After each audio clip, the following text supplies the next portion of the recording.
Well, welcome to In the Valley of Novelty. I understand we'll meet here all of our sessions, and tomorrow's session begins at 9 and runs till noon. Correct me if any of this is not the case.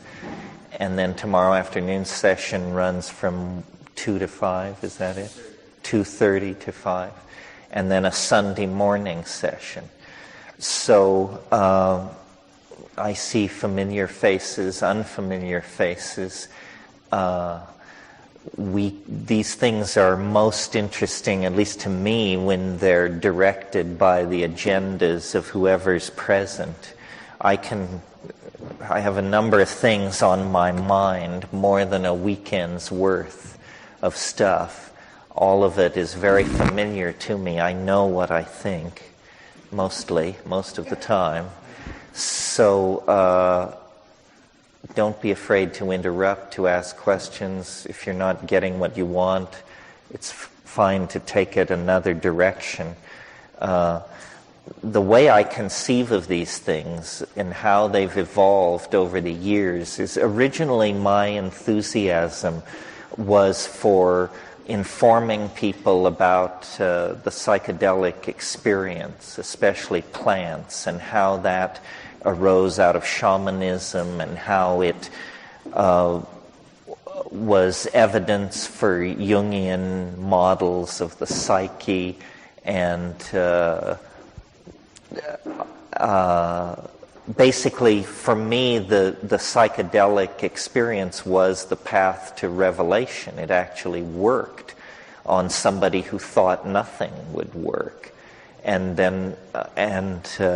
that's still a large part of what gets talked about in these weekends, simply because there's an endless crop of new people who are interested in using these botanical materials for purposes of self-exploration, and doing that safely, sanely, and in a fully aware manner involves coordinating a lot of detail: botanical, chemical, ethnographic, geographical, evolutionary, biological, pharmacological detail, which we can spend as much time on as the group will tolerate.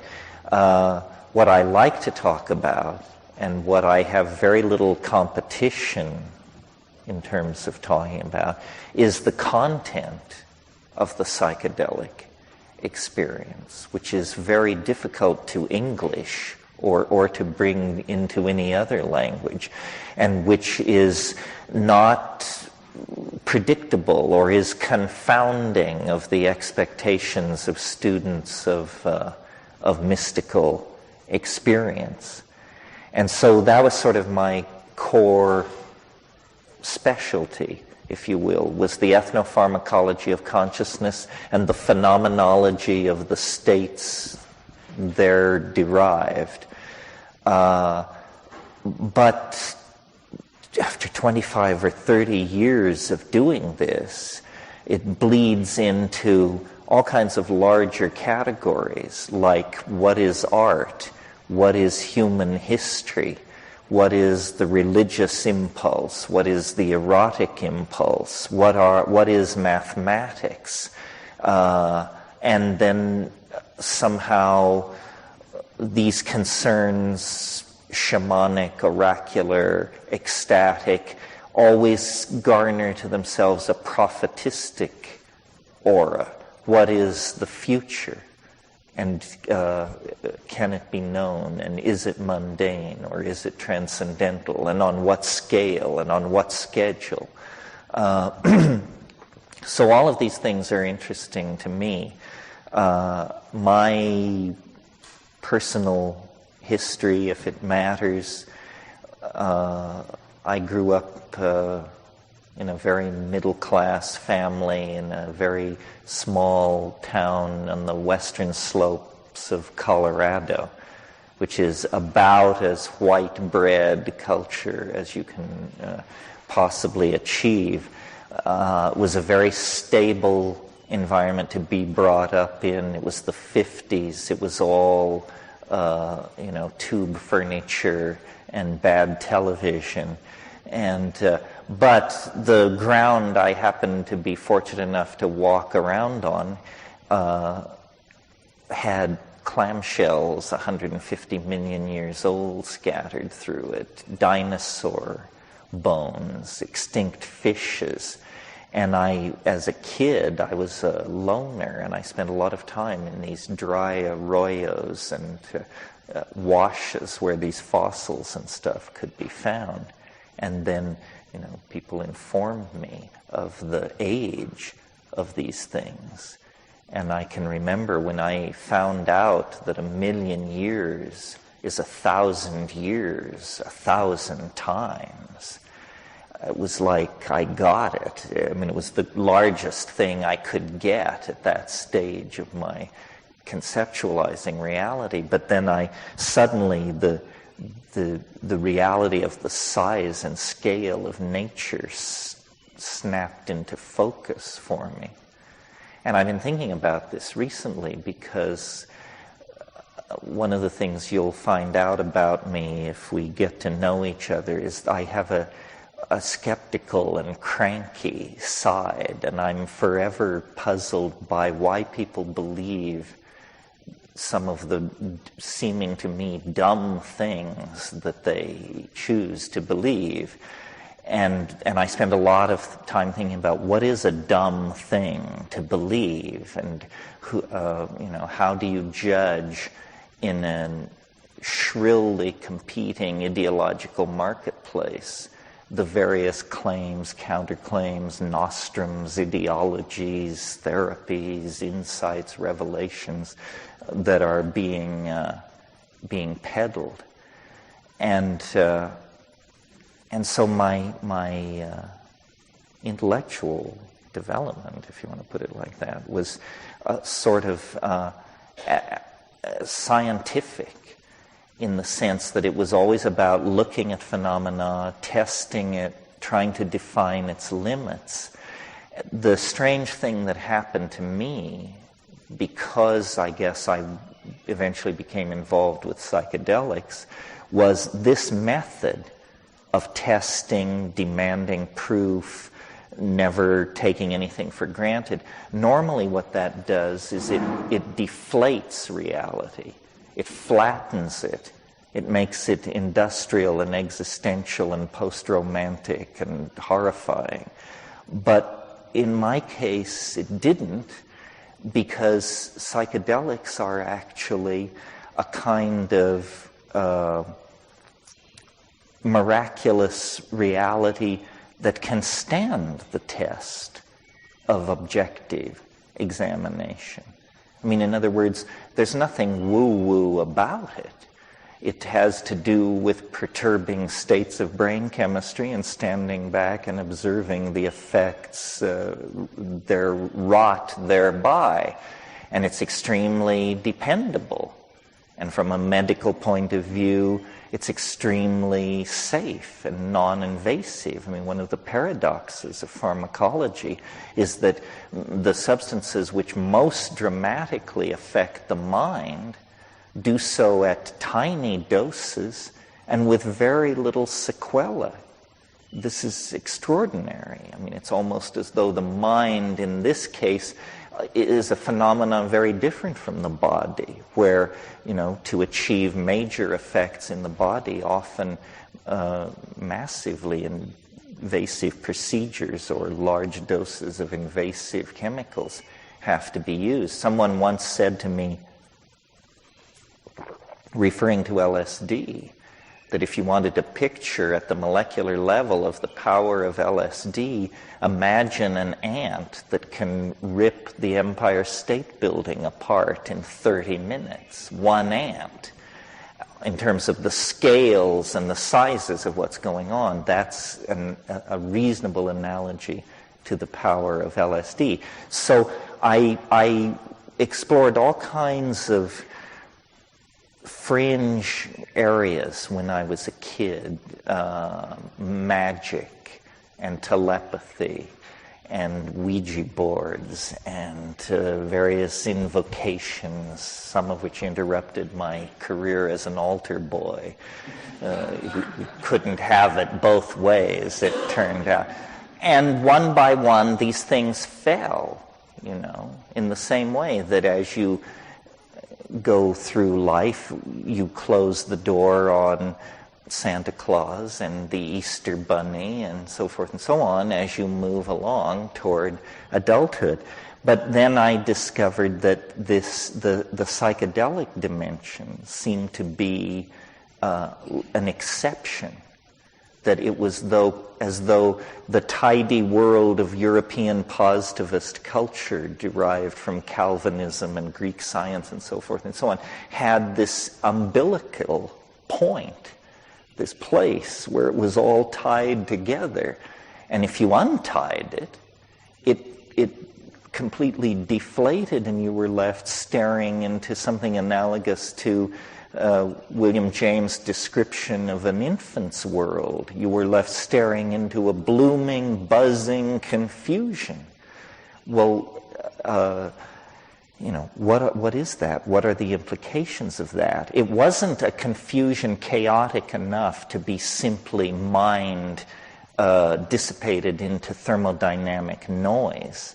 I think a lot of people who have never taken psychedelics have the idea that it's thermodynamic noise, that it's just the brain isn't working right, it's firing randomly, and then some portion of it is trying desperately to lay gestalts of meaning onto this random firing, and so you get this kind of surreal careening from one supposed illusionary perception to another. Anybody who's taken psychedelics knows this is not a very apt or cogent description, that actually these things reveal scenarios, modalities, hierophanies of emotional and poetic power that are very emotionally moving and sometimes leave in their wake powerful ideas as powerful as any of the ideas that have moved and shaped civilization.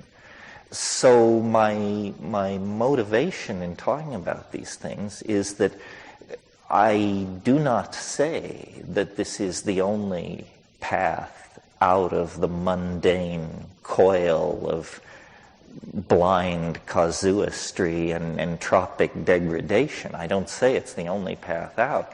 It's the only path I found. And I checked some of the other major players, but checking doesn't mean I exhausted them. I mean, perhaps yoga can deliver this. Perhaps Mahayanist metaphysics can deliver these things. Perhaps I was impatient or lumpen or simply not intelligent enough. But the good news about psychedelics is that they are incredibly democratic, Even the clueless can be swept along if the dose is sufficient.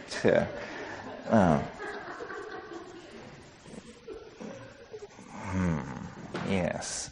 Well, so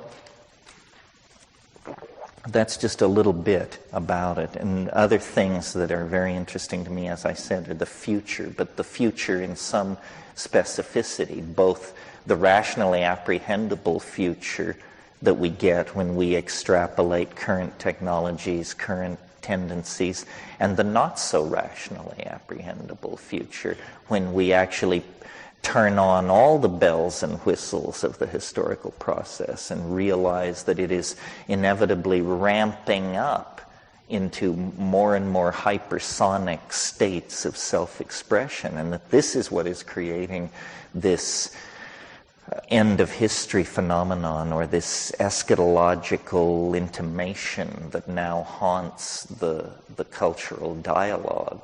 There is something deep and profound moving in the mass psyche, driven by historical forces long in the process of unfolding, but now exacerbated and focused by new communications technologies that are essentially prostheses extensions of the human mind and body of enormous and unpredictable power, or with unpredictable consequences. So, in a sense, what began for me as the psychedelic experience, a personal experience triggered by a relationship with a plant based on certain definable pharmacological phenomena, has become like a general metaphor for understanding being in the world and our historical dilemma, because in a way they're fractal adumbrations of each other. I mean, history, call it 15,000 or 25,000 years of duration, is the story of an animal, some kind of complex animal, becoming conscious and staring out then into a kind of universe of infinite possibilities based on what consciousness can do in the realm of energy, matter, light, time, and space. Well, so in a way, the psychedelic experience is like a microcosmic reflection of that. You start from baseline, which is your ordinary lumpen or not so lumpen, depending on who you are, state of consciousness. But wherever you start from, it lifts you up in a process of evolutionary unfoldment that is squeezed into hours. And it goes on entirely in the evolution of thoughts, feelings, and perceptions. And it seemed to me for a long time, at least since I read McLuhan and assimilated his notion of tools as things which have a feedback into how we see the world, it seemed to me that the psychedelic state was then like a predictive model for what human history wanted to do. Human history wants to break through all boundaries, to somehow have a realized collective relationship with deity, or that which orders nature, or some fairly large concept like that. So for my own benefit and for the benefit of the group, it's useful to move around the circle and just hear who's here and what their professional interest, or just something that we can hang a tag on, so we know if we're half psychotherapists and half advertising executives, or how many hackers are here, how many molecular biologists, something like that. So with your indulgence, and please don't talk long in a situation like this. Lack of brevity is considered proof of psychosis. You laugh. So why don't you say some little thing about yourself that keys us? Yeah, the implications. It's all in the implications. It has to do with how much intelligence you bring to it at the beginning. You know, if there's no mind behind the retinal screen, then it's just pyrotechnics, mental pyrotechnics. But it's how much we can make of the phenomenon that makes it so rich. Yeah, you mentioned the gratuitous grace. This is based on a famous comment by Aldous Huxley. He was asked at one point, what is the psychedelic experience? And he said it's a gratuitous grace. And then he explained it is neither necessary for salvation nor sufficient for salvation. But it certainly makes it easier. You know, it's like an aid. It's a cul-de-sac. I mean, we can't suppose that it's necessary for salvation because too many people have gone from birth to the grave without it. But one has attained a very fortunate incarnation, I think, to be in a culture, in a place, in a time when psychedelic knowledge is available. And it's a kind of paradox that in our own time, meaning in the last 100 years, all this information has arrived in our laps as the hubristic enterprise of white man anthropology carried back all these medicine kits and mojo bags and sacred plants and so forth, and grew them in university botanical gardens and kept the stuff in locked drawers. It was like a Trojan horse brought inside the city walls of Calvin's Troy. And, now the genie is out of the bottle. I'll have to restrain myself for these long exegetical comments on each person's... Yeah. Yeah, I'm interested in all of this, too, the rising paranoia and what it means and how to come to terms with what I call the balkanization of epistemology, the fact that the world is... large groups of people no longer demand that the world even makes sense. They're operating on synthetic ontologies that have risen above the concept of mere sense. But, there's a whiff of fascism about that has to be fully deconstructed before we want to sign up. Yeah. Well, I have answers for all three of your questions. But it would take a while to unfold it. But as far as this last question is concerned, the official answer is because it came with the conquest. That the Stropharia cubensis, the Psilocybe cubensis, only prefers the dung of Bos indicus cattle. So it was so associated with the cultural genocide brought by the Spanish conquerors.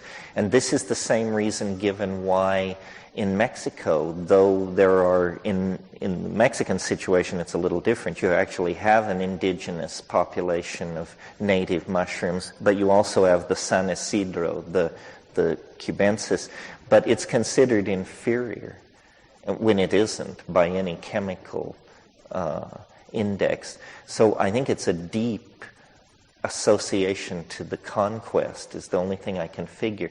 The other thing may be, and this is I gave you the official answer, then here's an answer based on my own experience. Though I know that some people combine harmine with psilocybin, when I have done it, it has scared the socks off me. It seems an unfriendly combination for me. Now, the way I did it was I took half a dose of ayahuasca and half a dose of mushrooms. Do not do this. If you must combine these two compounds, I think the way you want to do it is take a fairly substantial dose of an MAO inhibitor, either Pergamon harmala seeds or the Banisteriopsis, and a very light amount of mushrooms. But the 50-50 combination was one of the longest evenings I've ever spent. And if I seem not to be going to answer your other two questions in the course of the weekend, remind me, because, yeah, I'm keen to get to both of those. Yeah. Community and connection. Yeah, it's important for all of you to notice everyone who's here, because our agenda has triumphed so completely culturally that we can't tell ourselves from the rest of the population as we could in the 60s. So it's only at moments like this when we emerge out of the darkness and show ourselves to each other. And I will sail on to the next New Age watering hole or institute or whatever, but you should all realize that probably whatever you're looking for, someone in this room could help you out if you could but figure out exactly who it is and what it is you're looking for. Yeah.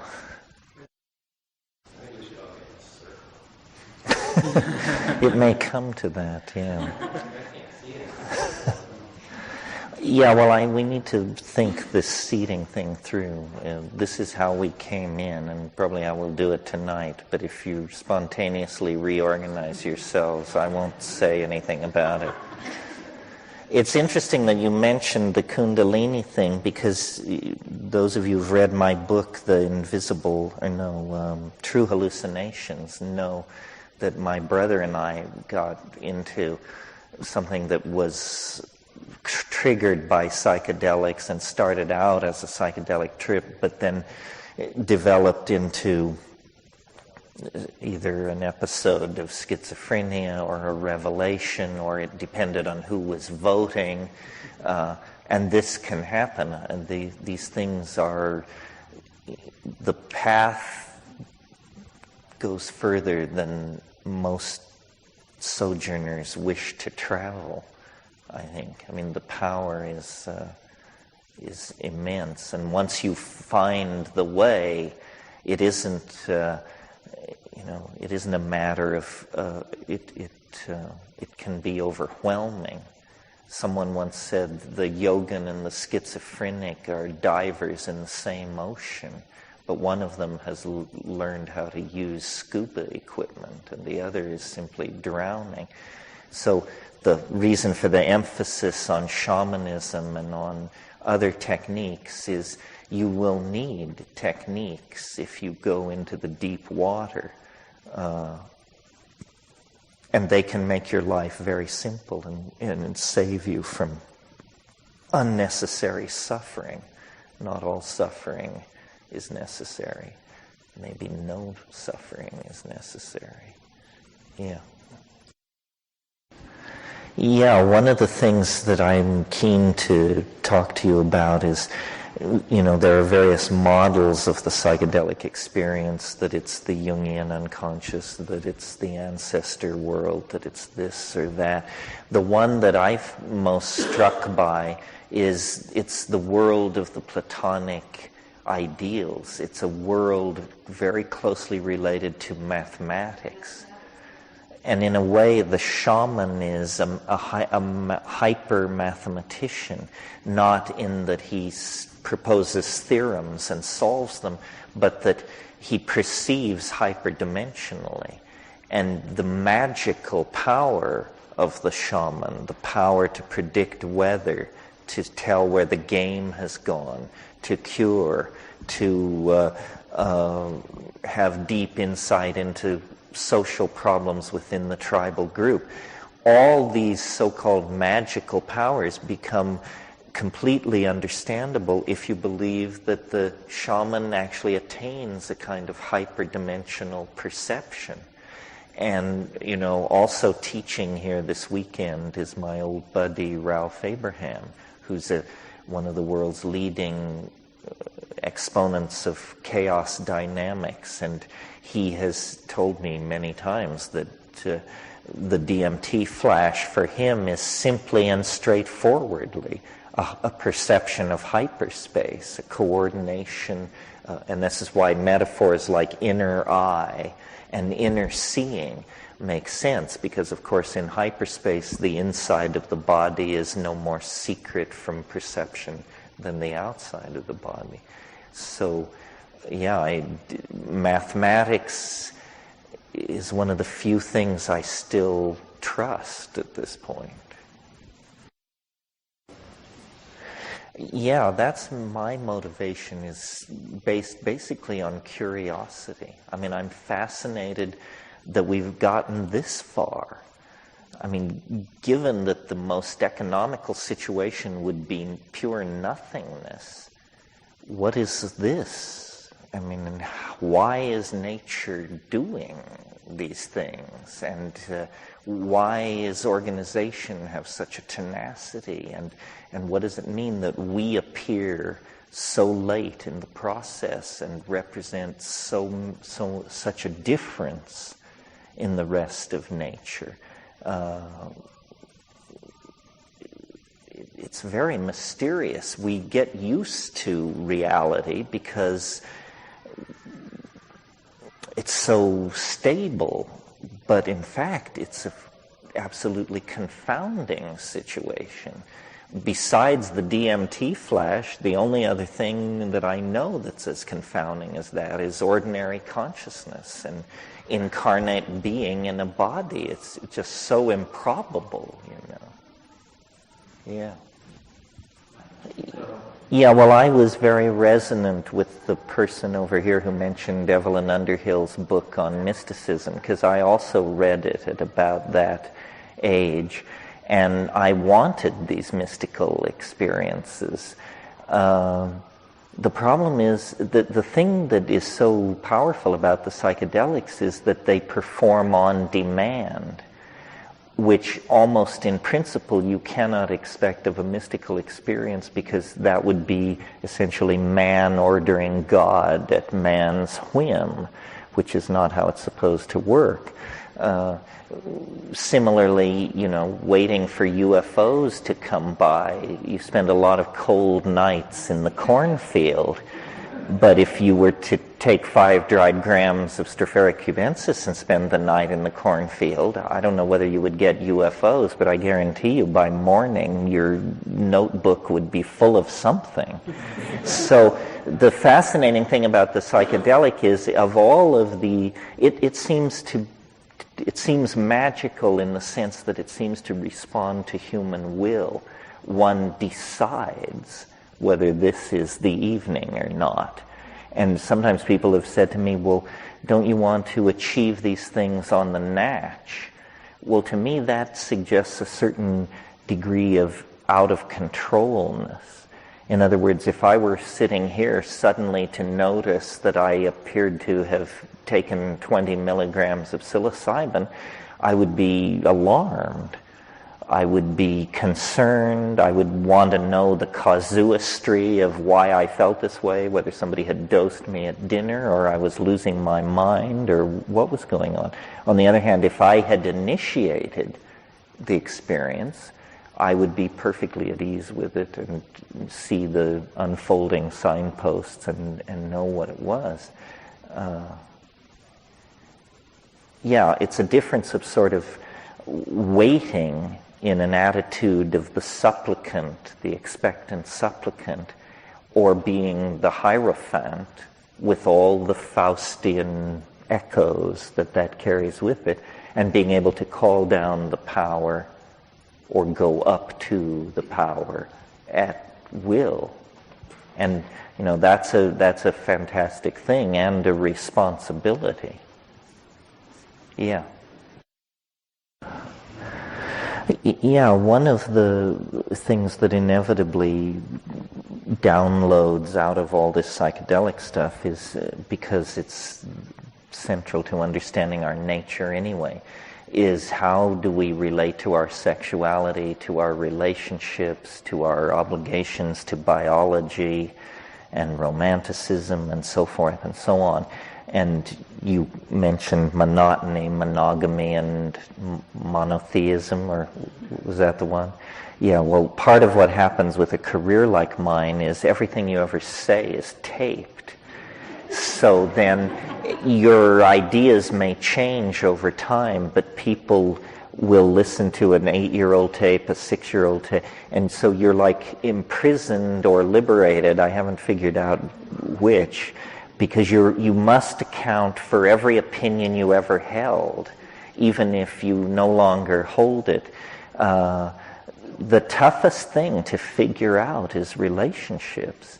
It is the yoga of the West, but it's harder than yoga.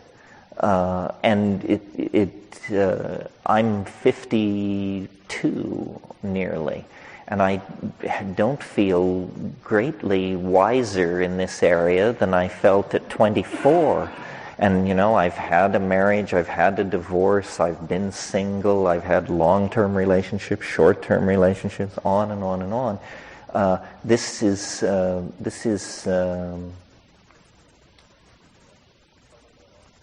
well, part of what I'll say in a larger context is we shouldn't seek for closure.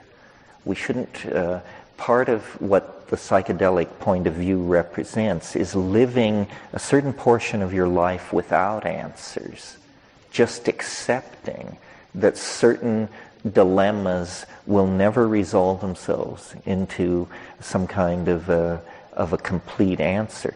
That's why psychedelics are so different from any system being sold, from one of the great elder systems like Christianity to the latest cult out of Los Angeles. These cults, these cultic answers, always invariably provide a complete set of answers to life's dilemmas at the price of being absurd, but this doesn't seem to bother people. So part of what being psychedelic means, I think, is relentlessly living with unanswered questions. And this relationship thing, this is the heart of the alchemical furnace. This is where the coincidentia positorum is a fact in your life and my life. And I don't know whether psychedelics make it easier or harder to come to terms with that. They certainly reveal its many facets with incredible and sometimes bewildering clarity. Yeah. I think it works faster. You're right, I never have said much about it because my own style was always to weigh the dose. I mean, I guess I'm just that much of an engineering type. To weigh the dose. With the tea, you don't know exactly how much you've taken. I had an experience in London one time where I went to these people's house and they were serving mushroom tea, and I think the miscible portion of the psilocybin must have been floating on the surface, because the hit I got from this cup of almost clear broth was staggering, and nobody else got loaded at all. I think I got 90% of the thing. So I think if you didn't emulsify it, the tea delivers an uneven dose. Of course, if you're drinking the entire dose, it's just a habit. There's nothing wrong with doing it that way. Usually in my mushroom taking career, I was the grower, and so I just wanted to eat it directly. Like, usually that's how I do it. I just don't even, it doesn't for me require honey or anything to wash it down. They get a little rasty, that's right. And if they're rubbery, then they can have secondary bacteria and stuff growing in them. So in that case, adding hot water, giving them a splash of boiling water, probably isn't a bad idea. Yeah. It's a frustrating situation because the literature tells you that DMT occurs widely throughout nature, distributed through grasses, mammalian brain tissue, leguminous trees, rubiaceous plants. But when you actually go to try and get it out, you encounter two problems. Either it's spread very thin, if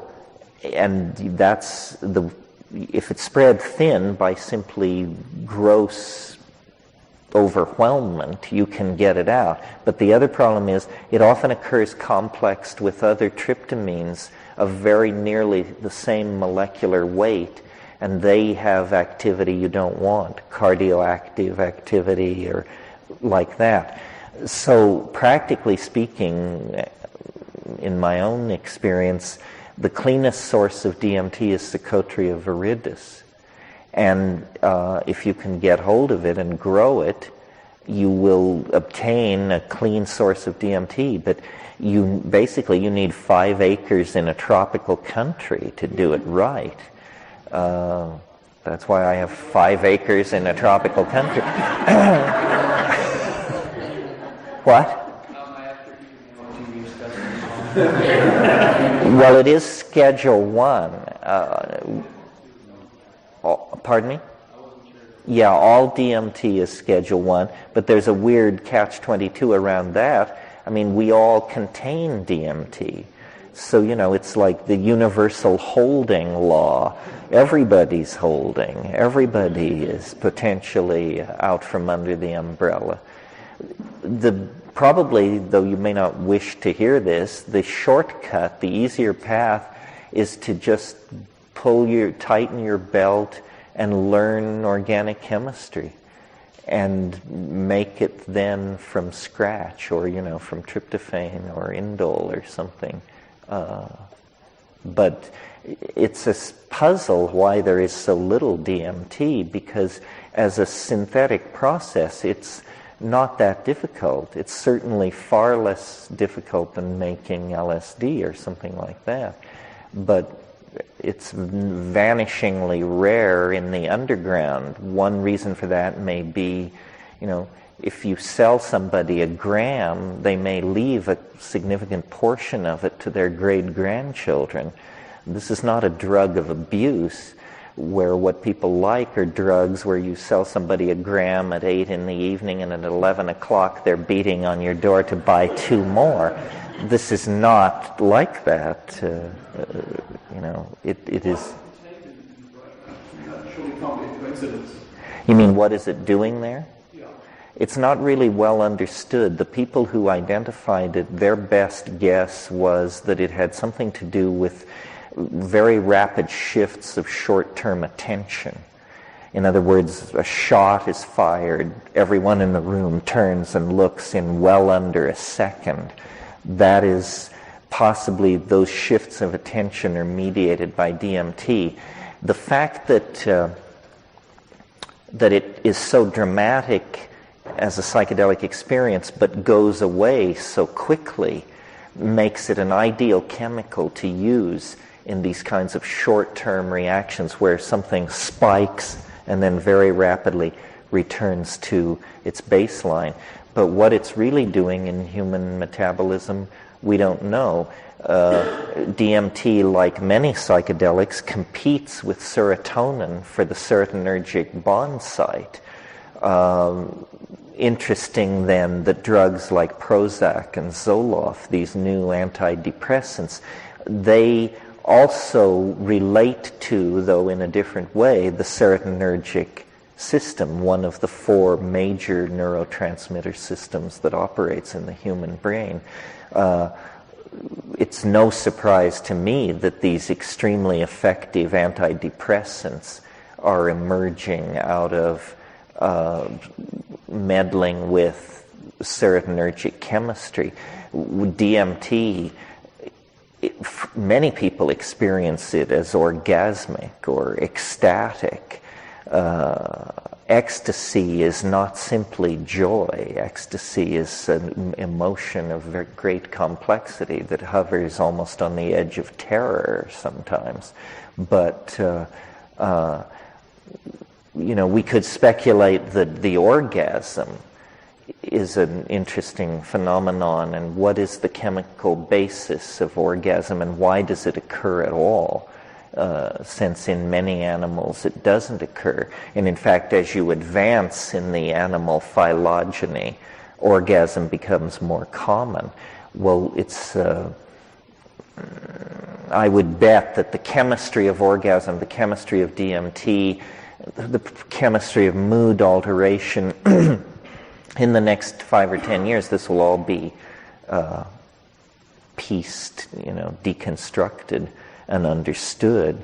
I mean, the recent flap about Viagra will be as nothing when a drug is discovered which causes orgasm. And chemically, this is probably not far out of reach. Orgasm is a pretty general spectrum chemical response that you ought to be able to pharmacologically mimic with reasonable facility. I'm sure some of our best people at our pharmaceutical companies are hard at work on this. Yeah, but I digress. That sounds fine. I'm not commenting on the price, I'm commenting on the pharmacology. If you take 2 grams of Pegamin harmala seeds well ground and a sufficient amount of the root scrapings of Mimosa hostiles, which is the Brazilian species, and then the conspecific Mexican species is Mimosa teniflora. As far as we can tell, chemically these things are equivalent. That works. Basically, if you're serious about pursuing this, you need to get into the habit of growing things and gardening, or you need to sharpen up your chemistry chops and actually become a synthetic chemist. Well, the jungle ayahuasca, you don't need that much harmine or harmaline to inhibit your monoamine oxidase. People tend to overkill on that. I think that the jungle ayahuascas, they have a cultural value system that places emphasis on vomiting. They even call this stuff la purga. They want to vomit violently and dramatically. We're not so keen for that. So we don't need such an amount of harmine or harmaline. So you can, if you're fiddling with this, you can cut it back. Most people use pagaman harmala seeds to inhibit their MAO. You don't need more than 2 grams of that. At 2 grams, 90% of the MAO in your body is fully inhibited for 4 to 6 hours. And more than that is simply kicking up your gastric response. But these things are available legally by mail. Oh yeah, there's been a whole revolution. There are seedsmen who sell the makings of all of these things. And Jonathan Ott's book, Ayahuasca Analogs, I guess what I'm saying is it's not as easy as it sounds right off the bat. You may spend a few evenings not getting off, or a few evenings wandering in some fairly peculiar mind states before you finally grab the brass ring. But it's out there. It's out there. Yeah. I had no idea. You mean you had no idea that this was a category of human pursuit, and that people came to workshops like this and talked botany, chemistry, and all this stuff? Yeah, well, I agree that it's a weird subset. It's a weird... I could really get into this.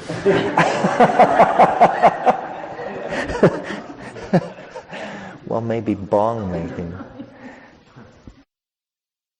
How do you do? Thank you. My name is Nicholas Kuchevsky, and I'm a federal narcotics agent.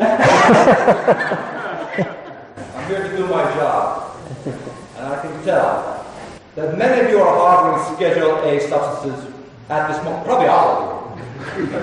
We can do this easy, we can do this hard. The easy way is this, and tonight on the cover of Darkness, you bring these substances to my room.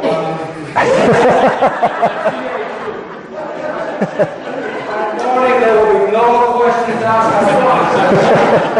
If I gotta come looking for them, it will not be pretty. Thank you. Carry on. Very good. So you were warned. You were warned. Well, Wallace Stevens was an insurance adjuster, and he managed to get good mileage out of it. So you just can't tell, God is in the cabbages. My name is Birgit. I went to the jungle in Peru, ate ayahuasca, 2 mushroom journeys by myself, stumbled across one of your books, loved it, and I'm here to hear what you have to say. Doubtless some Amazonian shaman had lost it for you to stumble over. Yeah. I'm Larry. I manage a group of internet products for a large phone company. And I've been involved in the net since the late 80s and have been struck for years by the fact that a very significant percentage of the people who have been building the infrastructure for the last 20 years are also very deeply involved in psychedelics.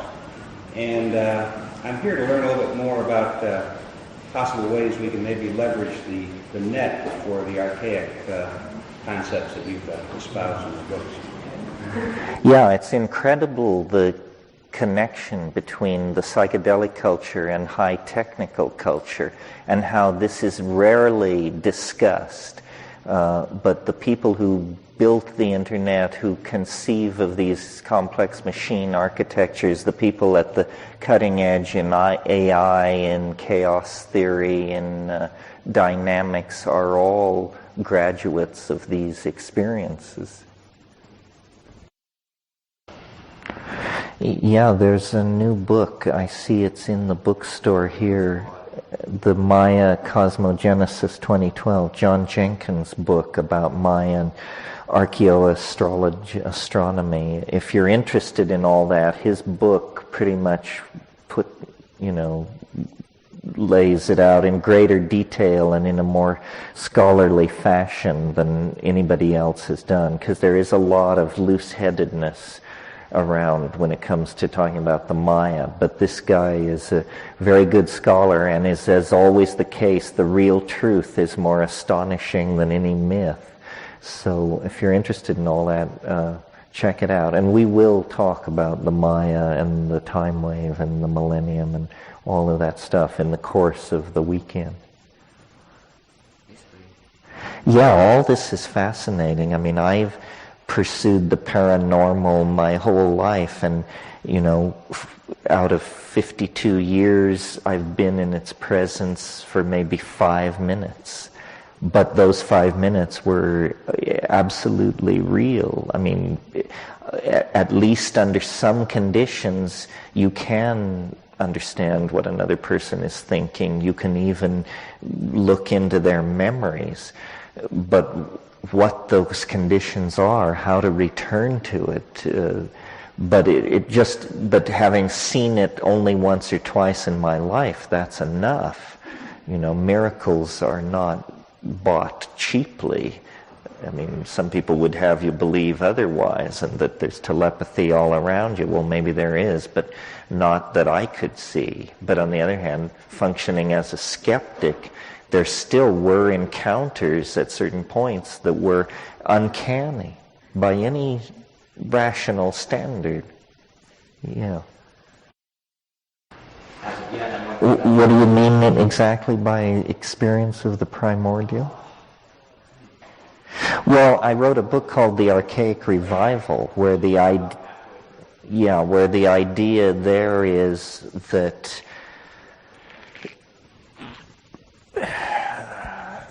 we are discomforted.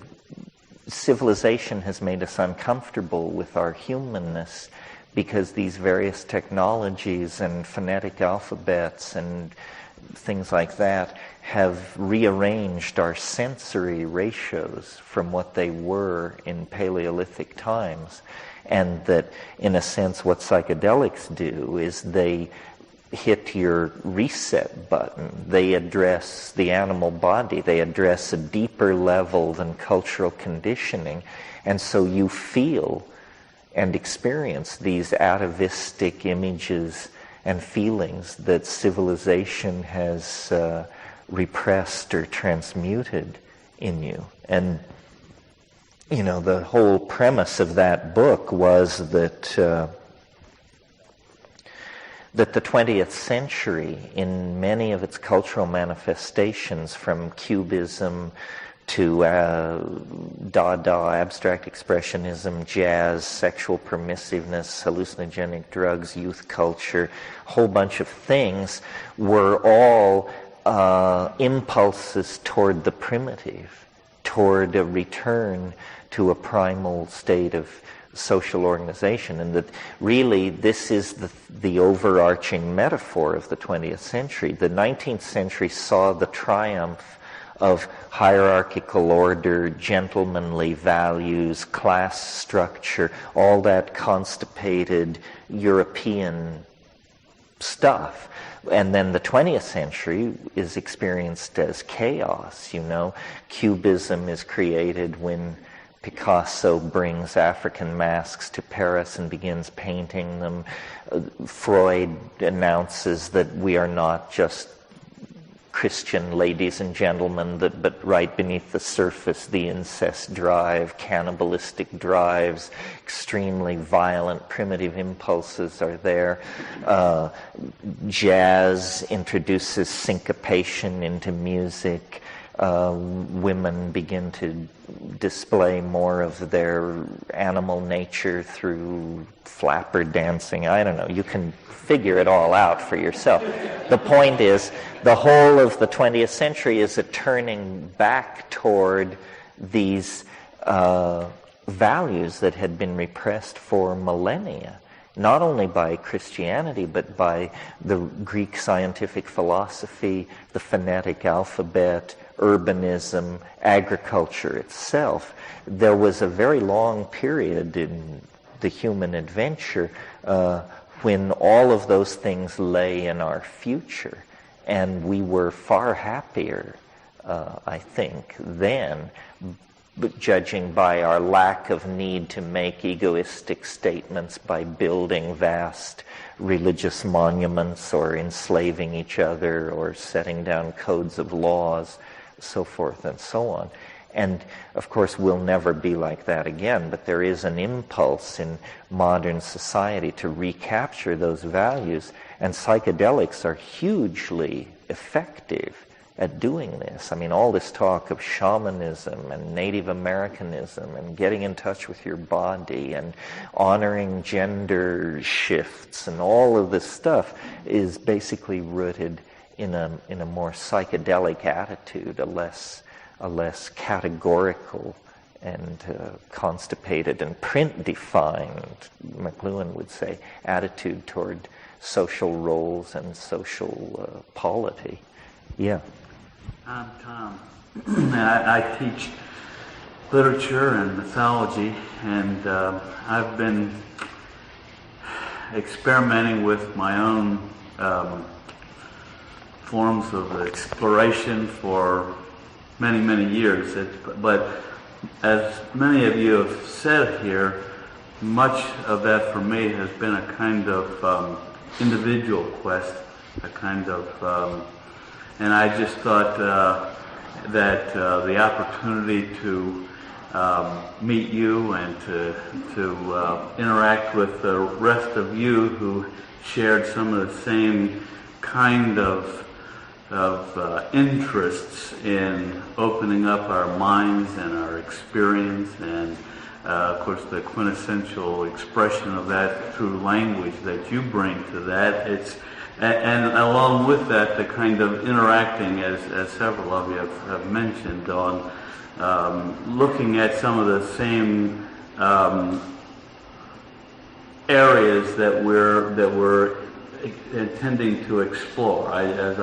As I've watched us go around the group and heard and felt in myself the resonance with a number of the experiences and expressions that many of you have had, I realized how at some other level we all seem to have a kind of shared experience that is somehow coming into a focus here, and that is perhaps being given expression most eloquently through you, but I think through our need to be here. So that's how I felt about it, that just the need to come and somehow just be part of this experience with you, and I'm glad to be here. It's not really a coincidence. It's sort of hard to avoid me on the internet. There's just so much stuff, not all put there by me, by a long shot. Well, did we touch everybody? Did everybody have their say?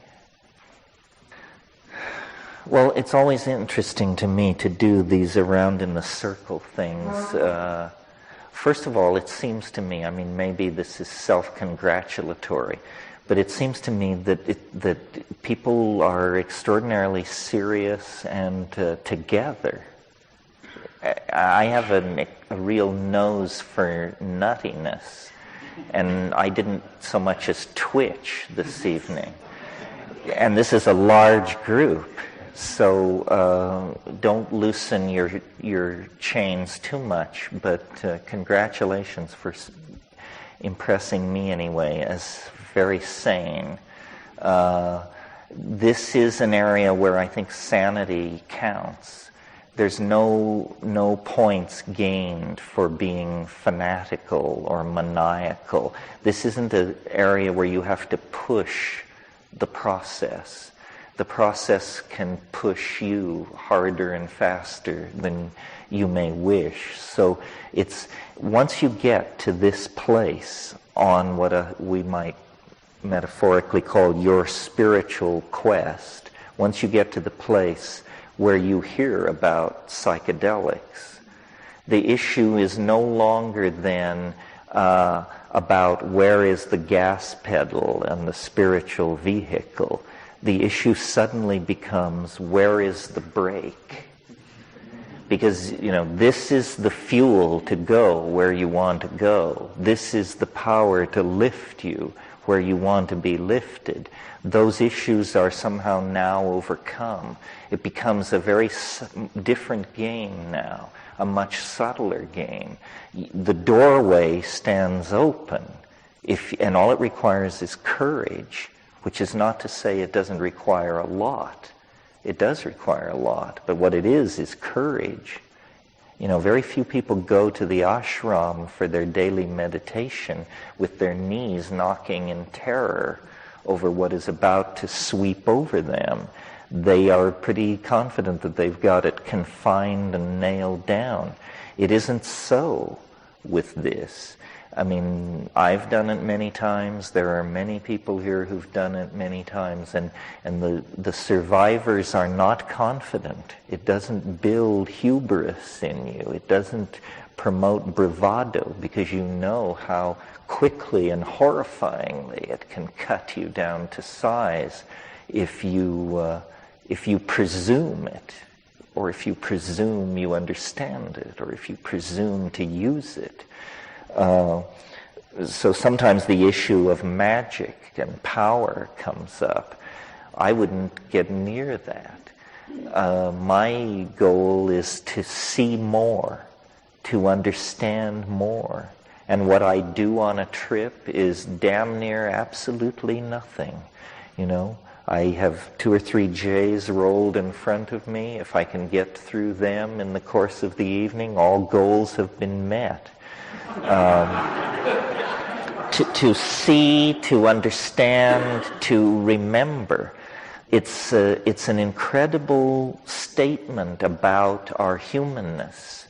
It's a double-edged statement about our humanness, that within us, under the influence of these plants, we have literally Niagaras of alien beauty. When I go to Manhattan, I go to the Met and the Guggenheim, and I haunt the galleries of Soho. When I take mushrooms, I see more art in 20 minutes of behind the eyelids hallucination in total darkness than the human race seems to have produced in the last 1,000 years. Well, so on one level, that's an incredible statement about the human capacity to generate and be in the presence of beauty.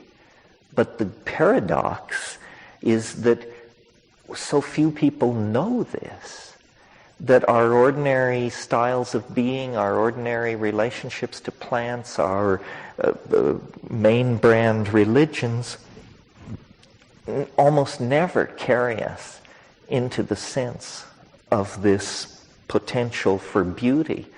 And when I was young, in my early 20s, wandering around India, trying to sort all this out, having taken some psychedelics, but reading yogic texts and Mahayana texts and all this, I discovered in every culture there is what I call wise old man wisdom, or wise old woman wisdom. In every culture at evening, you see sitting on porches men smoking pipes, old men. And these guys know something. They know something about life, how to till the soil, how to raise a family, how to, shepherd children through their marriages and so forth and so on. But what I did not find in these cultures was any knowledge of this gratuitous grace. this is like a secret of some sort. And it's a true secret in that telling it does not give it away. I know this because I've been trying to tell the secret for 25 years to anyone who would listen, as you listen tonight. And I don't know how many people hear, at what level people hear me. And there are many problems. First of all, there's the problem of dose. It's a physical problem. You can take a little of a psychedelic substance, or an effective dose, or a lot, or too much, and medically not be in any particular danger. The LD50 of these substances is such, let's take psilocybin as an example. Psilocybin is effective at 15 milligrams for a 145-pound person. But the LD50, the lethal dose, is something like 110 milligrams per kilogram of body weight. In other words, hundreds of times more than a dose that you would swear you were melting down, you were becoming the earth, you would never live to tell the tale. And actually, you're in no medical danger at all. So people have experiences of different dose levels. I've always been interested in what the literature describes as effective doses. What this means is that you're so loaded that a guy standing there with a clipboard looking at you is completely convinced you're totally loaded. All pretense dissolves. At these higher doses, the machinery of phenomenological description begins to come to pieces on you. And in my experience, someone mentioned the difference between mystical experiences and psychedelics. There are enormous similarities and enormous differences. If you study the mystical literature of Hinduism, Christianity, Buddhism, it all triangulates toward unitary states.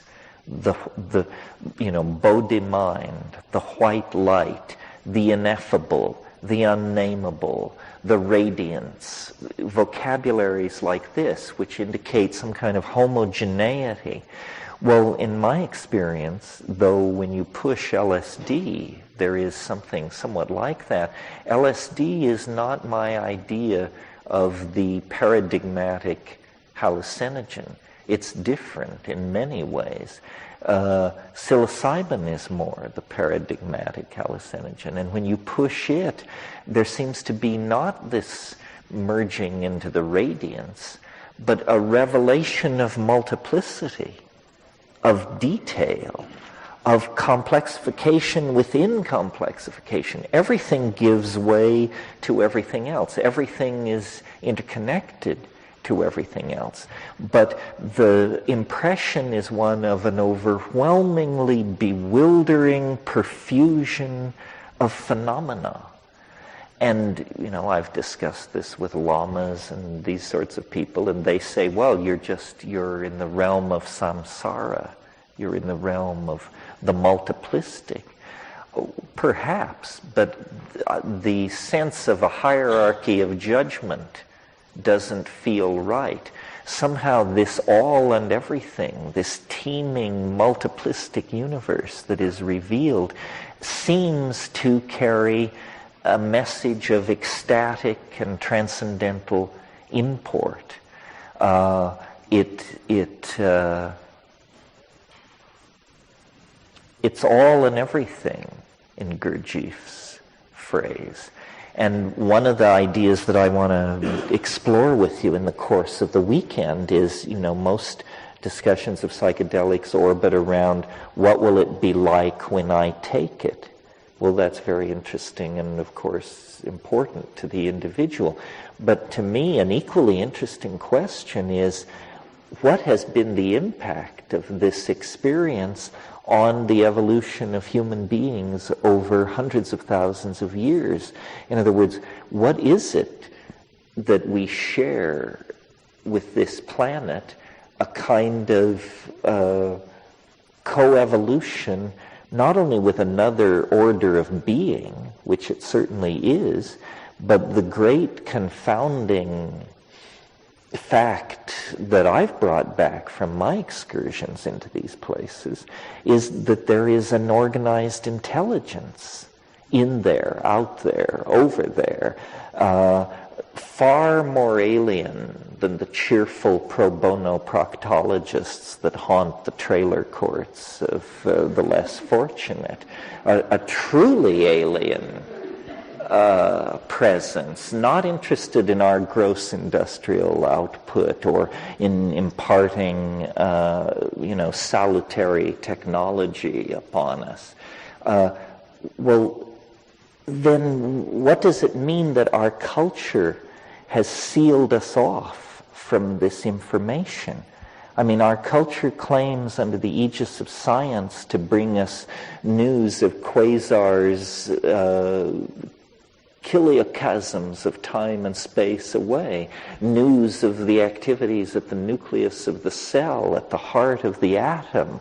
And yet, here's a world that begins right behind your eyebrows, that any mention of it either brings talk of mental pathology or how you've transgressed certain laws of the village.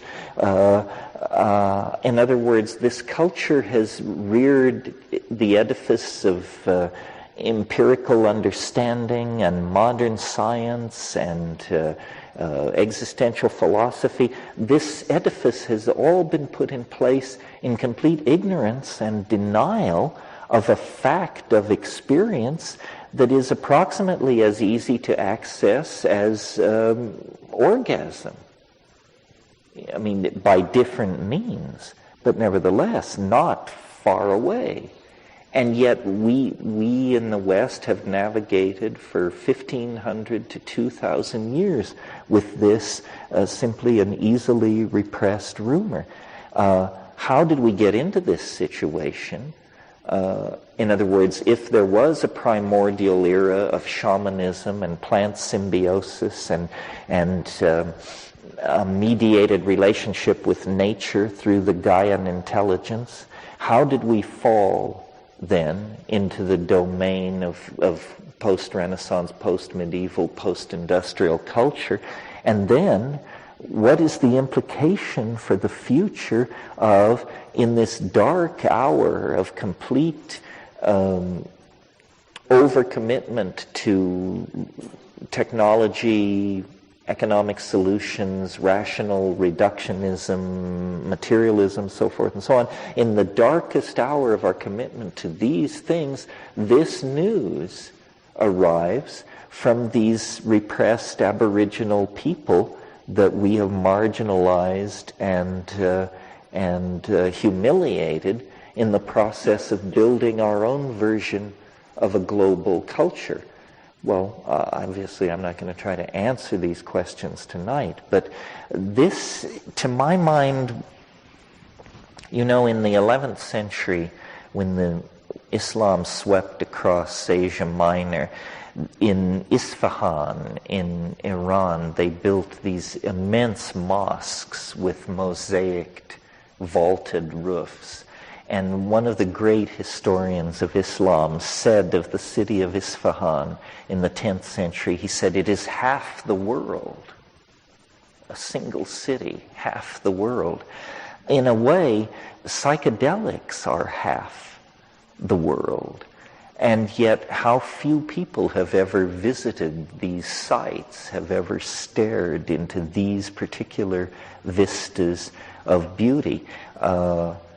And as was said in going around the circle, the impact of these psychedelics, where they hit us hardest, is in the domain of visionary imagining and the effort to communicate about our visionary imaginings. In other words, where they hit us hardest is in the domain of art and invention and novelty. And we have built a culture that, however hostile it may be to the psychedelic experience, it is incredibly friendly toward novelty, innovation, creativity, cultural evolution, celebration of difference, so forth and so on. So I would like to believe that the long prodigal journey of Western humanity to a well-nigh perfect understanding of the nature of matter and energy and space and time, that prodigal journey can only be redeemed and made meaningful if the things learned in the shamanic descent into history, which it is a shamanic descent. I mean, we have achieved what the alchemists only dreamed of, and we've achieved it, strangely enough, by abandoning their illusions. They were epistemologically naive. You do not discover fusion by endlessly rarefying mercury. You do not disentangle DNA by heating chemical vessels in horse dung. We had to abandon the naivete of alchemy to achieve its goals, which were mastery of space and time, control of human longevity and health and psychological well-being. Well, at the center of the alchemical ideal was the idea of the stone, something part mineral, part mental, part spiritual, something drawn out of nature, but perfected by human artifice, and then reflecting back upon man a perfect world created through magic. This is the faith of the Renaissance magi, Marcello Ficino and Campanella and these people. It's a different idea than the idea of man as a fallen creature, or science's notion of man as a mute witness to a meaningless universe. The magical ideal that these things fertilize and support is the idea that humanity is somehow the co-partner, a full partner in creation, and that what God has brought into being, the human imagination can perfect. And it's a necessary faith for our time because the power that we have is so great.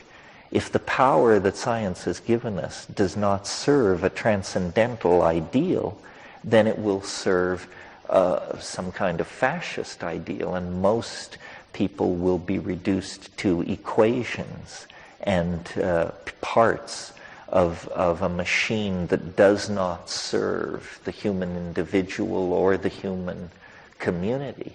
Psychedelics are a catalyst for the imagination. They raise the ante in the historical poker game. They show that there is more than one way to skin a cat. And we have come to a place of bifurcations, immense choices.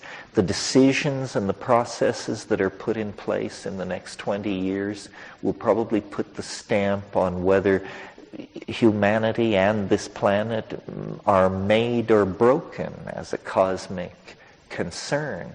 Well, consciousness is the key. What is dragging our boat is an absence of consciousness. You know, we have 1 foot in angelhood and 1 foot in the identity of a carnivorous ape. And the tension between these two on a global scale is excruciating. So if psychedelics, if there is one chance in 1,000 that they contribute an increased measure of consciousness to this situation, then they are a precious gift, a resource, an option, a possibility to be explored. I don't advocate these things because I think it's a sure thing or a safe path to the eschaton. I advocate them because they're the only game in town. You know, if hortatory preaching could have done the trick, then the Sermon on the Mount would have been the turning of the corner. But we have Buddha, we have Christ, we have these examples of enormously insightful spiritual beings who have delivered their message, and humanity has continued to flop on the seamy side. So it's not about an idea. An idea is not sufficient to transform us. It's about an experience.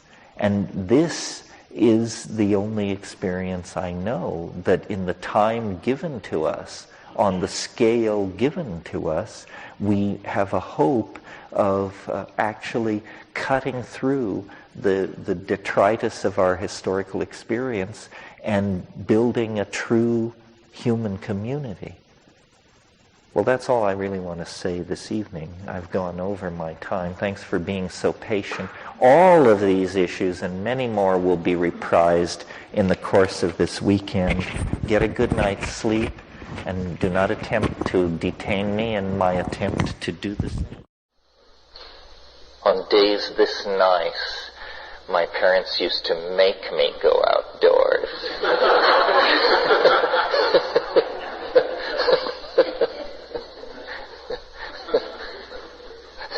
I had no excuse anymore for staying in. No, actually I vacillated. I spent a lot of time on my stomach on the couch reading, and then a lot of time scrambling around in the nearby semi-arid wilderness, looking for fossils, and later collecting butterflies, and then after that building and launching rockets. Freud notwithstanding, and it was lots of fun, but there was certainly lots of fun inside books. So last night was sort of a first pass at all of this, and there were questions left unanswered and threads untied, and now you've had a certain amount of time to absorb all that before I launch into some rap of my own. Is there anything anybody wants to carry forward? Yeah. I realized last night that I didn't mention that I have an interest in the I Ching. I don't think anyone else has really mentioned it either. But your work and others in trying to tie that to other systems of order, DNA, calendars and stuff, is also difficult to understand. Yeah, well, several people last night mentioned novelty theory, but you're right, the I Ching itself wasn't mentioned, which we could do, and I have done 5-day workshops on nothing but the I Ching, especially its mathematical deconstruction. So we'll talk about all of this probably this morning if I feel like it. Novelty, order in nature. Since we're talking around it and through it, I might as well just do it. What does it have to do with psychedelics and all that? Well, the bridge of connections, there are many, but for purposes of discussion, these psychedelic experiences, in my opinion, when correctly managed, end up giving you a big idea. That's a really successful psychedelic experience. It's not where you simply have observed this bewildering other dimension and try to come to terms with it and then come out and then live in the light of it because it's made the universe so much bigger. But following like a shamanic model of a journey to obtain a gift or to recover a lost jewel, or this is the shamanic motif, it's always one of loss and recovery. These flights into this realm of the logos, the real stamp of authenticity on them comes when you bring back a new idea, something brand new. That proves that you're not just talking to yourself. And so I, knew this and aspired to a new idea, whatever that might be, but I had no notion of what it was. ideas. And my problem as an intellectual throughout my entire life has been, it's hard for me to go to depth with anything.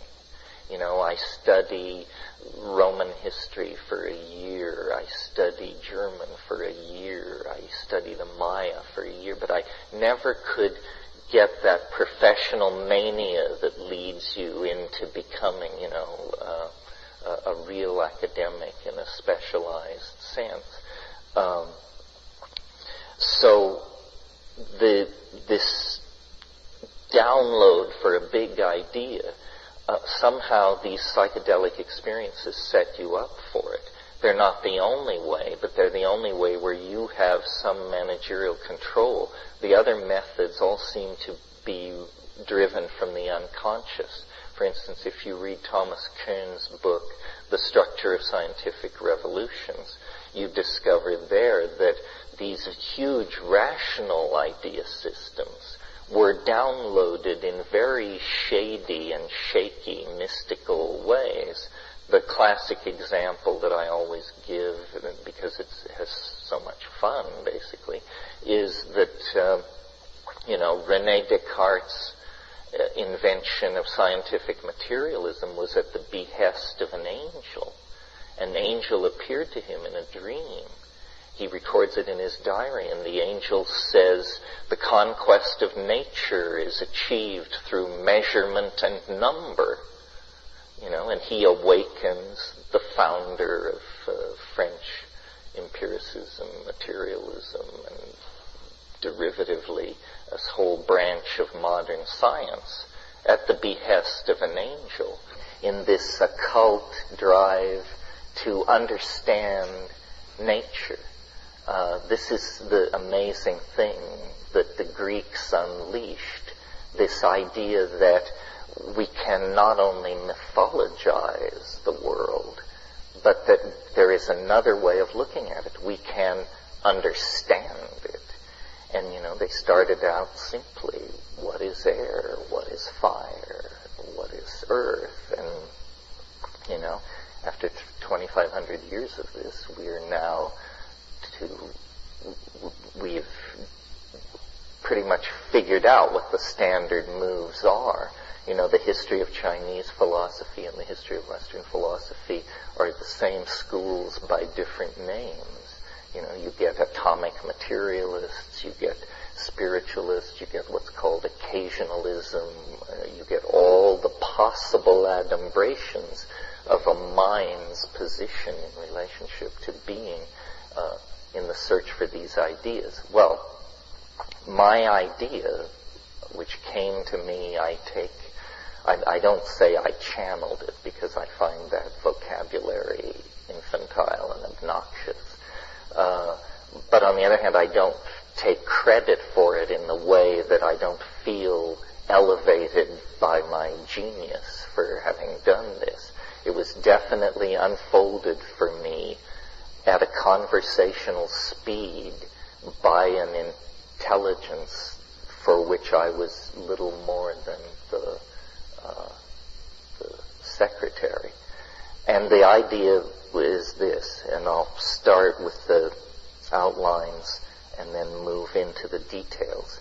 First of all, that two facts about nature have been overlooked by science, and that these facts are so overwhelmingly obvious once you begin to talk about them, that ordinary people like you and I, by talking about them, can actually satisfy ourselves that these two aspects of nature, these two related aspects of nature, had been overlooked or not properly weighted in philosophical discourse. And here's what they are. The first one is, as you go back in time from the present moment, the universe becomes a simpler place. This is a huge generalization, and it's true. And let's state it now a slightly different way. Let's imagine we're at the moment of the Big Bang, or the moment when the universe flashed into existence 15 billion or however many billion years ago. it was a very simple thing. In the first, nanoseconds of its existence, it was some kind of integrated plenum. It was smaller than the diameter of a proton. All particularity was coextensive in this tiny area. And then it began to expand. But for many milliseconds, it was a pure electron plasma. There was only a certain kind of physics, only the physics of pure electrons. The universe had to cool over minutes and millennia for atomic systems to form, so that electrons could actually go into orbit around the atomic core and not be overcome by the greater dissipative power of high thermal radiation. So until the universe cooled below a certain point, atomic systems, as it were, couldn't crystallize out. And then they did. And there were, at that moment, a whole new set of phenomena in nature emerged, in David Bohm's phrase, emergent phenomena. There had been only a universe of pure electrons. Suddenly there was a universe of hydrogen and helium atoms, much more complex organisms, if you wish. Well, so then the whole story of the universe is a story of progressive complexification accompanied by this phenomenon of cooling. And the universe of hydrogen and helium atoms, under the influence of gravity, these things were aggregated into huge masses where pressure rose at the center of these masses from the weight of the stuff above. And at a certain point, the curve of pressure passed through a point where a new phenomenon, hidden in the structure of being, but previously not by any phenomenon proclaimed, emerged. A new phenomenon, fusion. The stars began to burn. And this process of nuclear burning, this nuclear chemistry, created heavier elements. Instead of a universe now of hydrogen and helium, suddenly you have a universe which contains sulfur and iron, and for us, for our story, carbon. And at that point, it's like the rest was inevitable. The rest is just filling in the blanks, drawing the dots. I mean, it takes 14 billion years, but with carbon present in the universe, this force, which I identify and call novelty, could begin the long march forward toward this teleological ideal, this purpose, which it beckons at the end of time. What makes this idea radical, one of the things which makes it radical, is that it doesn't simply assume that history and becoming is the unfolding of causal necessity. It assumes instead that there's some kind of an attractor, that events are not just bubbling forward probabilistically and randomly, but that they're actually caught in some kind of field that is pulling everything toward a conclusion. And this, so I'm making this more complicated than it needs to be. The basic perception is the universe has grown more complex as we approach the present.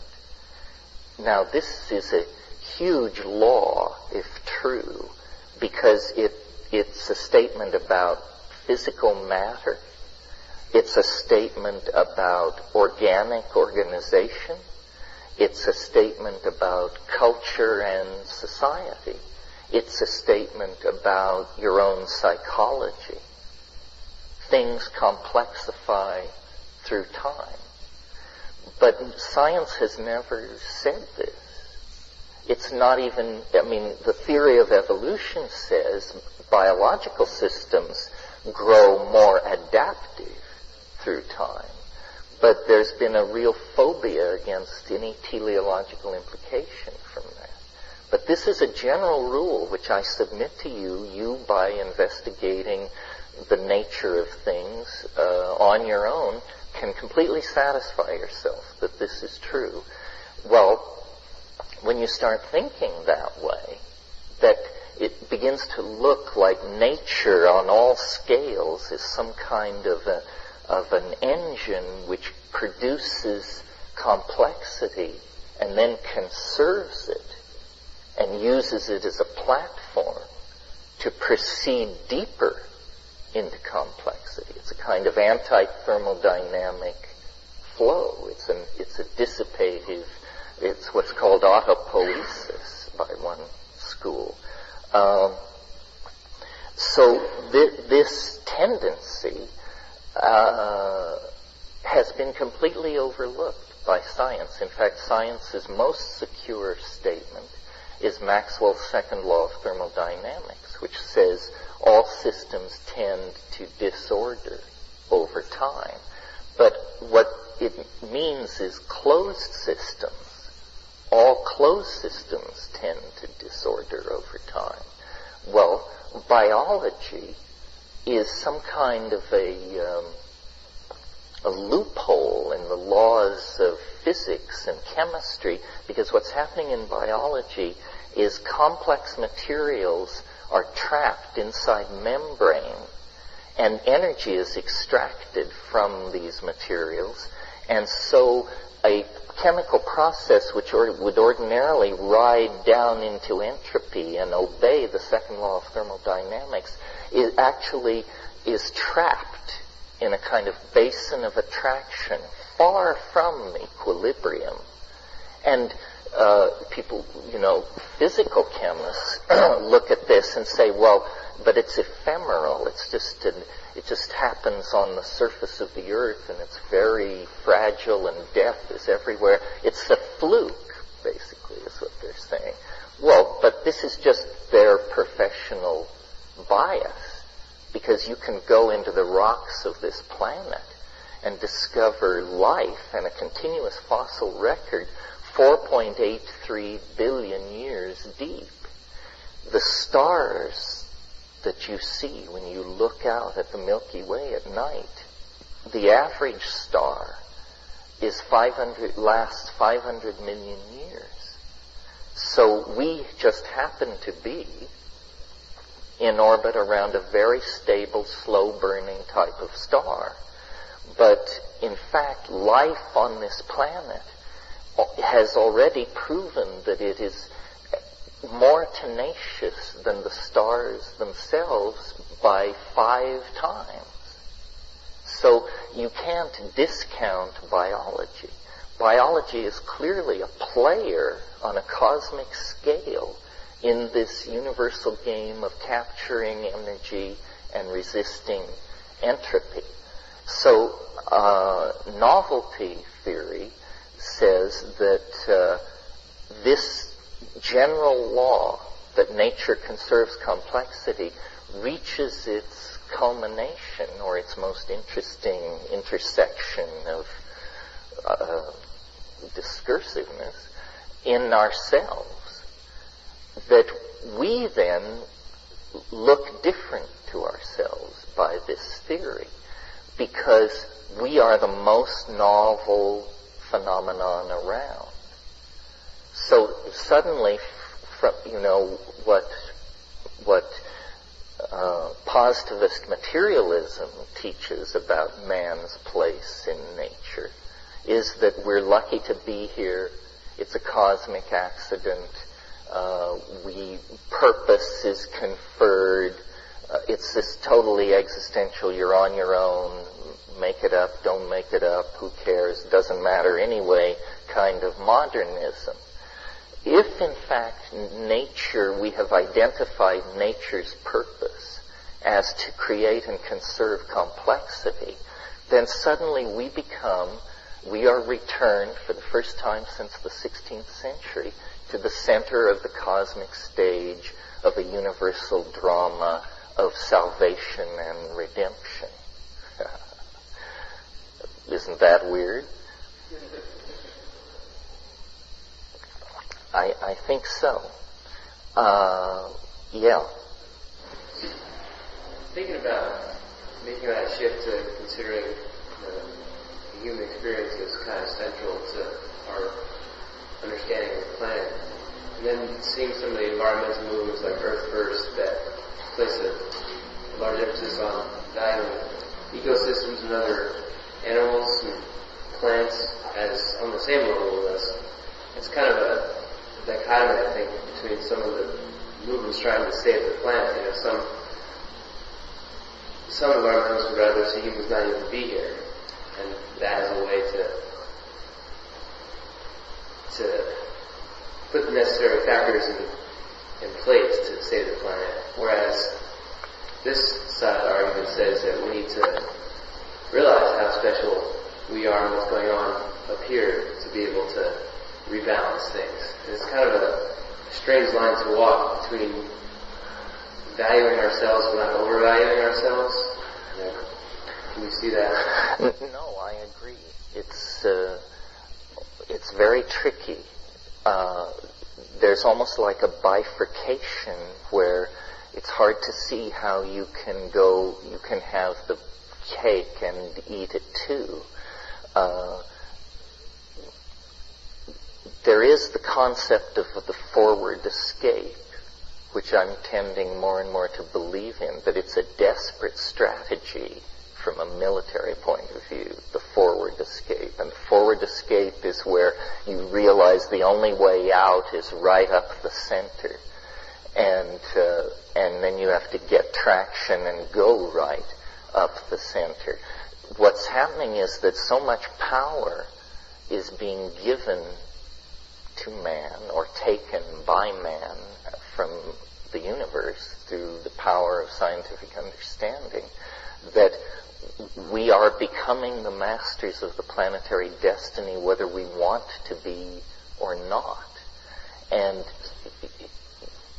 you're right, it's the choice seems to be between some kind of primitivism, an archaic revival that abandons technology and tries to redial the last sane moment we ever knew, or some kind of Gnostic rejection of the world of nature and matter and a complete commitment to machine symbiosis and a cosmic destiny and, life extension, star flight, cloning, the whole mega trip.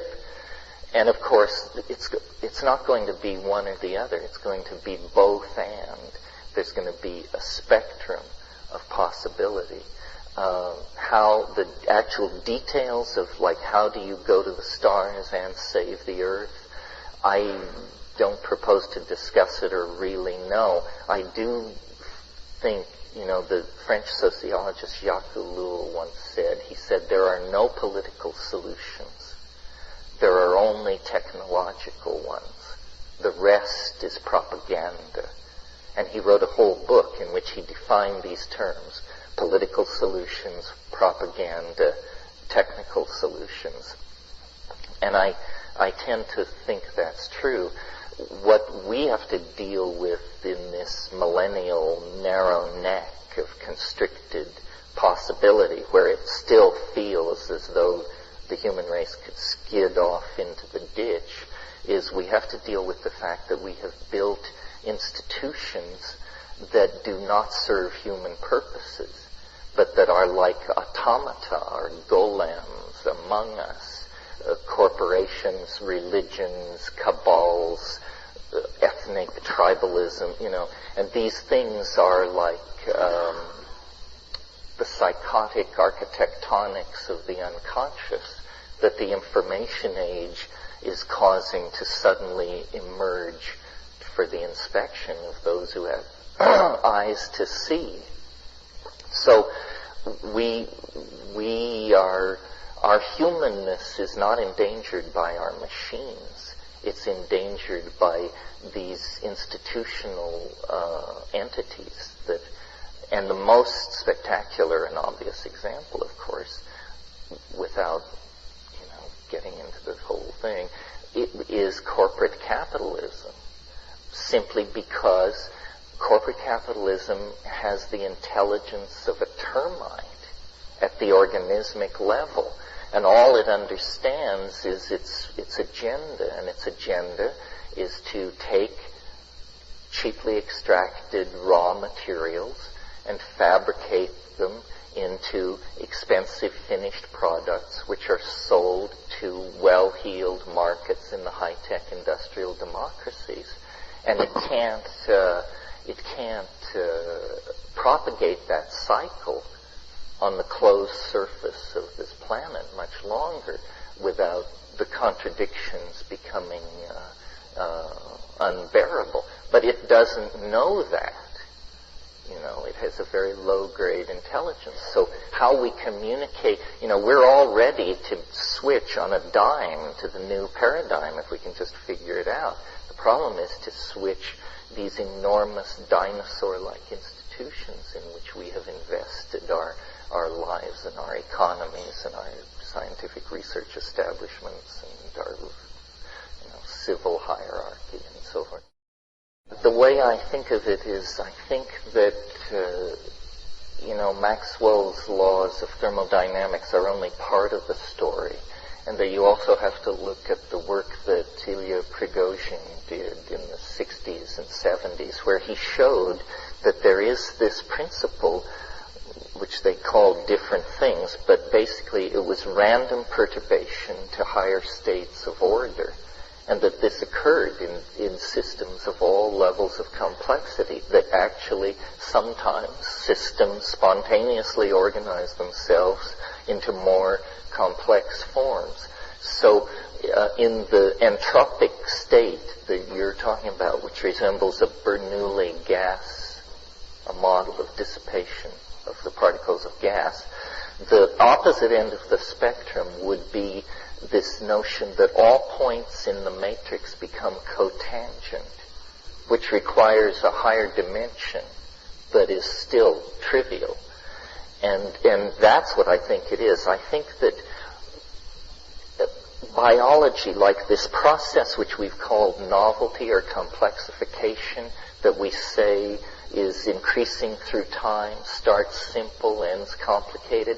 One way of talking about it is to think of it as language is in conquest of dimensional expression, or something is seeking to manifest itself in a domain of time and space, of higher and higher dimension.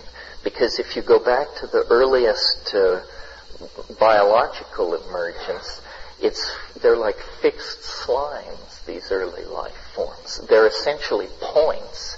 They don't move through space. They have no eyes. They have no organs of perception. They are simply points of being. Well, then, still later in the process, they break free from their stationary points and they become motile. But they still have no perception. No, they're just groping now. Now they're groping specks of being, and they've gone from being points to the equivalent of lines. Well, then finally, light-sensitive chemistry sequesters itself in the membrane, and these things begin to have a notion of a gradient, of that the action is where the light is, that the food is where the light is. And so then this generates the concept here and there, which is a time-bound concept. Suddenly time springs into being. There is the notion of the execution of will over time. Well, then the rest of the story of the evolution of animal life, right up to 50,000 years ago, is simply the story of better eyes, better muscles, better coordination, better ability to move through this revealed topological manifold with a temporal axis. But then, with the advent of spoken language, what spoken language is about is the recovery of memory at a later date. It's a data recall system. And then you talk about the past, and you not only talk about it, but you strategize from it. Hunting strategies, erotic fantasy, mate-getting strategies. When you get to writing, this time-binding function is now totally explicit. The game is out in the open. The purpose of these behaviors is to keep the past from slipping away. And so we write down king lists and dynastic histories and this sort of thing. Well, from this point of view that I'm pushing here for a moment, that evolution is the conquest of dimensionality, you can see then that the primate conquest of time through time-binding technologies is the phenomenon that we call human history. This is apparently what we're about. This is why we speak, why we write, why we invent phonetic alphabets and mathematical notation, because we are binding time. Well, you can then propagate that process forward to say, well, then what would satisfy this drive?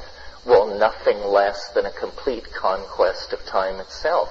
In the same way that as we look back in the history of biology, we see these other dimensional barriers were crossed from stationary, from in situ existence to motility to a sense of light to coordination of three-dimensional space, now coordination of fourth-dimensional space. And to make this leap to the full coordination of 4D, it requires some kind of machine symbiosis.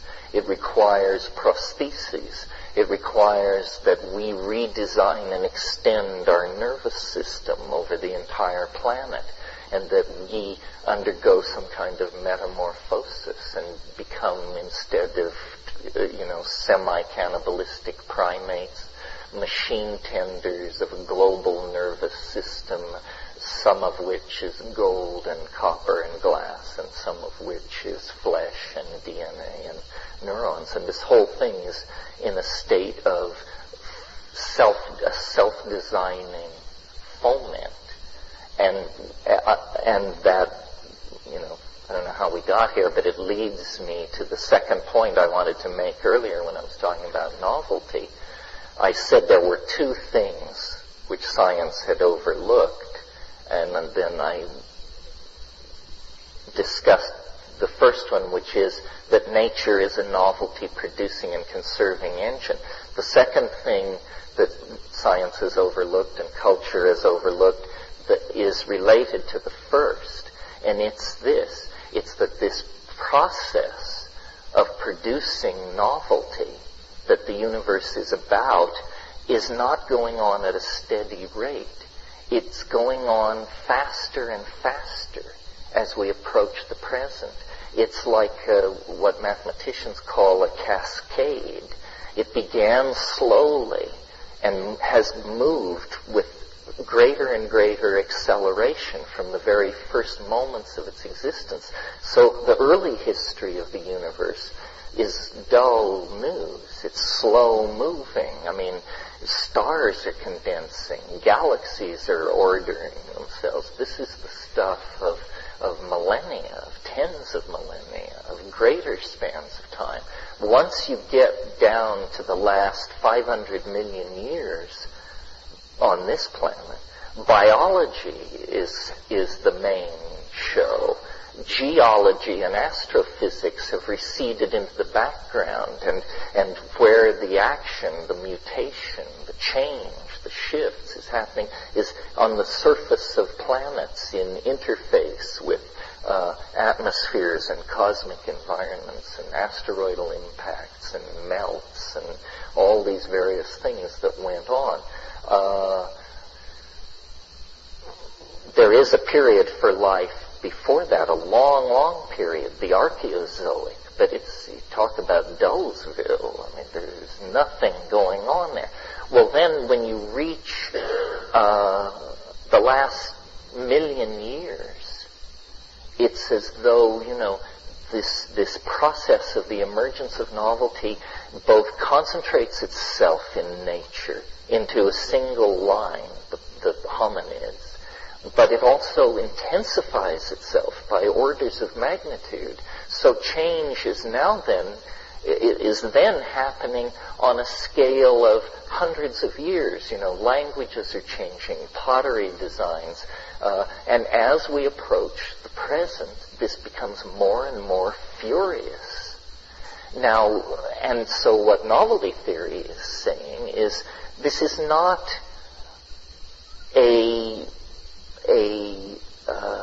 an easily explained phenomenon. It's not simply a natural consequence of our being in the world. That's looking at it backwards. Somehow our being in the world means that the world process is approaching some kind of definitive cusp in its development. In other words, that human history is the shockwave of some greater event about to emerge out of the order of nature. That human history, 25,000 years is all it is like a shimmer, an aura, something which flashes across animal nature in the geological millisecond before the thing goes cosmic, or whatever it is that it's going to go. And so for us, human history has this enormous dramatic impact because our lives last 70 or 80 years if we're lucky. I mean, we're as ephemeral as mayflies. For us, human history is 1,500 generations. But in terms of the species, it's a fever. It's a moment that has come upon us. And now we're deep, deep, deep into it, and deep enough into it, I think, that we can begin to actually talk about what lies at the other side. And it's, our religions have become almost the architectures of our social hopes, and this coincidence of calendrical synchronism that we're undergoing. And what I mean by that is that the Mayan civilization fixated on the heliacal rising of the winter solstice sun and the galactic center, an event which occurs only once every 26,000 years, occurs in 2012. They fixated on this. And our calendar, reformed by papal rationalists in the 15th century and originally founded by a Roman dictator, misses the same 26,000 year node with a millennial date by only 12 years. So, that's 0.001% on a scale of 10,000 years. So, for all practical purposes, these two calendars both reach very important culmination dates, very near to each other in eternity, if you think about how much time that is. So, what does this mean? Well, if you're a Jungian or believe in the greater, larger dynamics of the unconscious, it means that on the wheel of cosmic time, somehow the appointment of the end of a world year has arrived. Why is it keyed to the galactic center? I wouldn't, at this point, care to speculate. I could be dragged into it, but it's probably not the best way to spend our time. But the point is phenomenon of novelty conservation, which has been going on for a very long time throughout the whole life of the universe, is now happening so rapidly that it's down into the scales of time where it's discernible in a human lifetime. In fact, less than a human lifetime. Now change defines everything, even for such microbes as ourselves, where before we were embedded, as it were, in the much more slow-moving processes of climate change and glaciation, advance and retraction, and that sort of thing. Now we make our own time. And we even talk about downloading ourselves into machines. Well, as we sit here, we're functioning at about 100 hertz, about 100 cycles a second. If you were downloaded into even today's desktop computer, you'd be running at 200 megahertz. Suddenly, 2012 would appear as far away in time as the bust-up of Pangaea is in the other direction, because you would have stretched time. All time is how much you can jam into a moment. It's very easy to suppose that we're on the brink of a weird kind of pseudo-immortality, where time spent in circuitry is essentially time spent in eternity. And people will choose, toward the close of their lives, to migrate into the virtual realms where the laws of physics are replaced by the laws of the programmer's imagination. You really then are entering in to your own private Idaho, so to speak. Teilhard de Chardin, for those of you who don't know his work, was a Jesuit paleontologist and primatologist who wrote in the 1950s The Omega Point, the phenomenon of man. And in a way, nothing I say or little that anybody has said about cyberspace, about the meltdown of humanity into some electronic collectivity, has been surpassed by Teilhard de Chardin. He had this idea that human beings were on this earth and that they would generate what he called the noosphere. And the noosphere was simply the atmosphere of electronic and radar and radio and telegraphic and television signals which surround the earth, that we would build a new atmosphere, as it were, a technosphere of information. And information is a very key concept in all of this. What I call novelty, you could arguably call information. What I call habit, you could arguably call noise. And, this is a vision of being where there's a struggle between these two antithetical forces. One, described by the second law of thermodynamics, entropy. The other, described by novelty theory, Prigoghine's non-equilibrium thermodynamics, etc., etc. And they are, in every situation, locked in struggle. The amount of order and disorder in any situation is dictated by the unique configuration of the local struggle between these two forces, if you want to put it that way. But the good news is, these two, it's not a Manichaean thing. It doesn't go on forever. These two forces are not quite equally pitted. Over time, novelty wins. Order wins. Order triumphs over disorder and builds higher states of order. So in a way, you could think of the whole process as what engineers call a damped oscillation. That habit is this oscillation in a space of perfection, and it is eventually damped by the surrounding telos toward concrescence. A lot of the words that I use to talk about this are taken out of Alfred North Whitehead, who's, to my mind, the great unread philosopher of the 20th century, and he wrote a book called Process and Reality, in which he tries to build a general vocabulary for talking about being. And, it comes off as very psychedelic and very chaotic, dynamical kind of anticipation. Check out Whitehead.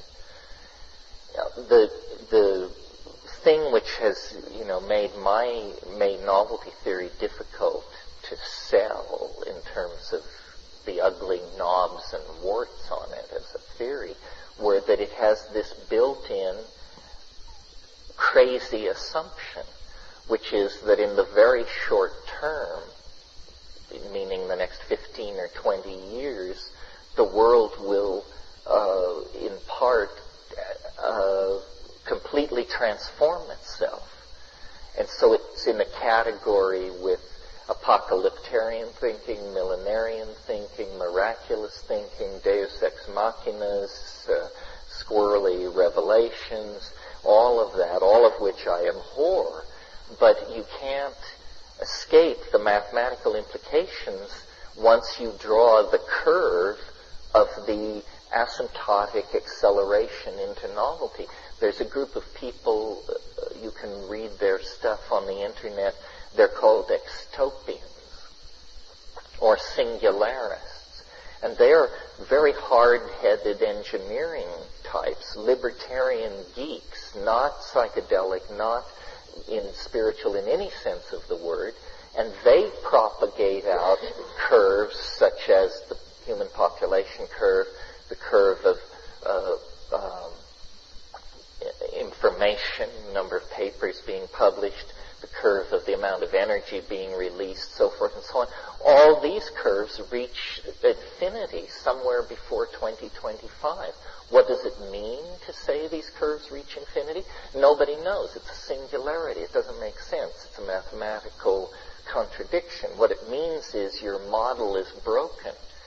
What is going to happen has so many dimensions embedded in it that your simple propagations of curves method of analyzing it are giving you crazy data that makes no sense. And, I'm being semi-unemployed. I have the leisure to spend many hours a day reading journals and surfing the net and so forth. And I'm telling you, all these esoteric fields of knowledge, all these solid-state physics, quantum encryption, drug design, genetic engineering, long-base interferometry, on and on and on, these cabals of secret societies, in each case, they're reaching out for the ultimate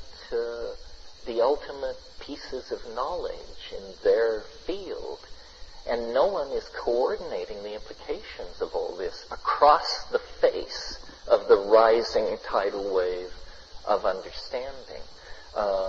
What really is happening is that a very, I wouldn't say a complete control of the world of matter and energy is coming into being, but a leap forward is being taken.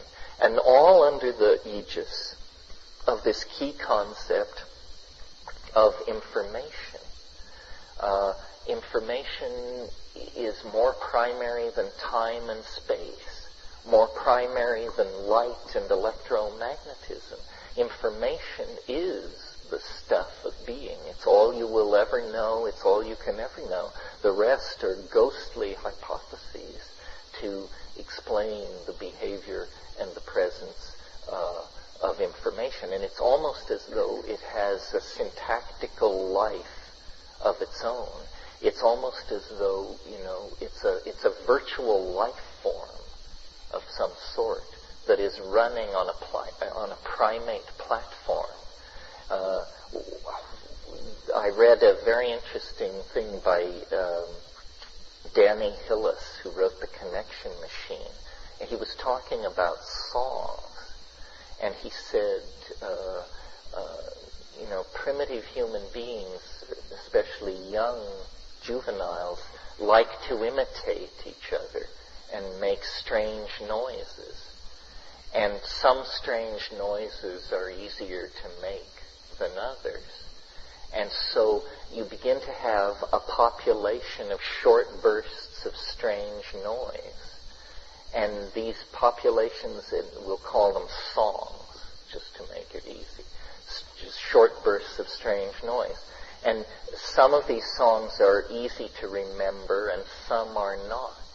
And that's the environment of selection. So the easy to remember songs survive, and the hard to remember songs go extinct. And there's only a limited number of human beings to sing the songs. So the songs must also compete for this resource, which is the human singer. And to this point, the human beings have been like a parasite, or the host of a parasite. These songs have conferred no adaptive good at all to the human beings. But when the songs begin to aggregate around repetitious behavior, because that's where there's a high likelihood of survival, because that's where there's a high likelihood of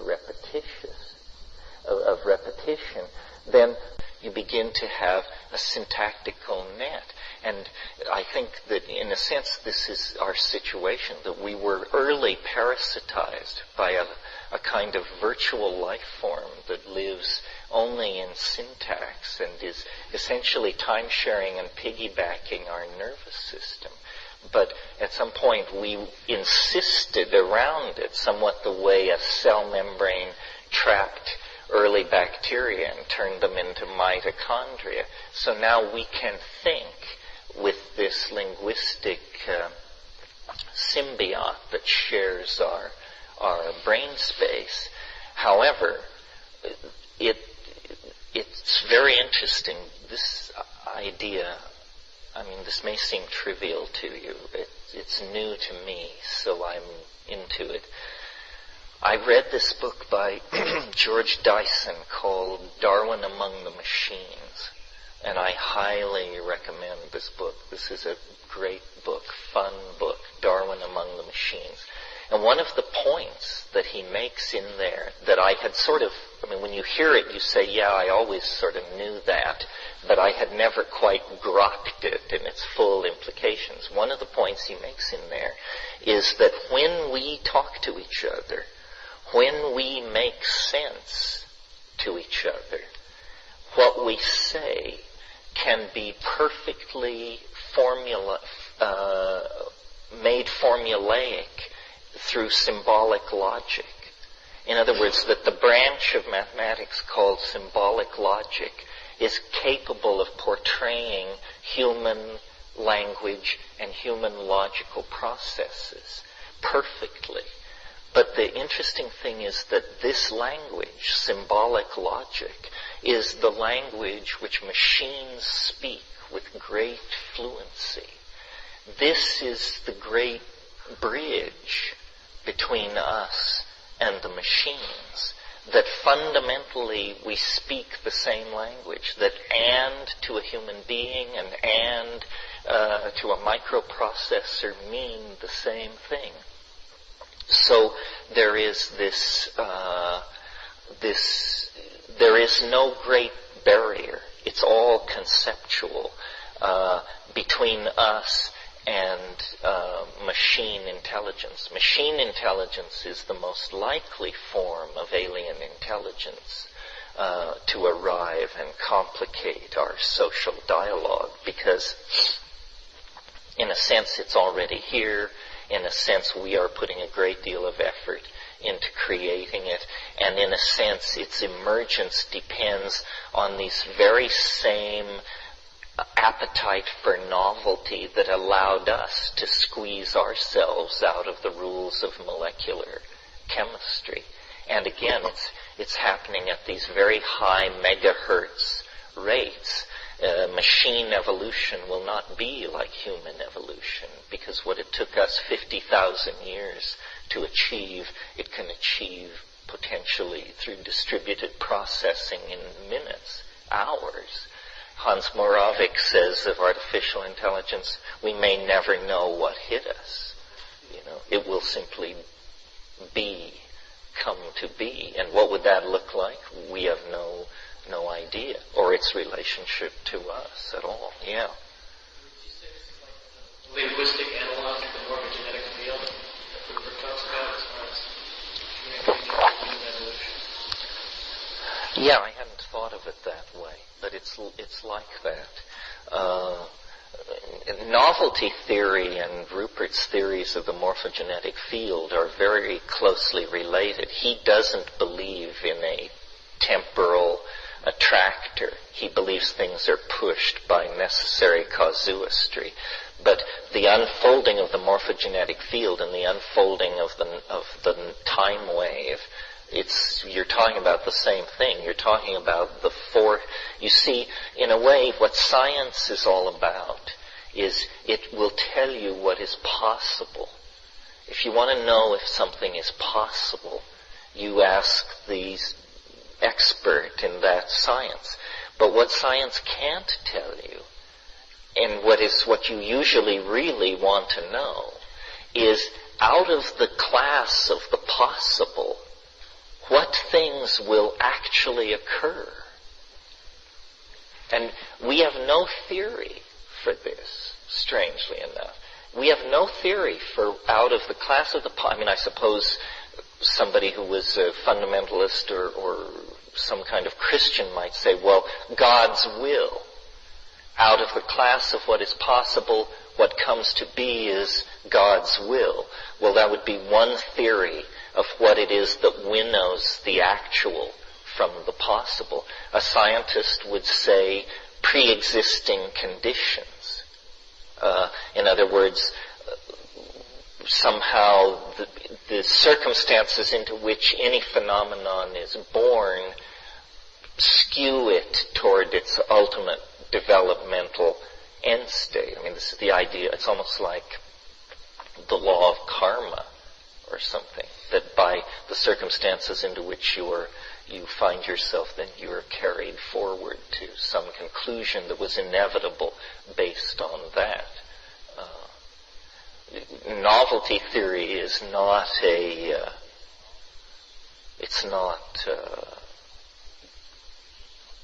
predestination. It doesn't say that the future has happened. If you believe the future has happened, you have all kinds of philosophical problems on your hands. Because, for truth as a concept to have any meaning, you have to have error. If you think what you think because you can't think anything else, which is what predestination is, well then what does the search for truth and meaning look like in a cosmos like that? It's meaningless, no. In a predestined cosmos, you think what you think because that's what you think and you can't think anything else, and it doesn't have anything to do with truth. So there must be at least that much freedom to err in the mind. But of course, the mind through the body is an extension into the world. For all the huffing and puffing of modern science and neurophysiology, they still can't tell you how you can think, I will close my hand and close it. This is mind over matter. This is telekinesis. This is, science is just completely baffled as to how this can take place at all. It's a fundamental miracle. Been good for 5,000 years, still knocking them dead. And it's by that trick that we don't understand how it's done that will and mind and intent enters the world, and cities get built and armies sent marching and religious revelations written down and so forth and so on. But I think that you see, for years I was like crying in the wilderness about this ramping up towards some kind of hyper-complex unravelment of the social machine in the very short term. But now I feel much more confident than I was 10 years ago. now 10 years closer to the end date, because the internet looks to me like the backbone of the emergent thing. I mean, the internet is a huge and not fully comprehended cultural step that we have now totally committed ourselves to. It's nothing less than the building of a thinking nervous system the size of the entire planet. And our most important, we're wedded to this thing. Our banking, military planning, corporate capitalization, long-term planning, design process, inventory control, resource extraction, everything is running on this strange companion that we built to be indestructible because we built it at the height of the Cold War. And so, it has no nodes of control, and it's the most complex thing ever put in place on this planet since DNA, cooked itself out of the primal ocean. Yeah. Again, somehow are those people that have had these experiences going to be spared a certain type of... Yeah, you put your finger on it. It's that to the degree that people are psychedelic, they will be less anxious about what will happen. Because what psychedelics show you is that there is life after history. There is something outside of culture. If you don't know that, by one means or another, then you will define what is happening as, the end of the world, the literal apocalypse, the collapse of everything, when in fact that's not what it is. It's just the collapse of historical, print-based, cultural models and models of the self and the psyche. I embrace it. I mean, we're not about to blow out here or go extinct, and we never escaped from the yoke of nature. Nature has taken some hits in this neighborhood.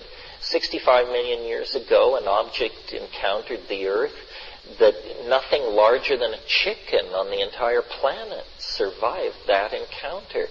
And guess what it cleared the way for? The flowering plants, the source of all these compounds we're so interested in, and the ascendancy of the mammalian order, our dear selves. We are here because of the most appalling bad hair day this planet ever endured. So, when you start judging this stuff and saying, what's good, what's bad, it's very hard to say. Nature is incredibly profligate and will take enormous chances to preserve novelty, to keep the novelty game going. And so I feel, that in a sense nature will open a way for us. Nature is interested in this process. We represent the greatest step in organizational realignment and redesign since life left the oceans. Yeah. It's grace. It's the will of God that makes these more and more complex systems fall into place. This relates to a question which was unanswered here this morning, which was about teleology. The Darwinian theory of evolution is very hostile to teleology. First of all, what is teleology? Teleology is the idea that the universe has a purpose. And Darwinian evolution is hostile to this because Darwinian evolution arose in 19th century England, where the reigning intellectual paradigm was called deism. And deism is the idea that God made the universe like a clockmaker, and then he went away and left it going. In other words, the divine clockmaker. The universe was structured by a force which has now withdrawn from it. And Darwin and his circle were very clearly atheistic, and they wanted to see biology as requiring no purpose to direct it at all. And so they created the dual concept of random mutation and natural selection. Random mutation is just that because of copying errors, radiation, drift, toxic material in the cellular environment, that the DNA messages degrade. So that's mutation. Then random selection is that this DNA is then subjected to the selective winnowing out that the environment lays against it. So by the meshing of these two processes, this is Darwinian theory, by the meshing of random mutation and natural selection, you get the slow incremental emergence of new forms. And these forms, some of which confer advantage and some don't. Most don't, and they're eliminated. Those that do stay in the system, and incrementally the system seeks to come to equilibrium with the selective forces that are operating on it.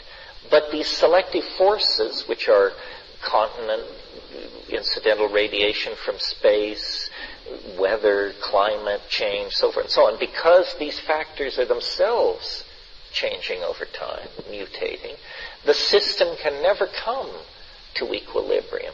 And so for Darwinian evolution, evolution is what's called a random walk. The system destabilizes, it corrects itself. It destabilizes, it corrects. Destabilizes, corrects. And after billions of years of this, lo and behold, you get animals like ourselves. But these 19th century evolutionists were keen to say, do not imagine that this is God's purpose or that the final form was prefigured in the original form. No, this just happened like this.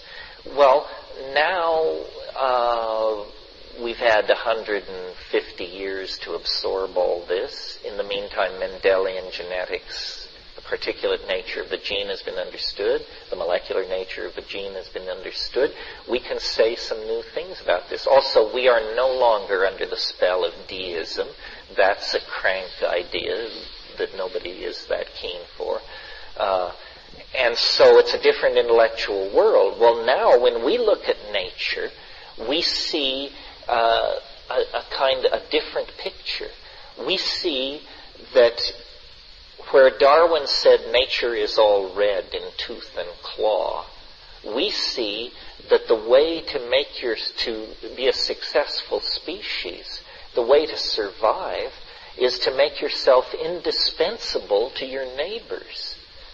Then, instead of attempting to push you down and extinguish you, if you can cut deals with everybody in your neighborhood, providing various chemicals or energy supplies or other affects in the environment, then everybody will begin to pull your way. So in fact, cooperation is what is maximized among species. And a huge complex organic system like a coral reef or a rainforest is actually attempting to come to an equilibrium of balance that is the point of greatest benefit for the greatest number of organisms and species in the system.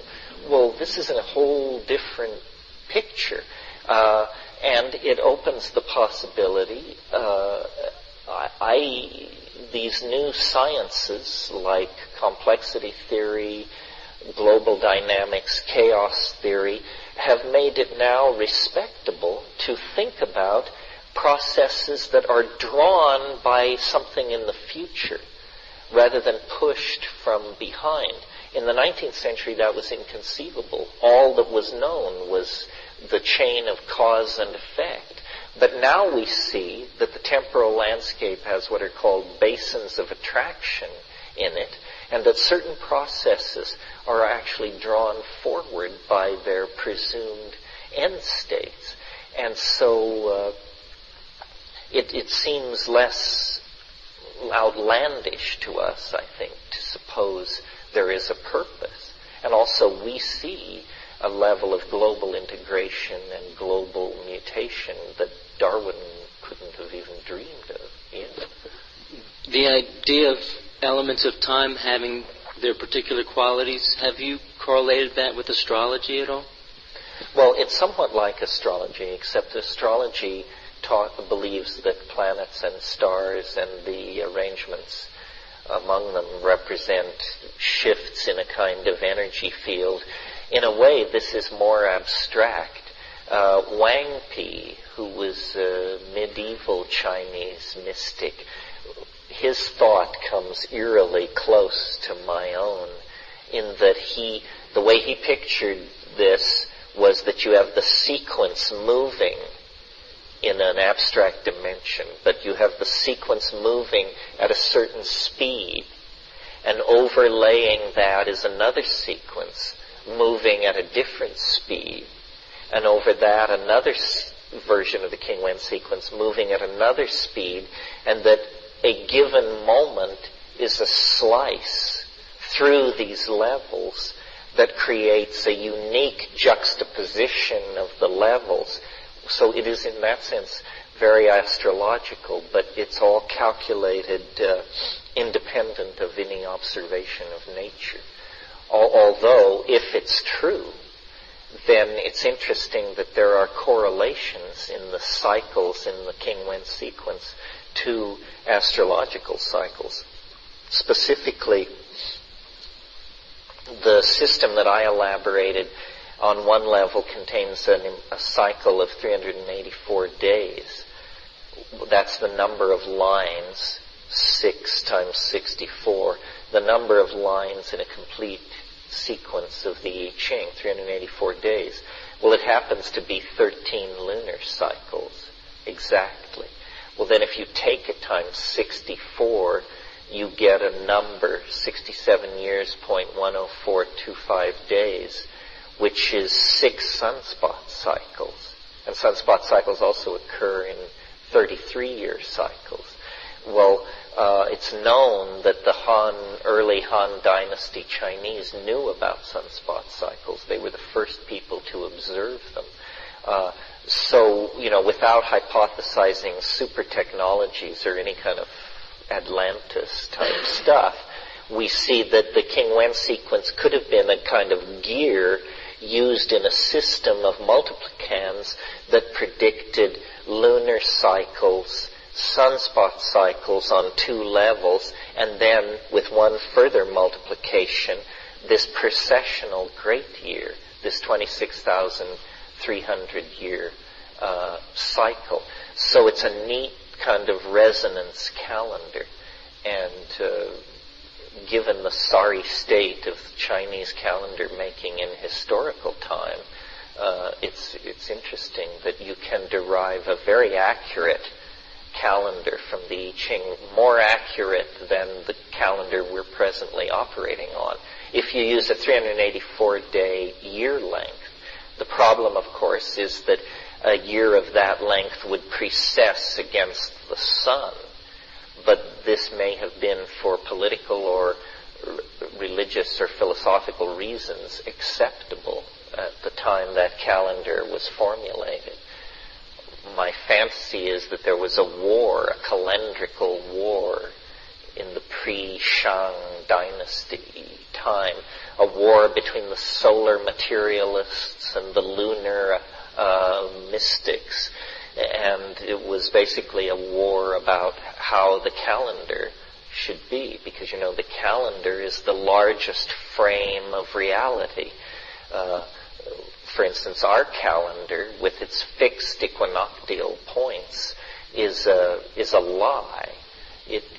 Our calendar promotes a belief in the permanence of eternity, when in fact everything is slipping and sliding around. The fact that the equinoctial points are traversed every year on the same solar year day gives rise to a kind of patriarchal hubris, arguably. Yeah. The difference between a schizophrenic and a psychedelic traveler being that maybe one can't navigate its way back. And I was wondering 2 things. One is, have you had any work with schizophrenics, and what was that interaction like? And the other was more a take on modern culture, the common channel surfing couch potato, that it has some schizophrenic quality to it. And I was thinking of the movie 12 Monkeys with the Brad Pitt character in the asylum, when he says that the thing that separates a sane citizen from insanity is how much he allows his culture to straitjacket him. Well, I don't know. Schizophrenia is a very complicated subject because several syndromes, which are quite different, are all lumped under schizophrenia. You know, probably the kind of schizophrenia that I'm sensing you want to talk about is what's called process schizophrenia. This is where somebody becomes really spun up, and it can come after days of not sleeping or something, and then people begin to have really funny ideas, and they want to tell everybody about them, and they want to they go to the manager of the business with fantastic ideas that are going to make a whole bunch of money. The problem is they just don't make sense to anybody but them, or they start hearing voices, or they become convinced that they have a special mission. And it turns out that this phenomenon, which we pathologize pretty confidently, actually is not that different from people who are having real legitimate breakthroughs and understanding their lives in new ways. It's a shifting and reordering of the dominance of the psyche.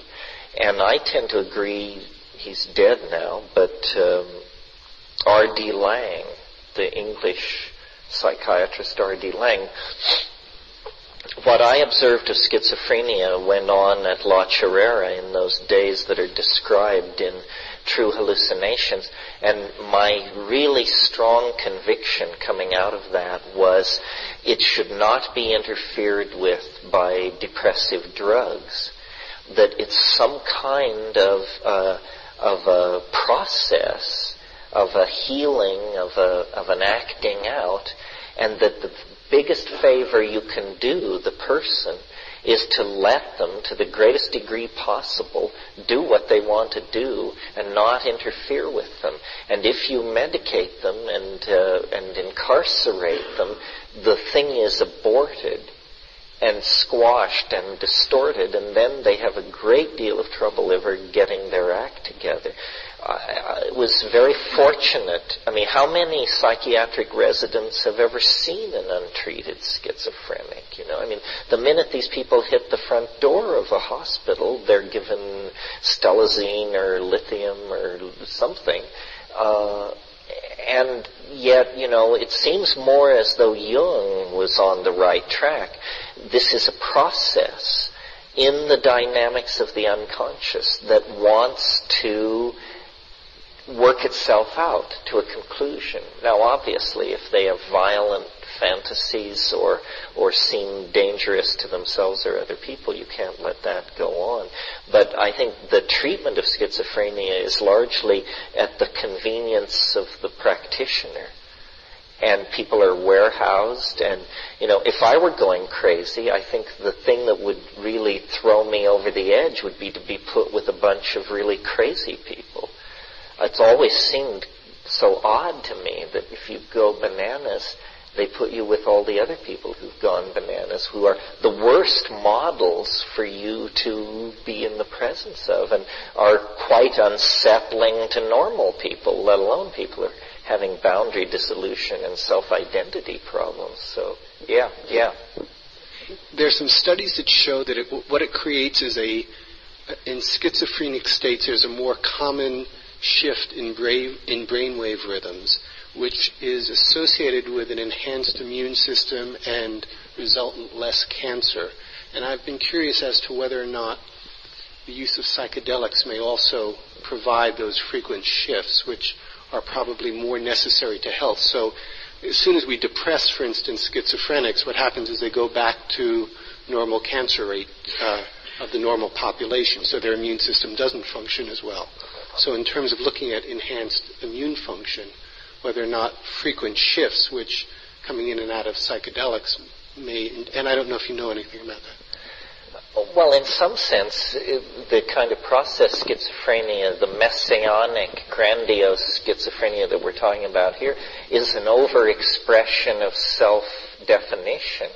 And in that sense, you would expect an enhanced immune system to accompany it. The immune system defines the chemical self. So if the self is somehow being overexpressed to the point where it becomes a pathology or a burden on the functioning of the social group, then it wouldn't surprise me that the immune system would be functioning very efficiently. Yeah, behind you. The question about schizophrenia, I agree with you that a big part of it is just that our culture should be more tolerant of people that are crazy. If there was a place for them, then maybe less of them would be warehoused off like people in less developed countries. Schizophrenics tend to do much better in those cultures. But my question is the fact that a lot of them really are suffering, and they really are suffering with the voices in their heads, and many of them do commit suicide because they're suffering so much with those voices, and some of them do see the hospital as a safe place for them. And how do you balance those Yeah, two? well, I think the paranoid kind of schizophrenia is different from this process schizophrenia, and from having seen people in that state, it's clearly a very uncomfortable state. These people are not happy. They don't like being where they are. It doesn't seem like a very functional state. I think what we're dealing with is probably a group of pathologies that may or may not have common origins. These may be completely different screw-ups, chemical or genetic screw-ups of one sort or another. Certainly the catatonic schizophrenic and the process schizophrenic present completely differently. The catatonic doesn't move, has nothing to say, can't care for their own body functions. The process schizophrenic wants to reorganize the company and call the president and talk, invest and invent and travel and speak and heal and cure, and they're just all over the map. It's a whole different style. So, in the classification of fungi, they have this classification called fungi obscuranta, and it just means everything we haven't classified. And I think probably schizophrenia will be seen to be a group of unrelated phenomena requiring different kinds of intervention and different kinds of therapy. When the psychedelics were first coming on, everybody had the idea, these things are what was called psychotomimetics. In other words, they imitate psychosis. And so then people said, well, it must be that people produce that schizophrenics are overproducing DMT, or they're producing LSD-like compounds in their blood. And people went tearing off in search of the schizogen, it was called in the literature. Well, the schizogen was never found. Schizophrenics have slightly depleted levels of DMT than the ordinary population, not dramatically depleted. No other chemical analog as a real marker for schizophrenia has been found. So it's more complicated than that. And once you go back through the literature and compare with more attention to detail, the differences are clear. The paranoid schizophrenic hears voices. Visual hallucinations are actually pretty rare. Hallucinogenic trips inevitably tend to be more positive than what schizophrenics are reporting.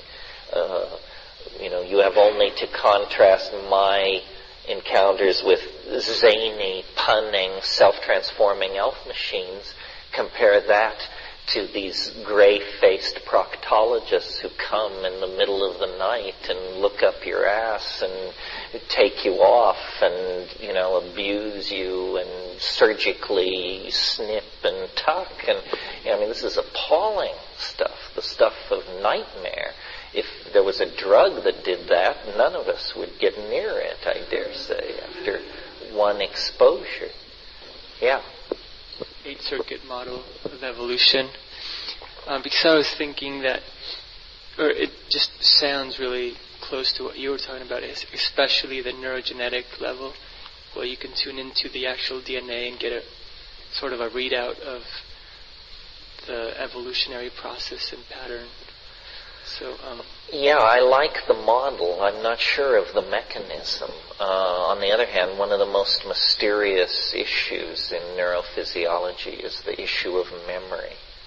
In other words, where is it? We know that in the course of your lifetime, every molecule in your body will be swapped out 5 times. Well, then how can a 70-year-old woman remember the smell of her grandmother's dress when she used to climb up into her lap? We know that people can undergo horrific accidents, brain damage, and cancer of the brain, and this sort of thing, and that their memory is, in some cases, virtually unscathed. This has been, in fact, the greatest embarrassment of materialist science in the past 50 years, or one of them, is they have made zilch progress on understanding memory.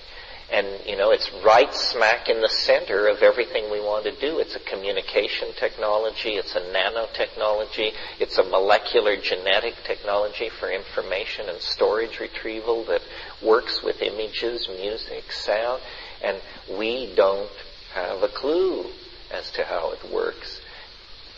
I tend to believe that nature is fairly conservative, and that once you develop a mechanism that's good for a certain function, you will find it iterated in other areas where that function is called upon. So notice that the DNA, in a way, if you understand how it works, it's like a chemical learning system. It templates the environment and it responds to environmental selection by building proteins of a certain type.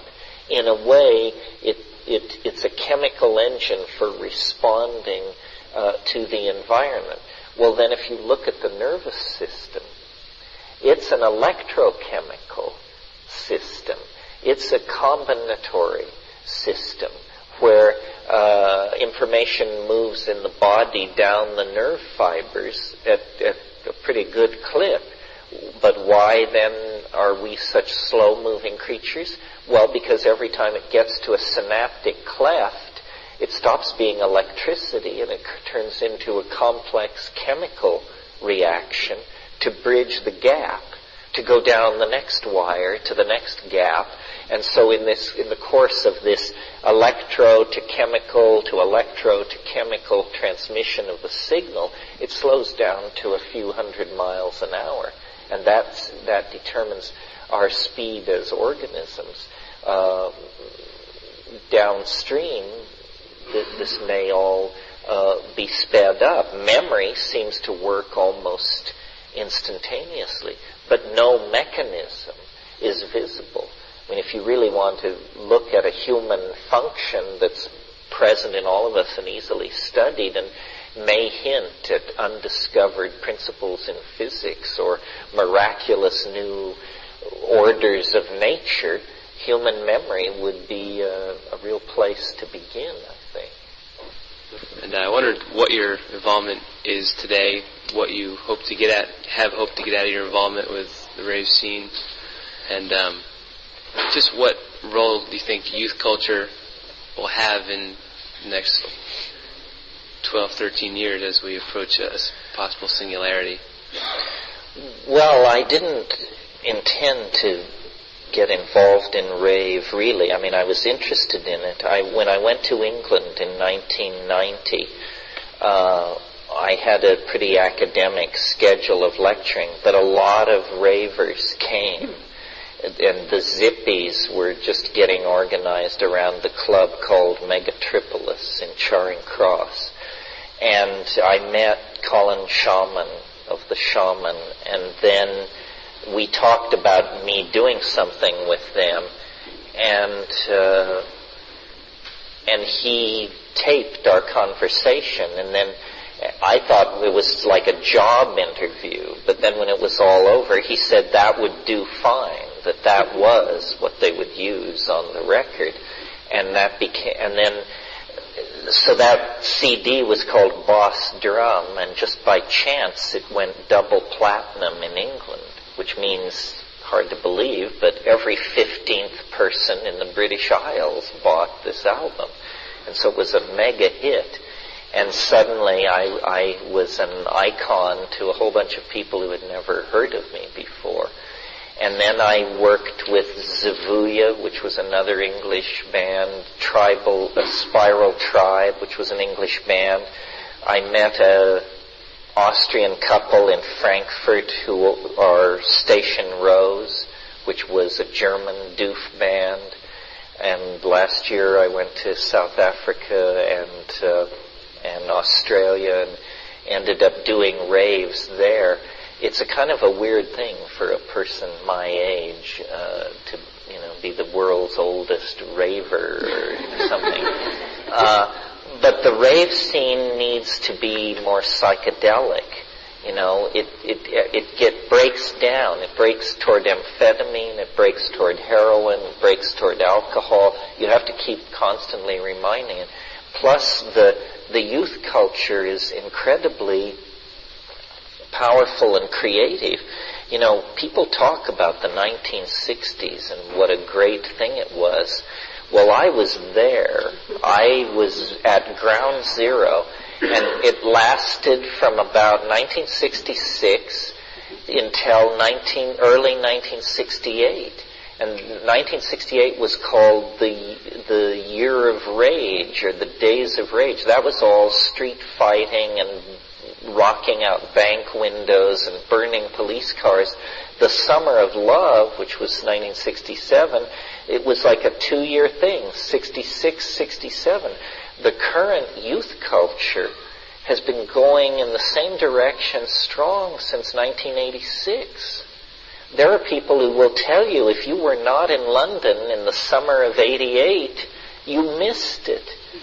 And yet there are kids who obviously don't feel they missed it because they were children in 1988.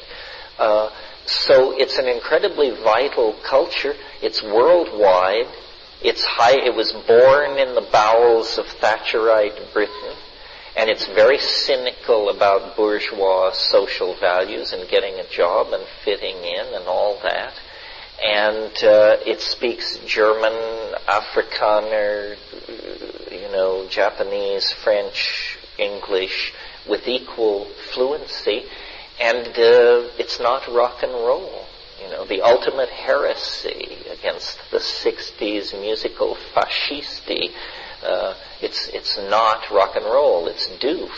If it's anything, it comes out of hip-hop. It's syncopated and ambient and experimental. And I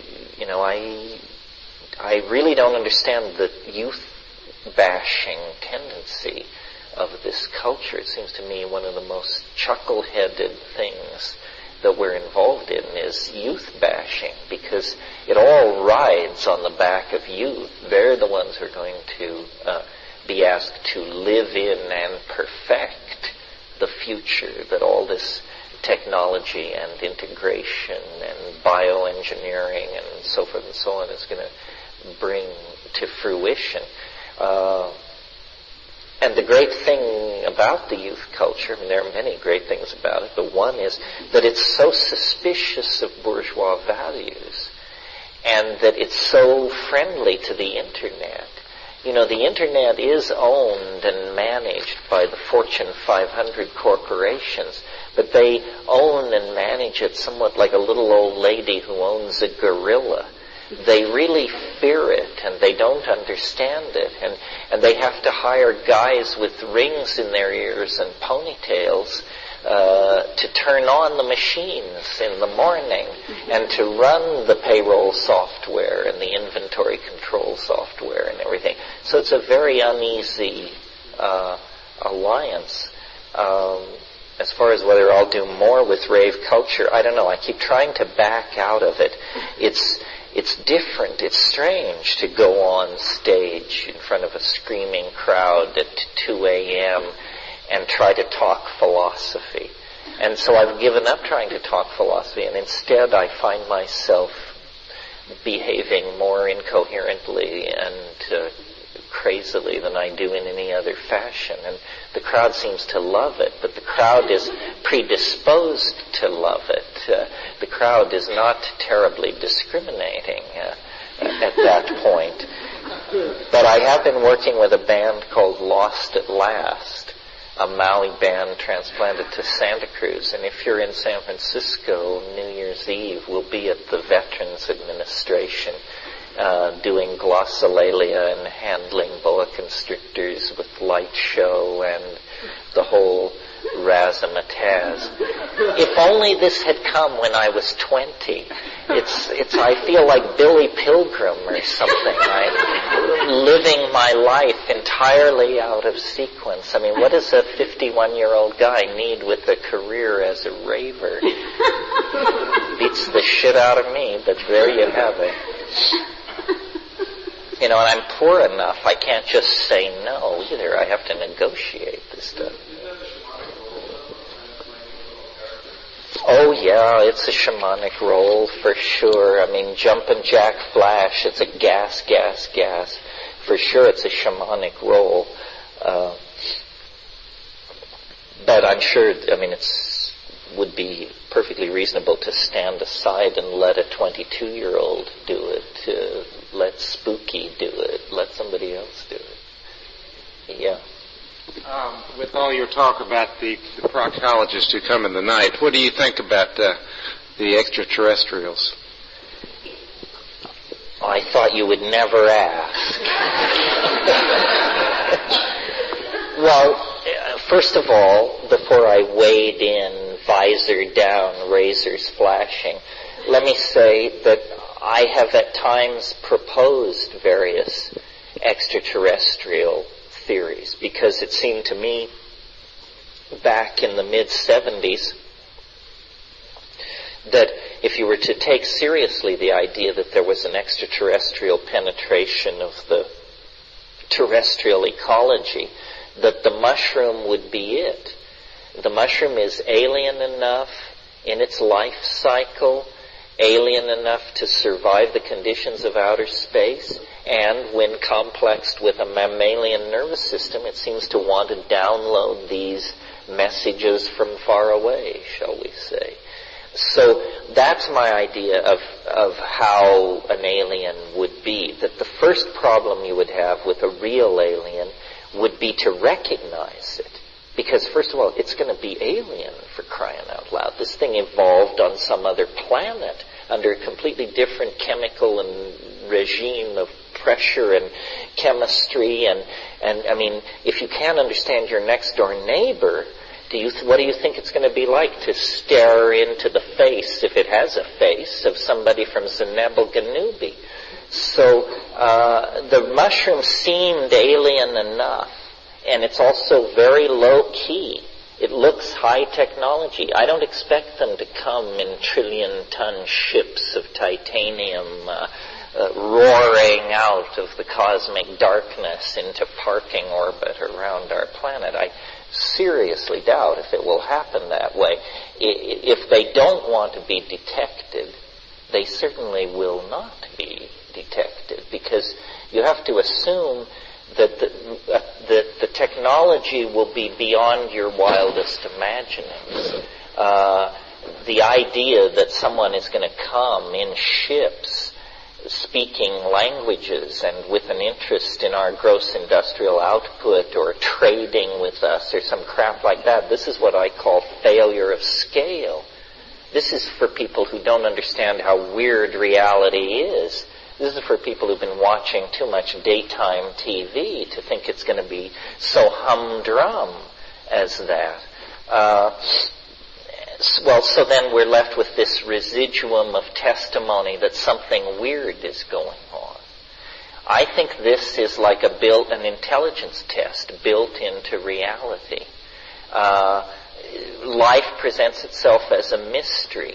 The people who pass the intelligence test are not worrying about gray-faced aliens checking them for hemorrhoids in the middle of the night. They have passed this intelligence test, and their conclusion is, whatever this is, it is not what it claims to be. It is not what it appears to be. And then people are very puzzled, and they say, well, but what about all these people who have these things happen to them? Well, this now we sort of get down to the nut of the matter, and this is where I often feel my audiences peeling away from me in horror and disappointment, because I think we're very naive about what information is and how it works. And let's see how I can give examples of this or start into it. First of all, the media that we are embedded in are designed to amplify anomalies. In other words, here's a story. Man goes to work, does moderately good job. No newspaper on earth would run this as a headline. Why? Because it's not news. It's ordinary. On the other hand, Volkswagen-sized chunk of ice falls in Massachusetts farm field. This is news. And if it passes the first gateway, which is the local news reporting apparatus, passes it on to the AP and UPI and like that, then it makes its way out into the electromagnetic medium. Well, in the electromagnetic medium, the laws of perspective are weirdly distorted.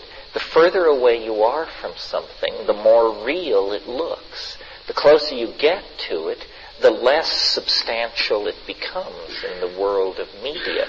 So, for example, let's say that the New York Times on a certain day reports that in a Massachusetts field a large chunk of ice has fallen.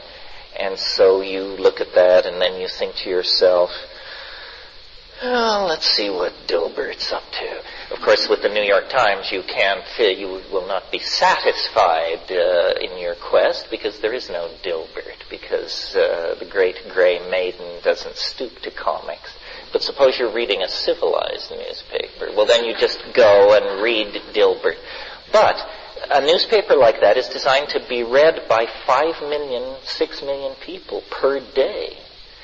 Well, sure as hell, someone will open the paper to page 42. Chunk of ice falls in Massachusetts field.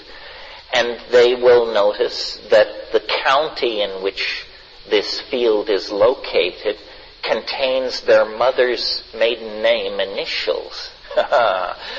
And by that and a dream they had the night before of something wet falling from the sky, they realize that God has sent them a message. And they call work and cancel and jump in the car and head for Amherst or wherever the action is. Well, meanwhile, the rest of us go on about our business, with one exception. Editors of newspapers where this story has been put out are now getting feedback. And so the editor calls up the Cub reporter. He says, we're really getting a lot of interest on that ice fall in Massachusetts deal. I want you to drive up there and get the story, interview everybody, find out what's going on. Is there a religious angle? Is there a this? Is there a that? What did people see? So this guy thinks, I have to find honest work. But until then, I have to drive up to Massachusetts and find out what's going on. The person for whom God was speaking to them and the reporter encounter each other at the edge of what is now a drying mud hole. And then he says, and who are you? He says, well, funny you should ask. I'm Dr. Raymond Hammurabi Bird, expert in telluric energies, ley lines, radiesthesic energy, genies, afrits, and ancestor spirits. And I can tell you what's going on here. This confirms a theory that I published in my book, Turning the World Upside Down in 10 different ways. I self-published my book, but and you're off at this point. And so, to make a long story short, and you maybe can't always follow this advice, but it's very good advice, nevertheless, whether you can follow it or not. When confronted with the irrational or the extraordinary or the miraculous, it is legitimate to carefully examine the messenger. The key to understanding what is going on is to examine the messenger. People don't do this. They examine the testimony of the messenger. So they say, now stand exactly where you were standing when the saucer first appeared. Aha. And so it was 20 degrees above the horizon, and it moved, so we can calculate it must have been moving at this speed. This is not the right question to be asking this person. The right question to be asking is, have you ever seen a ghost? What's your position on the resurrection? How do you feel about homeopathy? What's your position on major earth changes in the short-term projection of things? And if you do this, you will begin to discover an epistemological naivete, I maintain, that the illusion that you and this person are living in the same Idaho begins to break down. They have categories and presuppositions and expectations that you can't follow along with. And so the illusion of communication is necessary for there to be the mirage of an event, is essentially a way of putting it. So these things are like informational viruses. It's because of how we as organisms handle information. For example, here's a counter way to approach a problem in nature. Suppose you want to know how much electricity is running through a wire.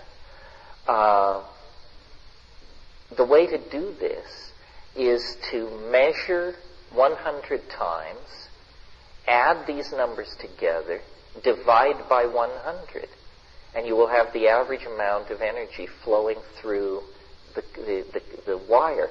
Now suppose your 100 numbers fluctuate between 3 volts and 3.5 volts, except that measurement 72 tells you that 11,000 volts are running through this wire. Well, what do you do with that reading if you're a good scientist? Well, you throw it out. You say, well, that's crazy. That can't be right. There's something wrong with that one. Get that puppy out of there.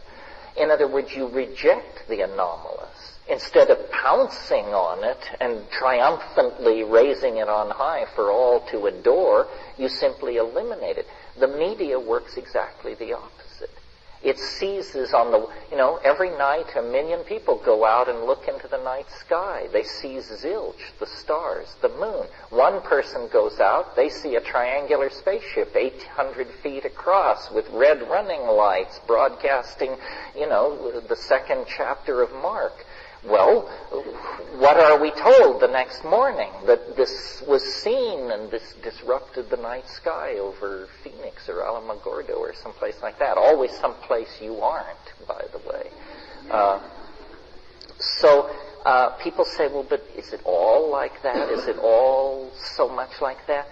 I think it pretty much is.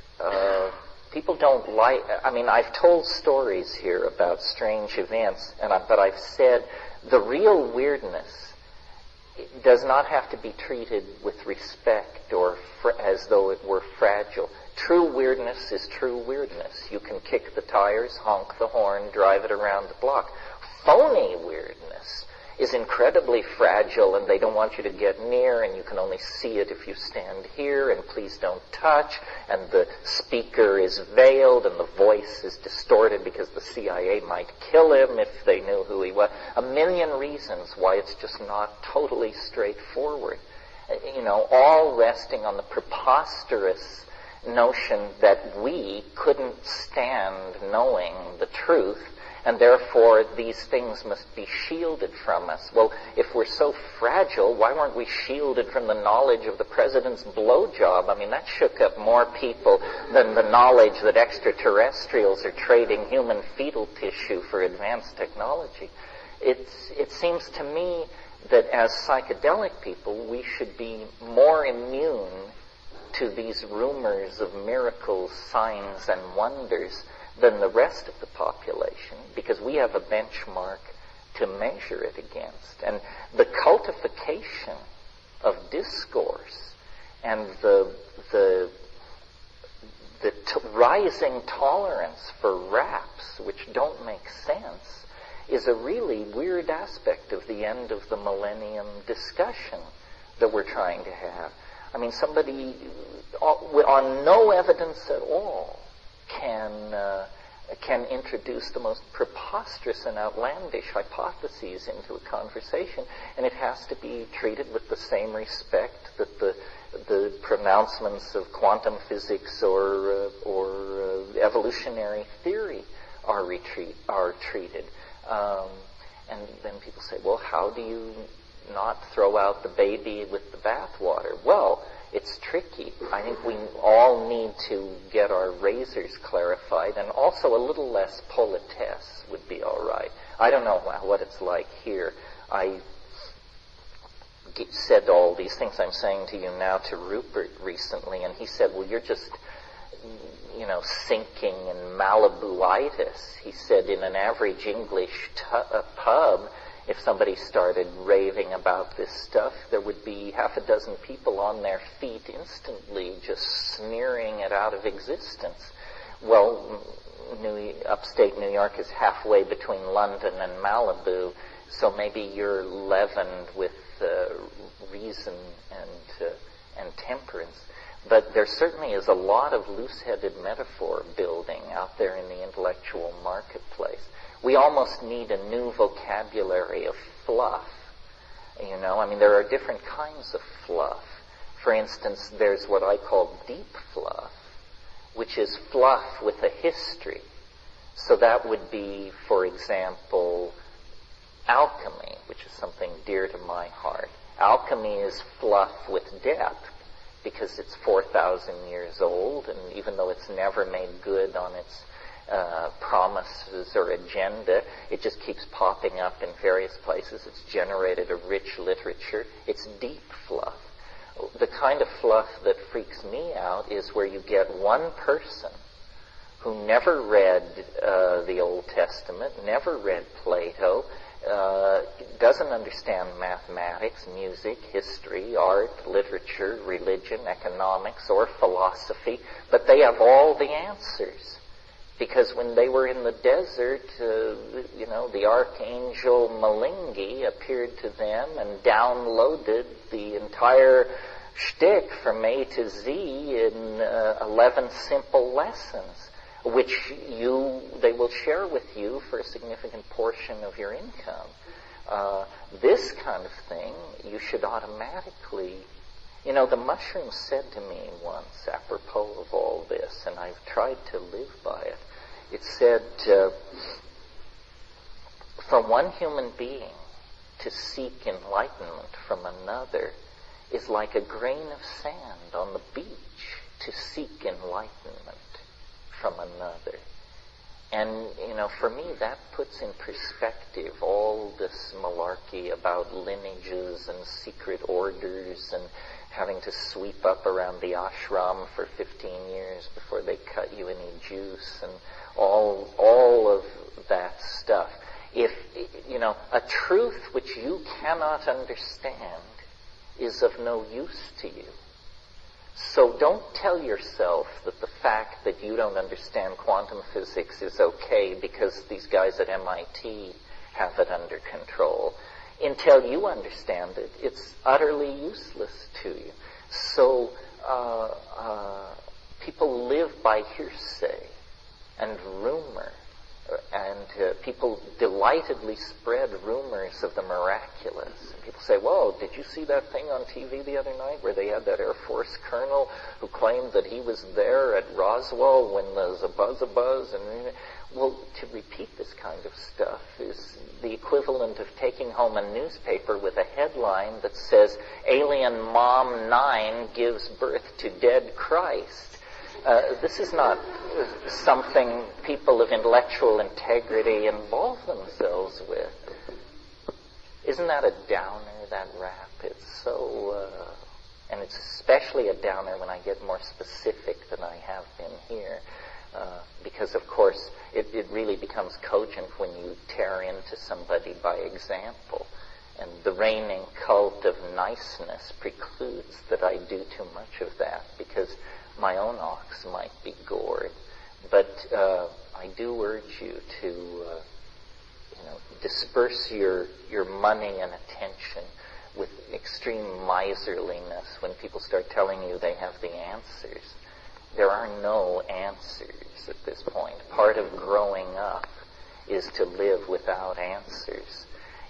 Culture is a kind of con that works on you if you're smart till you're about 35 or 40 or 50. It takes longer for some people. But if you live long enough and you're paying attention, you will eventually notice that culture is a con. It just wants to pick your pocket and get your vote and make a fool out of you. And around age 35, 45, 55, people just say, screw it, who needs this? I'm not going. Or they become defenders of it because they somehow see into a wisdom that it contains that I have not perceived. I think really, part of, there is an idea around that sometime in your mid-20s you mature, and that then you are a fully mature human being. This is obviously not true. You're still a puppet of culture. The maturation process goes on into the 30s and 40s, and if you live that long, what you should end up being is an independent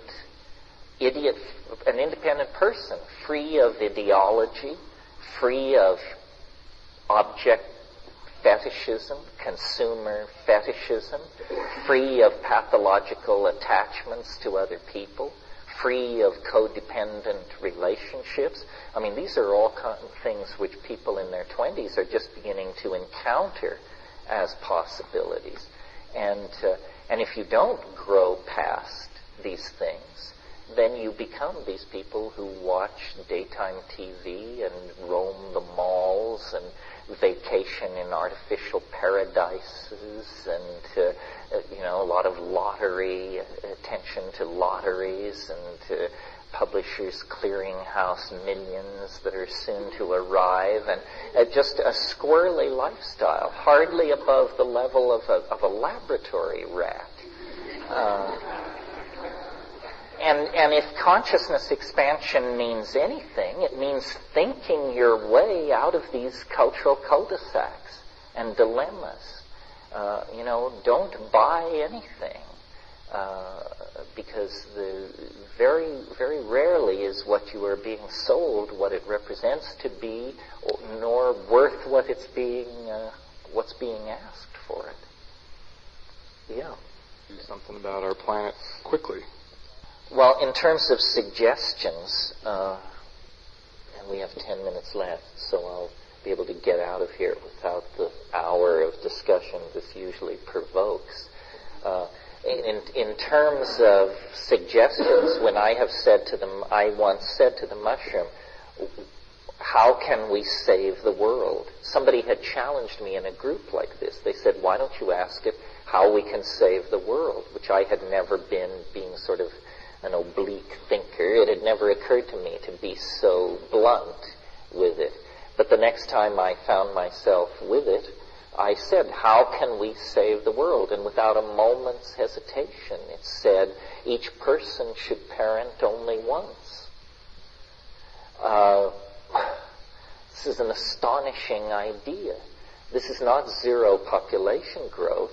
This is population falling by 50% every 20 years from here on out. If people in the high-tech industrial democracies would limit themselves to one child, almost immediately the destruction of the Earth's ecosystems and resources would halt.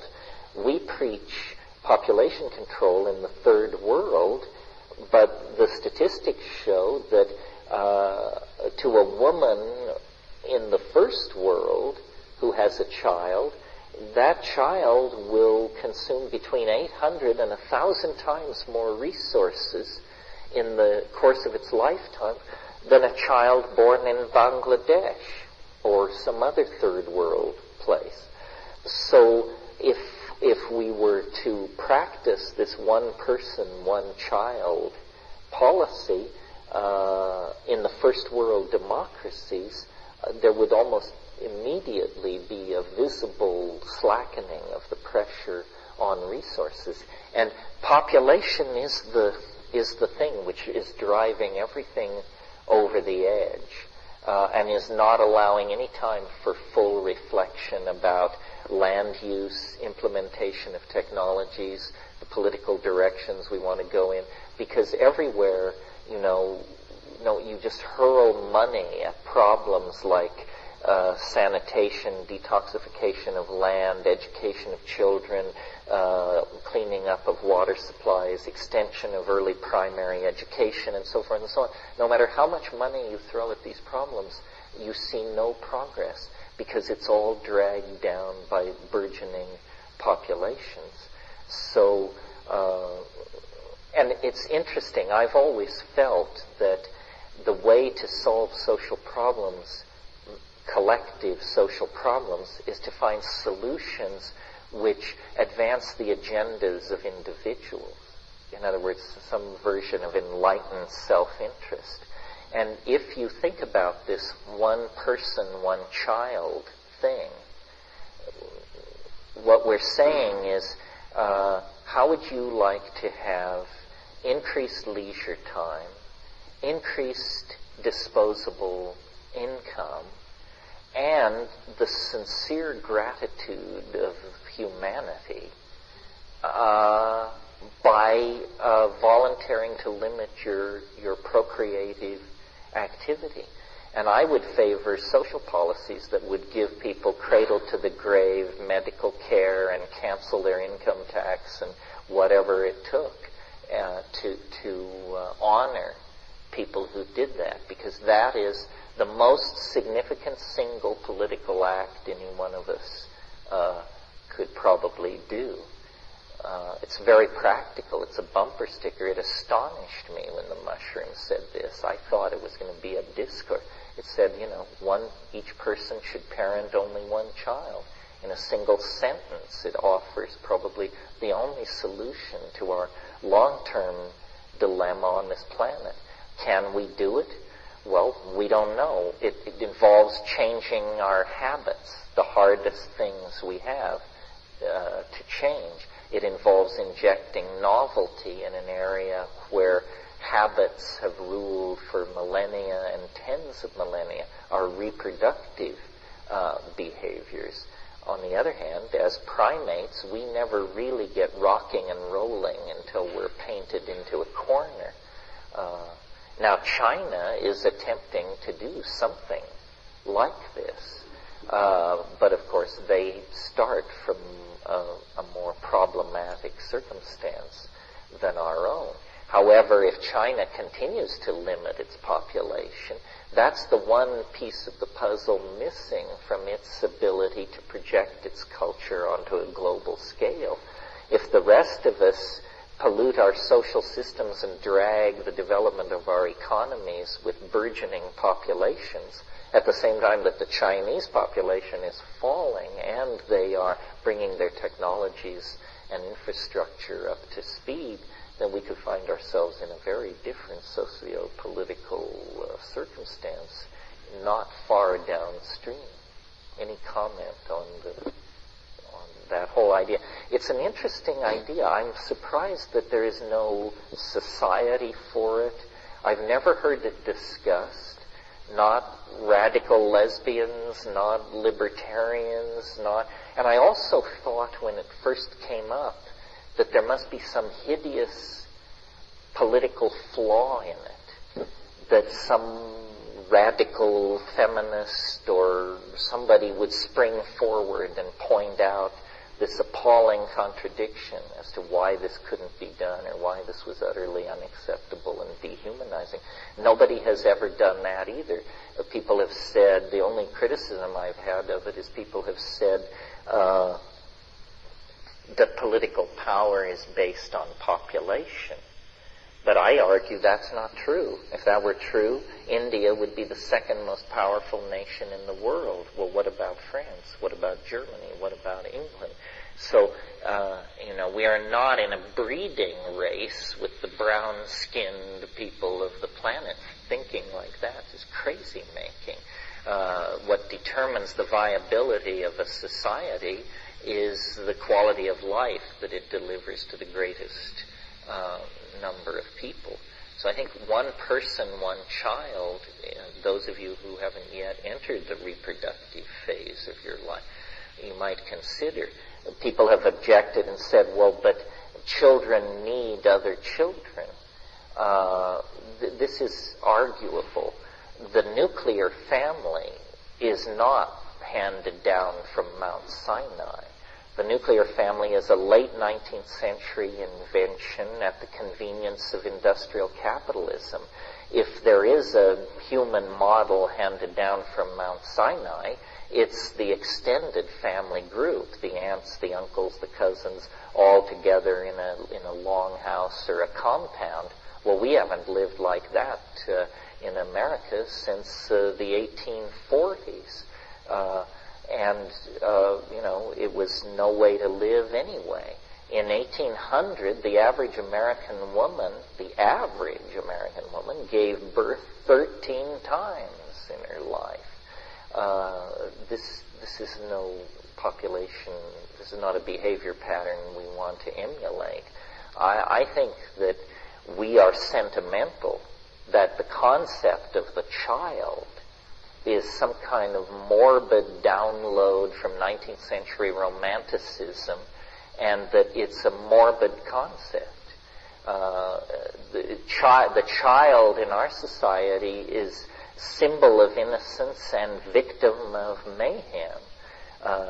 It would be, in Amazonian societies that I've observed, children are small versions of adults, and as quickly as they can handle them, they are given responsibilities and roles, and they participate in life, birth, death, sexuality, hunting rituals. There is no this idea that we screen people from the facts of life because they are innocent and fragile. And it's a complete paradox in our society, because while we're dishing out this rhetoric of innocence, we're creating a popular culture so steeped in images of violence and abuse and rape and so forth, that the idea that there are any secrets from anybody is a pretty hollow rhetoric.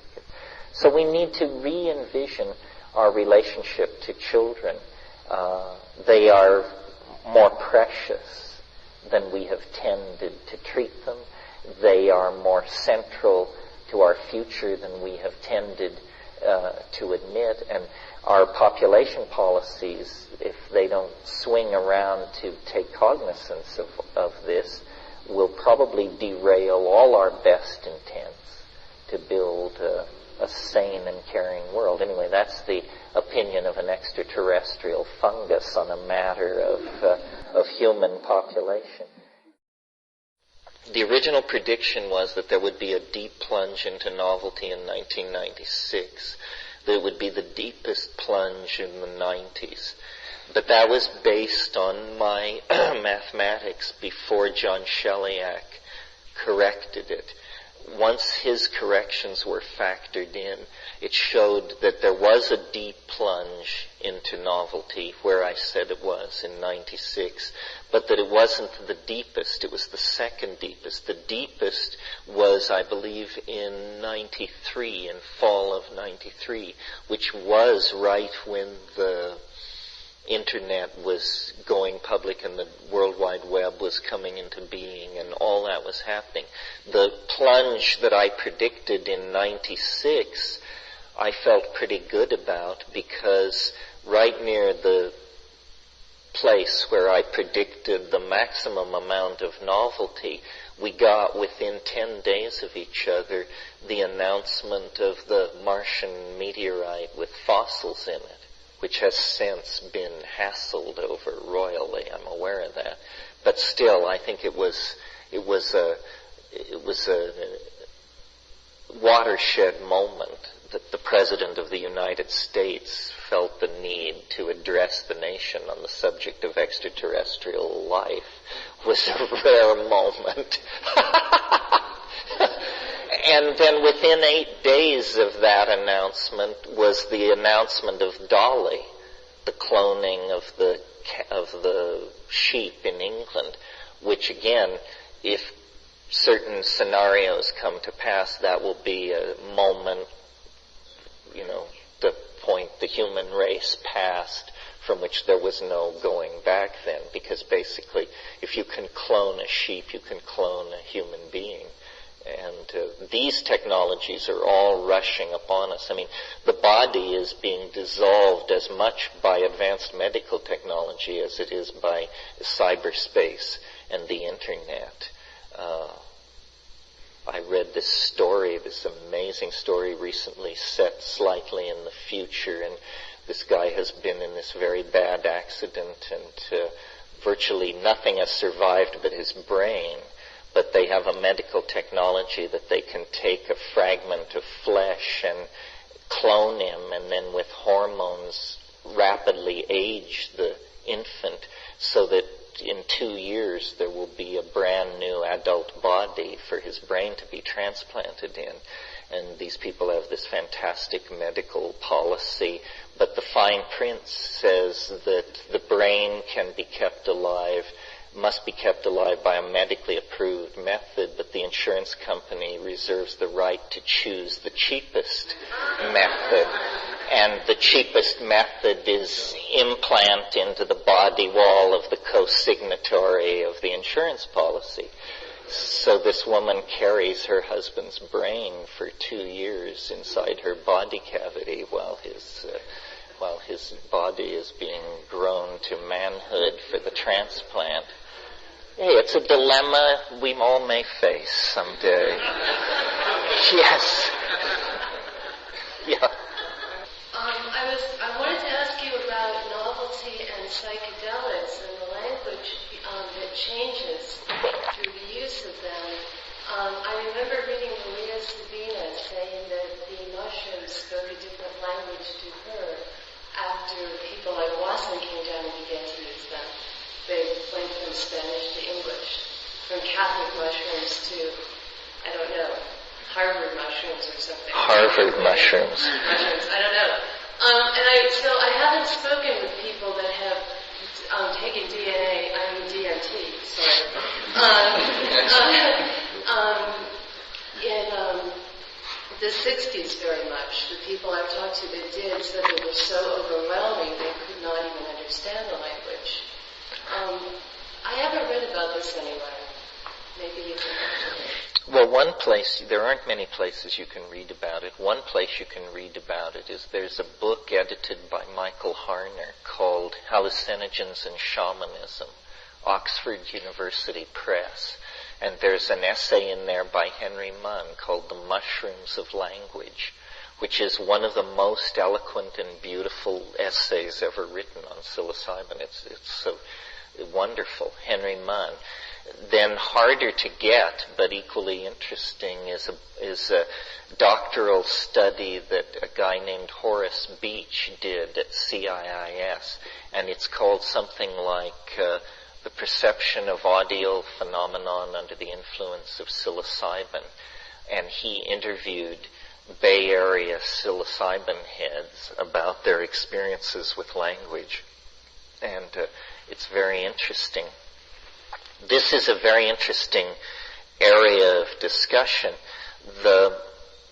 On DMT and on psilocybin, and they are closely related, psilocybin being 4-phosphoryloxyN dimethyltryptamine, the phosphorylated form of DMT, though they do not degrade into one pathway in the body. It's a parallel pathway.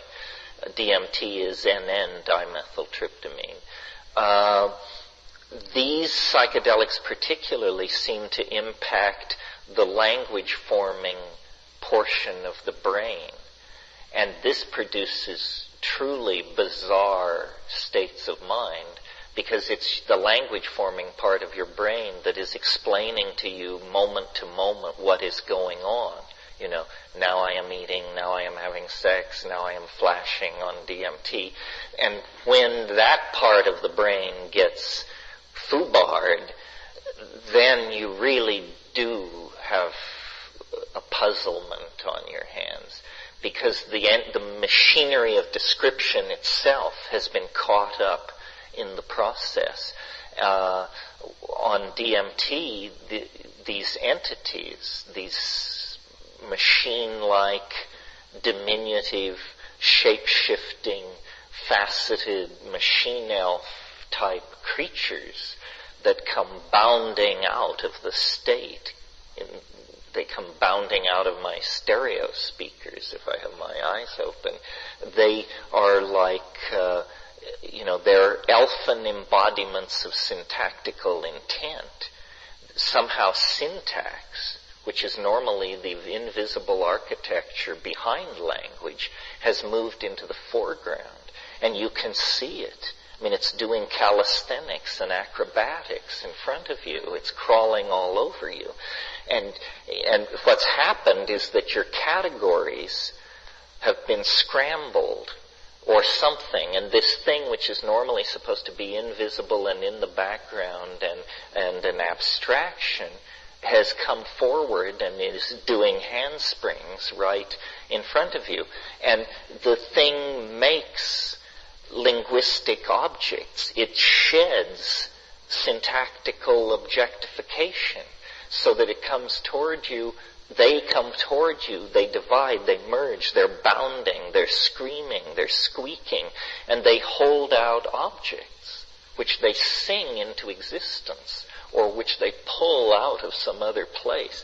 And these things are like jewels and lights, but also like consomme and old farts and yesterday and high speed. In other words, they are made of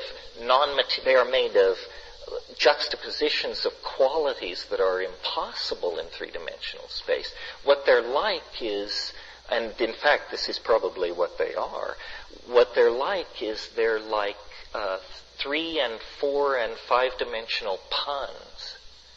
And you know how the pleasure of a pun lies in the fact that it's not that the meaning flickers from A to B, it's that it's simultaneously A and B, and when the pun is really funny, it's an A, B, C, D pun, and it's simultaneously all these things.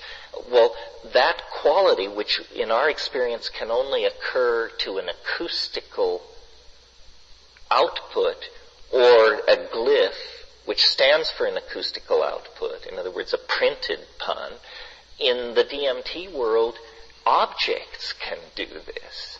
Objects can simultaneously manifest more than one nature at once. And like a pun, the result is always funny. It's amusing. You cannot help but be delighted by this thing doing this thing. Well, so these syntactical animals or these linguistic elves are pulling this stuff out and gesturing with it, pushing it in your face, saying, look at this, and you are fascinated, pulled into it, because each one is, what? How can this be happening? It's not, we're not in the world anymore. We're not in the world. No artist, however gifted, could make one of these objects because they have qualities, extremely difficult to language qualities, that no object in this world has. And so you're trying to wrap your mind and say, my God, what is it?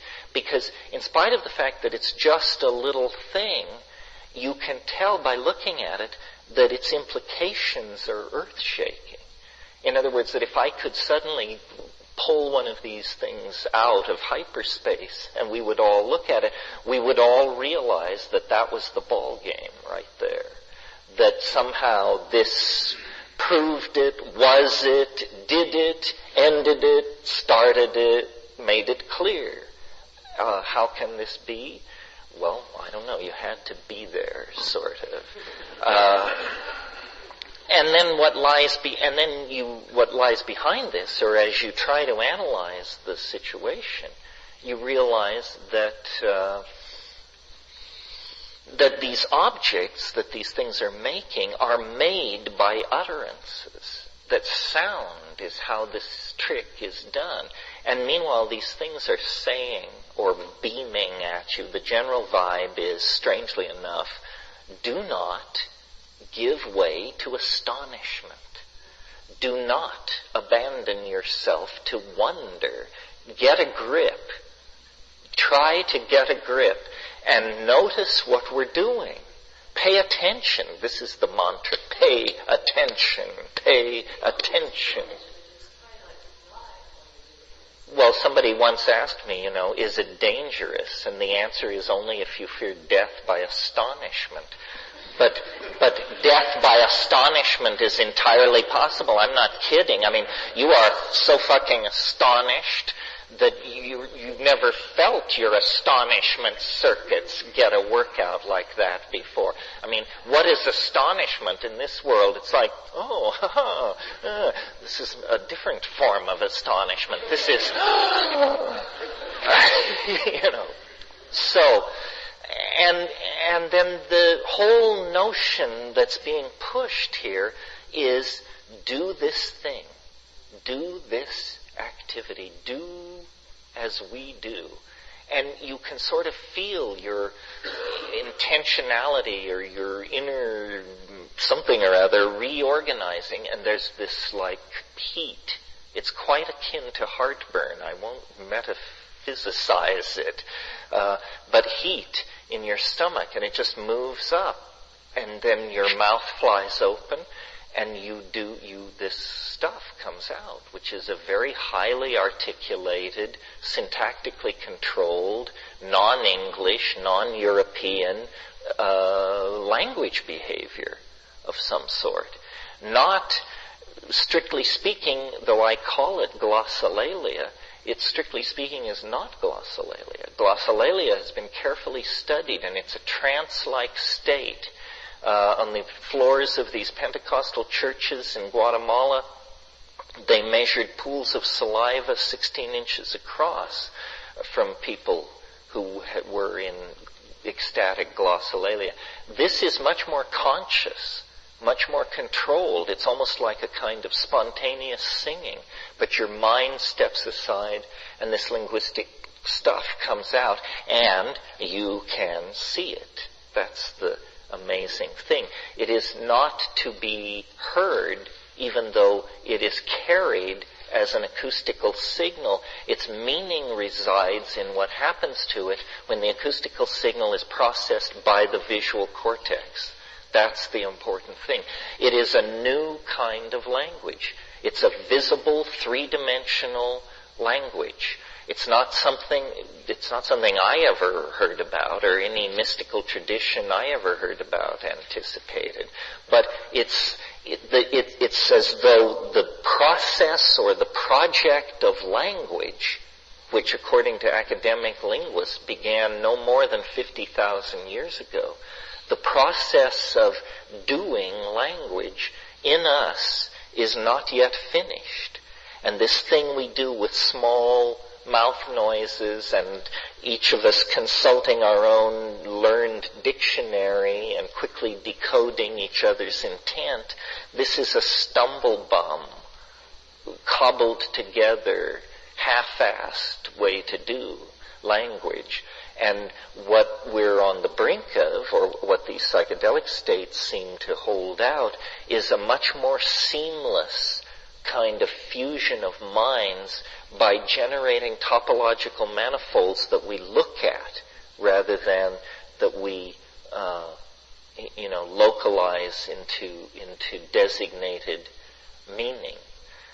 And I didn't mention ayahuasca in this rap, but ayahuasca being along with the mushrooms, a natural and shamanically used for many millennia doorway into these places.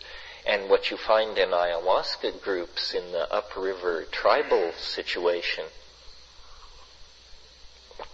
is people, the whole way the ayahuasca taking is set up is to facilitate singing.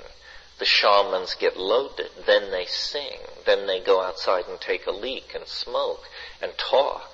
And in those intervals you hear people say things like, I liked the violet and yellow part, but I thought the olive drab with the silver spattering was way over the top. And you think, what kind of a critique of a song is that? Well, it's the critique of a song that is designed to be looked at. Nobody talks about the sound. Everybody talks about the visual impression left by the sound. And it was these groups, these ayahuasca-taking groups, that when the German ethnographers got into the Amazon in the early part of the 20th century, they called this chemical telepathine. They recognized, that, and the reputation of ayahuasca is group states of mind. Well, if you're naive, then you think you're going to hear everybody thinking. No, you're going to see everyone thinking.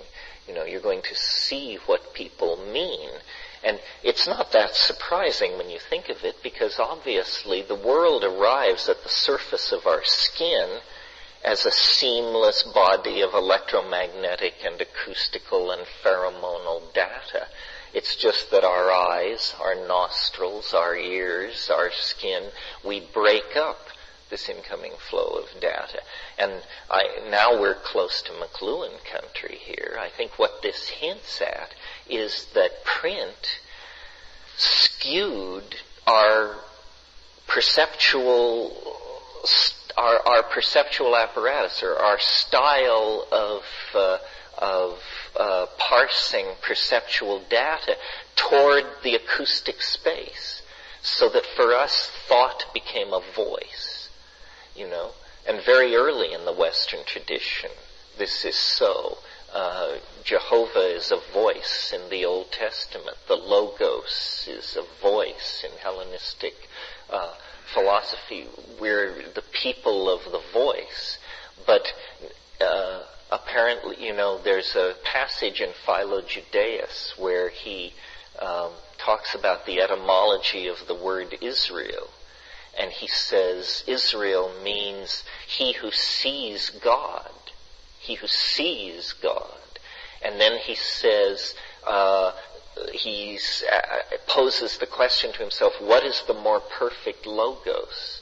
And then he says, the more perfect logos is that logos which goes from being heard to being seen without ever passing over a moment of noticeable transition. Well, I've actually seen this happen in psychedelic states, where you will be lying in silent darkness, you hear distant music, and as the music gets closer, it's like a band with lights and drums coming over a hill. As the music gets louder, it seems to physically approach, and a confusion of light turns into,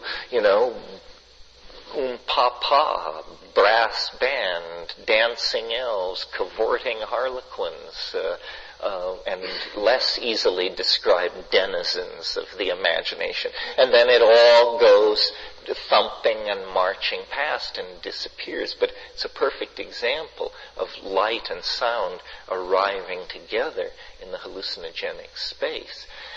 The fact that we've talked here or mentioned that we have DMT in our pineal glands, in our brains, what we haven't said is we also have compounds in that same organ very much like what's in ayahuasca. Occurring in the human pineal gland is a compound called adenosine. But when you give it its physical chemical nomenclature, it turns out it's 6-methoxy-tetrahydroharmalan. It's a very near relative of harmine and harmaline.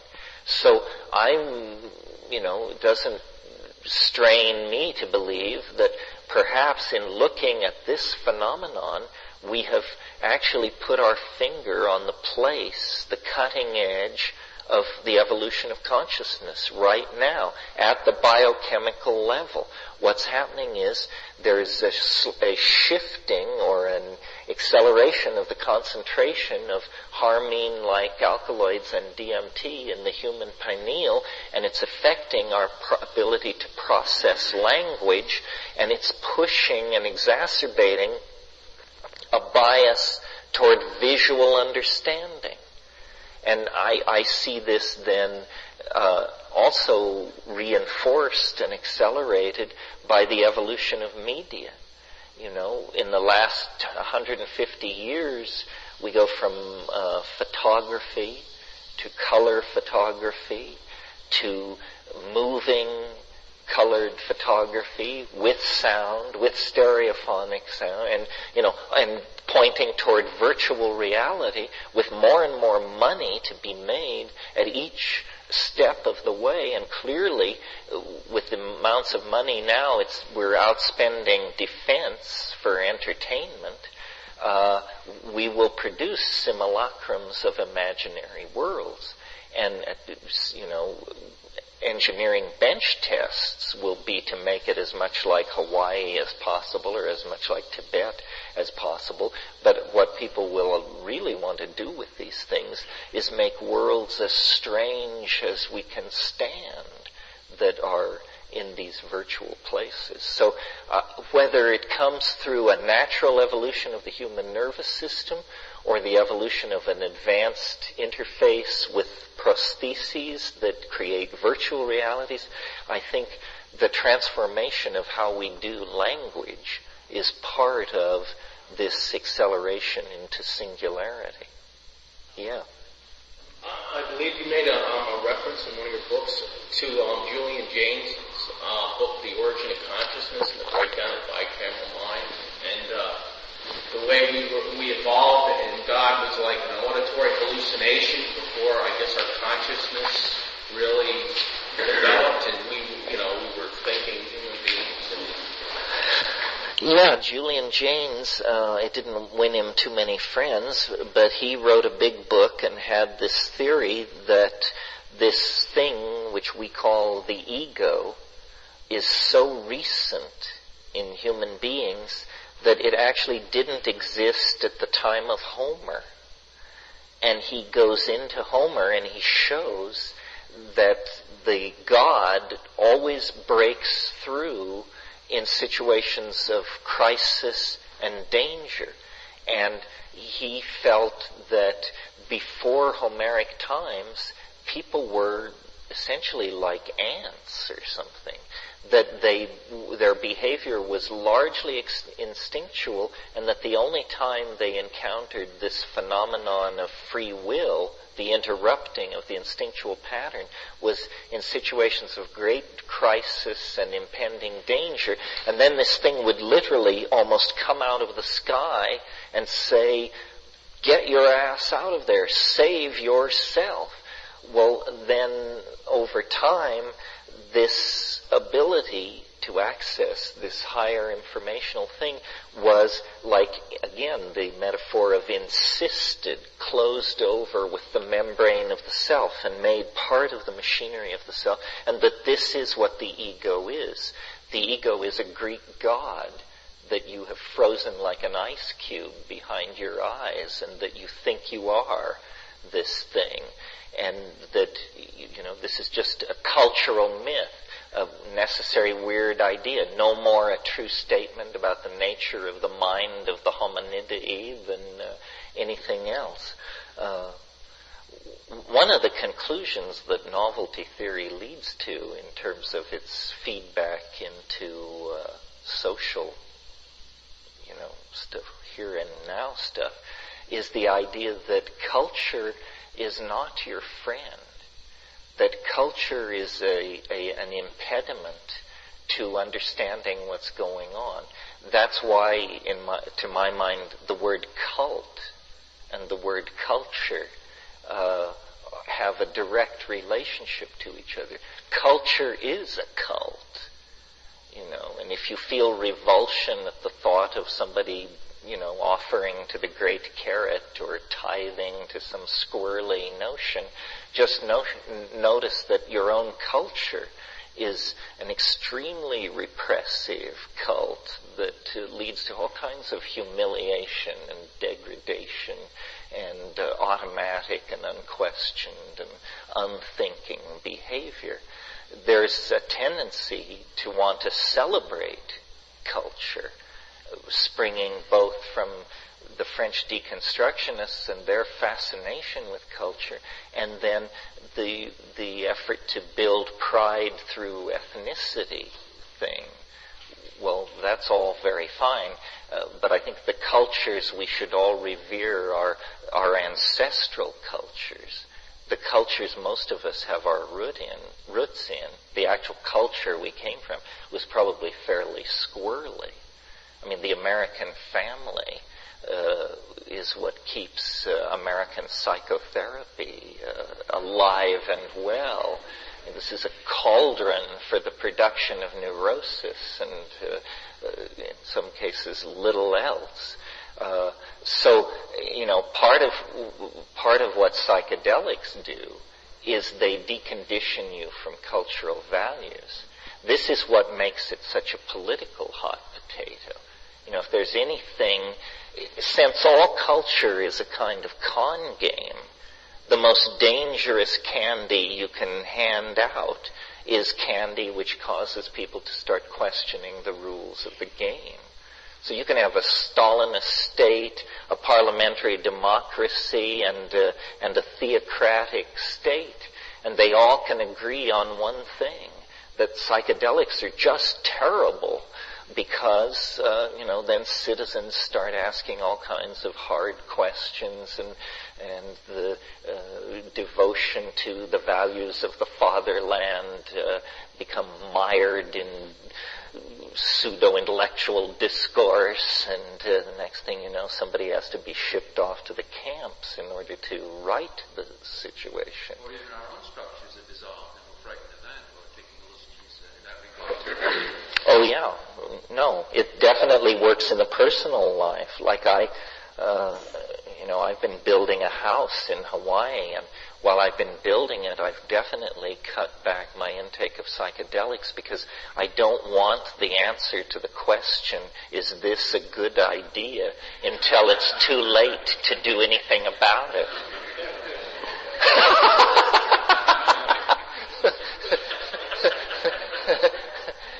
It's like St. Augustine's prayer, God grant me chastity and continence, but not yet. Yeah. One of the big ideas that seems to be in the notion of the archaic revival is that the whole big thing is really conscious and alive. The universe, the galaxy, the larger entities, and that's interesting because it's a traditional belief that's held by non-modern, non-scientific cultures. And if in fact our belief systems are taking us in that direction such that that makes sense to us, it's really interesting, but it also sort of upsets the current description of evolution within the Darwinian dogma, because that seems to be, based on the idea that it's all very random and it's just all material and life is a big accident that's moving forward. So I think that one of the ideas that you're talking about today is teleology, that whether or not when we really want to talk about evolution and how evolution as a theory is going to itself evolve and absorb this idea, comes down to, whether or not these larger things have in fact some kind of direction behind them, which is what I think your work and observations imply. And so I thought one day about how to understand that, and I had a question, which is whether or not you can talk about creativity as having a fractal nature, since self-similarity shows you at various levels similar principles, and since on our level as human beings, anything that we make, we first think about. It begins as thought, and then it becomes matter. Right. And so if creativity could be seen as having a fractal dimension, it would be a way to talk about all kinds of creation by simply understanding it at the level at which we see it. And it would suggest that to modify the Big Bang theory a little bit, before there's a Big Bang, there would have to be a big thought. And you kind of move along with that idea. So I want to ask you to comment on that, but also in relation to the idea that is also contained in evolution about the origin of language, because some of the things you're speaking about from your DMT experiences have a funny resonance with creation stories, like Adam and Eve naming the animals. And I've never really been all that comfortable with the idea that language would evolve out of grunts and groans when guys like Chomsky say it's all organized as a big system in language, and all kinds of languages can be very different, but inside they always have these structures. And nature and ecosystems and languages always seem to pop out fully formed and integrated. So, is there any possible way that we could think that language, rather than evolving from grunts and groans, evolved in the opposite direction? That the first time language was used, it was used with the power that you ascribe to the machine elves. That it was something that was done carefully and precisely because it could manifest form, or something like that. Well, in terms of one more idea, in terms of how new species come into being, the only idea that we really get to allow into the theory of evolution is that it's an accident, that there will be a mutation and a new species similar to another species will be born and it will survive, and that will lead to a new species. But I have a logical problem with that, in that any female creature which gives birth to a new species is going to perceive that species as a birth defect, and is maybe not going to want it to survive. And then there's only one. And so that Barbara Cloud book I read talked about 9 dimensions and said the 6th dimension was the morphogenetic field from which all species and organisms evolved. So I was kind of thinking, maybe along the lines of the metaphor of the computer. There's a software program in which new species are developed and designed, and the whole way in which they integrate themselves into existing ecosystems, etc., somehow or other all gets worked out, and there's a mystery that we don't see and don't understand by which these new forms come into being. And maybe they all come into being at once with 1,000 or 1,000,000 creatures instead of just one having to struggle. Well, all this raises a lot of stuff, most of which I can't remember because of my devotion to cannabis. But let's go back to the thing about language and the origins of language. Yeah, the origins of language. Let's talk about that for a minute. I think that I've been thinking about this because I've been writing about it, and here's what I've come up with.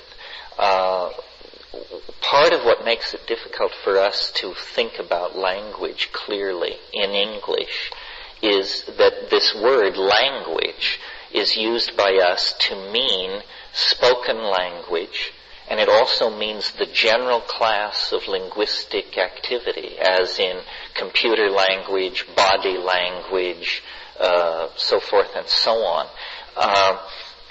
And to think clearly about language, we need to have a clear distinction between spoken language and the general syntactical organization of reality. Language, because that is old. Honeybees do it, dolphins do it, termites do it, they all do it different ways, octopi do it. There is much of language in nature. In fact, you could argue that all of nature is a linguistic enterprise because the DNA essentially is a symbolic system. Those codons which code for protein are arbitrarily assigned, in other words by convention. There is no chemical relationship between the codons and the proteins they code for any more than there is a relationship between an English word and the thing it intends. Those are just conventionalized by probability over time. So language is deep in nature. What is not deep in nature is speech. Speech is as artificial as the water wheel, the bicycle pump, the Tesla coil, and the space shuttle. Somebody figured this out somewhere. Well, so then people say, well, but this is hard to understand. It's hard to picture how it could happen. Well, here's how I think it happened. My little example about the songs earlier was a stab at this, but here's more. It's that all non-genetic behaviors, which are called, reasonably enough, epigenetic behaviors, are nevertheless, they're not simply expressions of free will. They are under the control of a looser system of rules than the genetic rules, which are chemical and absolute. The epigenetic behaviors are under the control of syntactical constraints. In other words, we need to expand the concept of syntax from the rules which govern the grammar of a spoken language to the rules which govern the behavior of any complex system. So, for example, before speech among human beings, I think it was probably very touchy-feely. If you watch monkeys, you see this. They touch each other. They stroke, they grunt, they groom, they goose, they push, they do all of these things. The repertoire of this kind of behavior, if you're good at it, may be on the order of having 4,000 or 5,000 words in your vocabulary. Well, when we watch primates do this kind of behavior, we don't think of it as a language, but in fact it is. It's a gestural language. A couple of years ago, some research was done where these people took pre-verbal infants and they taught them standard American Sign Language before they could speak. So these little tiny children could sign, pick me up, please change me, where is daddy, I'm hungry, I want to watch TV, blah, blah, blah, and before they could ever utter a word. Well, now what we're always told about spoken language is it's this miracle and that we're genetically hardwired for it. Well, these experiments seem to imply we're even more genetically hardwired for standard American Sign Language, which is something very few of us will ever learn to use. What does this mean? Well, it means that the gestural capacity is deeper than the ability to verbalize, and hence probably older. So I think there was a gestural language as complex as standard English, probably, in place before anyone ever uttered a word.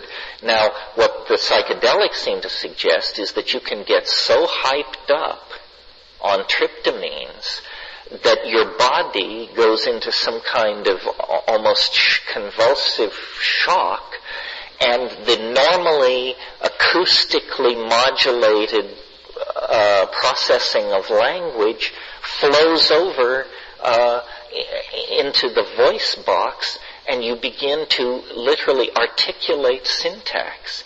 You begin to make a noise which is a tracking noise for this ongoing syntactical stuff that's organizing gestural intent. And it's like going from carving in stone to color TV. Your listener immediately transfers loyalty to this much more spectacular form of behavior. And so it's like literally that the word burst forth, full-blown, based on a platform of gestural syntax that had been maybe millions of years in its formation. It was just this ability to redirect the energy of syntactical intent through the body, so that instead of coming out at the end of the fingers, it came out at the end of the tongue, flapping in the airstream, and this thing happened. It's amazing to me that the straight linguists, if you go to an academic university and study linguistics, will teach you that language is no more than 35 to 40,000 years old. I mean, that's like yesterday. I mean, fire is 500,000 years. Chipped flint, 1.5 million years. Language, 35,000 years old. Language is everything we are, everything we do. You can't think without it. You can't do anything without it. And yet, if it's that new, then what it represents is simply a technology, a form of media that squeezed out other forms of media. And it's not hard to see why. After all, it works in the dark. That's good. It allows politics. You can make speeches to large groups of people.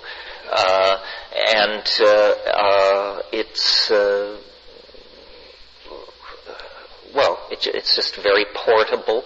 It's the cleanest technology ever put in place. When you think about it, it's one of the weirdest abilities human beings exhibit. And when you go forward to reading, you realize this is an animal in some kind of an informational tizzy. I mean, the idea that you would make marks in clay which signify tongue noises, which signify designated objects, so that these pieces of clay can be lugged hundreds of miles, so that other people can reconstruct your thought by looking at these pieces of clay. This is bizarre. For animal behavior, this is absolutely, it's just how they managed to do that.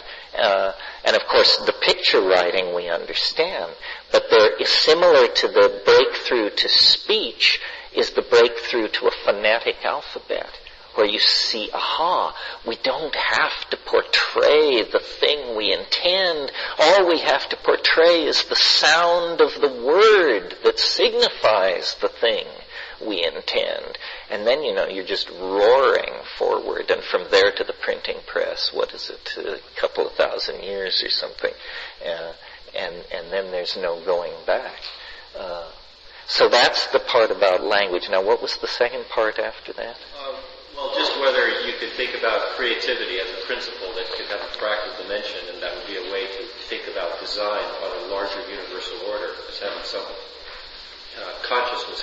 Well, if you think of the universe as an engine which it produces and conserves novelty, and you think of it as a fractal thing, a fractal hierarchy built up and built downward of subsets of itself, then in a sense every creative act is the paradigmatic act of the Big Bang. I mean, it always struck me, that the end of the novelty wave, which is up, down, oscillate, zero, it's like, it's a general map of all process. We could be describing the life of the energy output of a star, or the firing of a single neuron, or the birth and death of an economy. In a sense, you get down to a fractal level where you can say all processes are the same. They have a beginning, a middle, and an end. And if you know where you are in this concatenation of process, you can sort of locate yourself in the cosmic domain.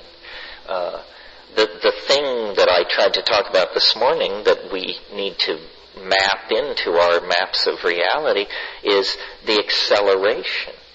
I think it's a really weird idea to talk about 1,000 years in the future. I mean, good grief.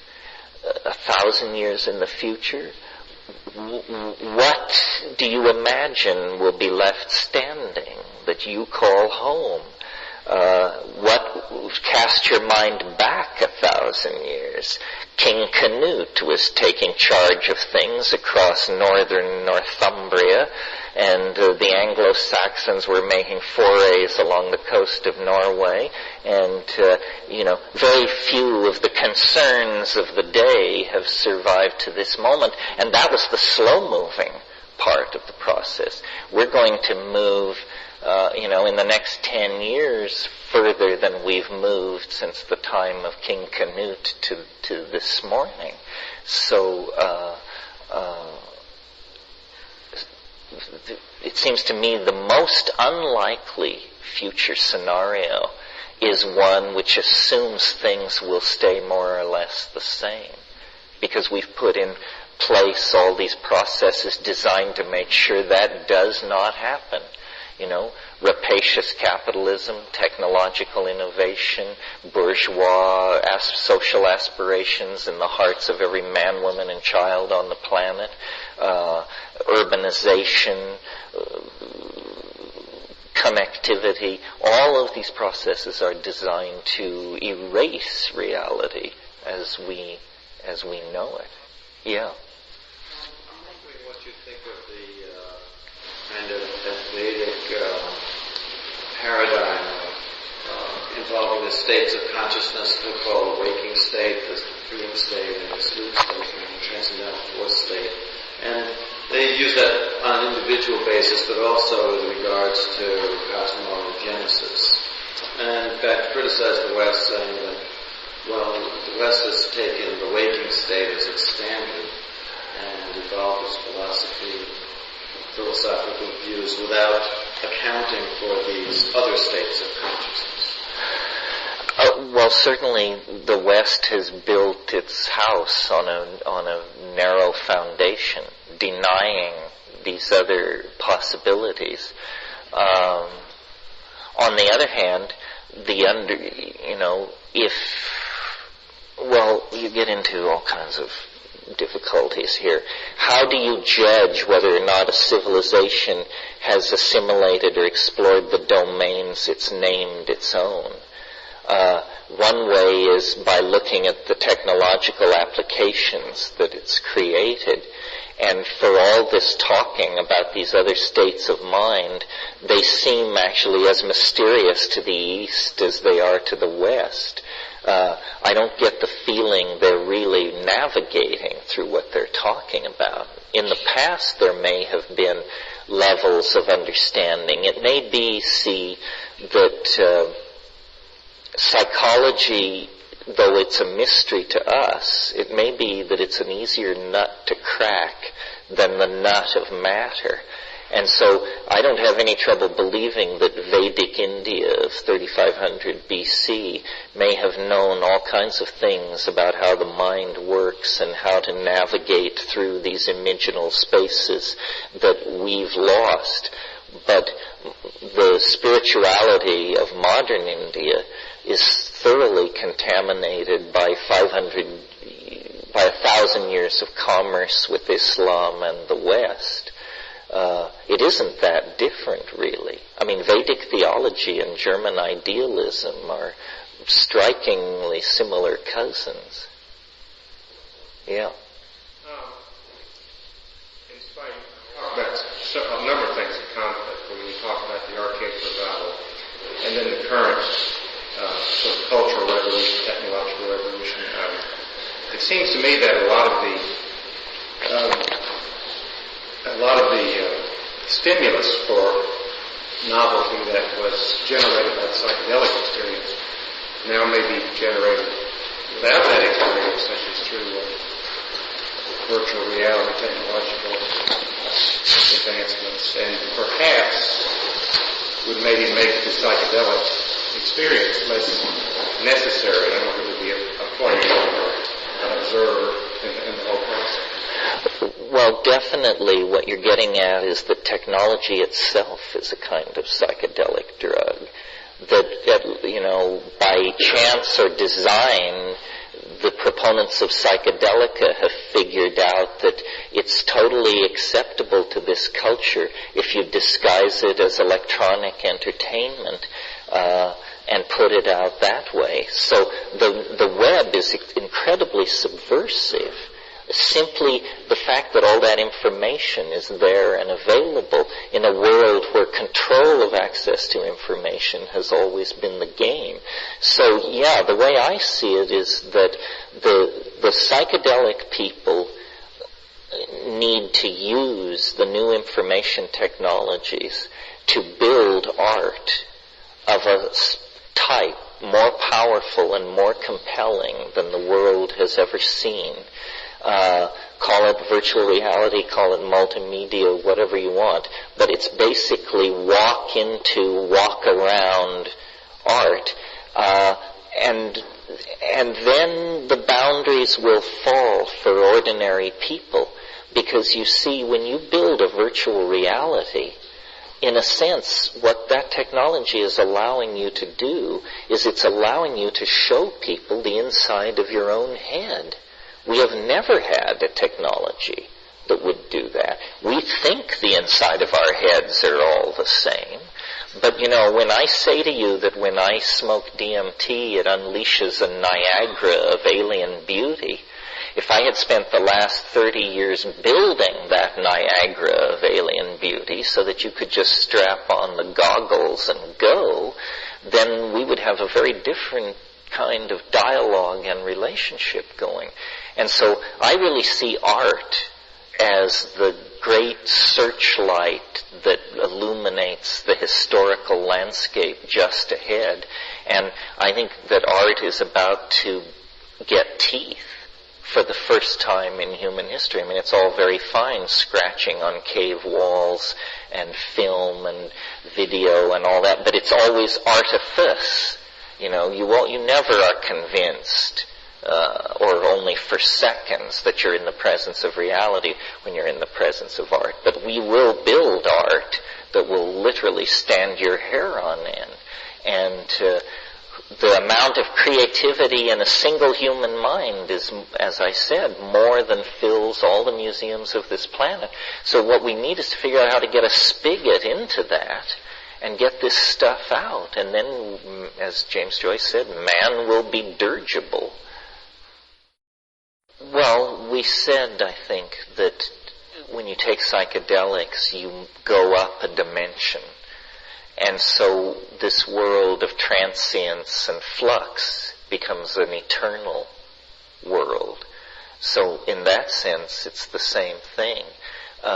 Whether meditation and psychedelics are the same thing, I think depends on your meditation and your psychedelics. Different meditations strive for different things. Much meditation is about emptying the mind of phenomena.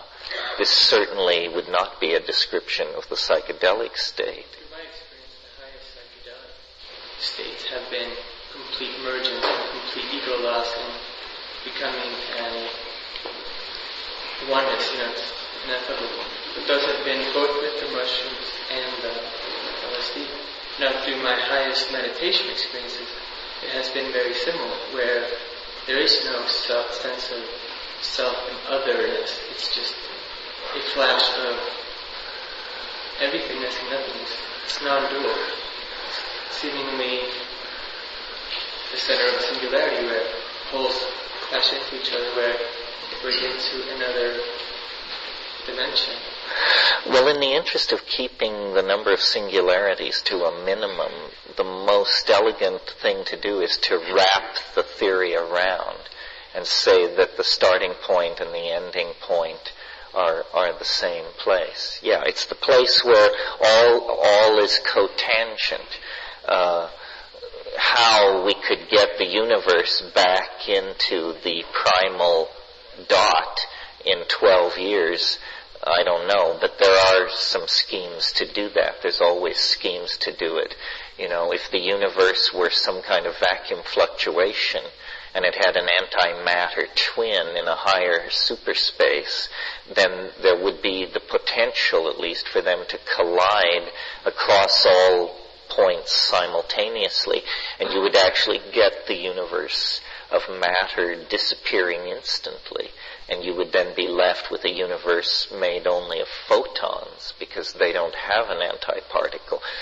What a universe purely made of light, what its physics would be like, is hard to say, but it sounds peculiarly like certain Gnostic hierophanies about gathering the light and returning the light.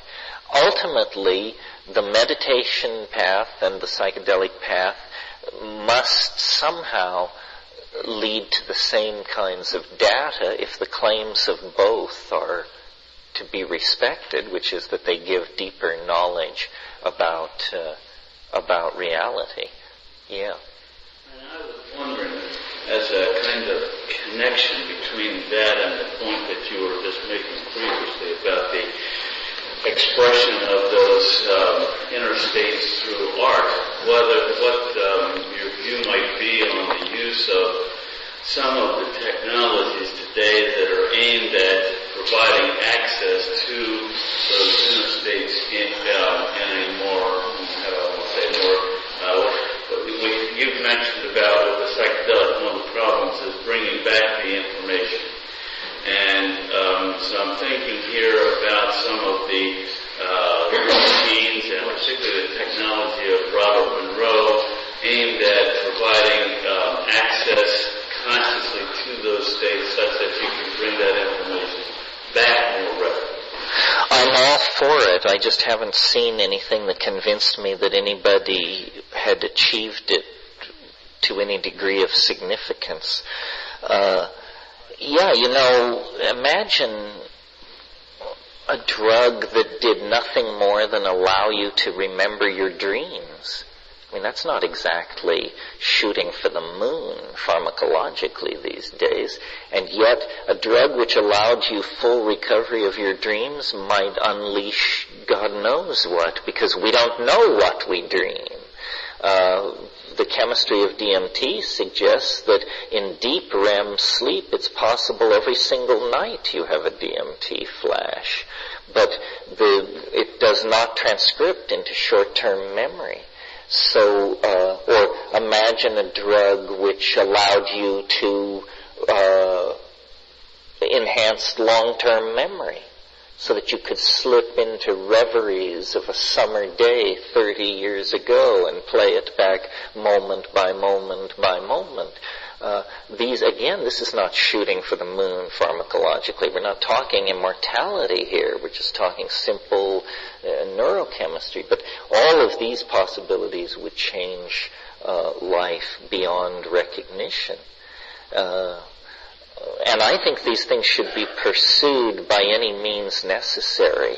It's a false dichotomy, the idea that somehow you should be able to achieve these things on the natch, and they're not authentic if you achieve them through psychedelics. This is just a con to keep lineages in business, I think, because they don't want you going off the ranch and charting your own course.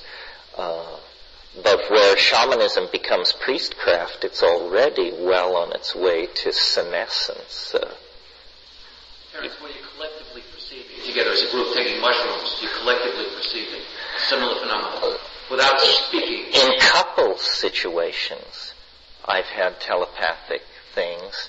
I've had in group situations very quasi-telepathic social interactions. And what I mean by that is I'm recalling an evening many years ago taking ayahuasca with these people, and they had a weird scene going. The shaman was a good guy and a good shaman, but he had a nephew who was a jerk and was sort of a pimp and kind of a hustler, and the shaman was singing with his three friends these ancient songs, and this guy was drunk on aguardiente, and he would sing against them. And this was in Peru, and if you know the style of rural Peruvians, people are so polite and so not up front that no social problem is ever dealt with directly. People will tolerate incredible bad behavior without turning on the person and saying, listen, you're completely out of line, knock it off. So 30 people, 30 Peruvian campesinos were witnessing this sing against, and the woman I was with at the time very much didn't like what was going on. And at the end of this nephew, the sobrino, at the end of his song of raucous interruption, I looked up just as he ended. The room was almost complete darkness. I looked up just as he ended. I saw her look up and look at him with a look of utter disgust. And when these red dart things got to him, it knocked him off his feet.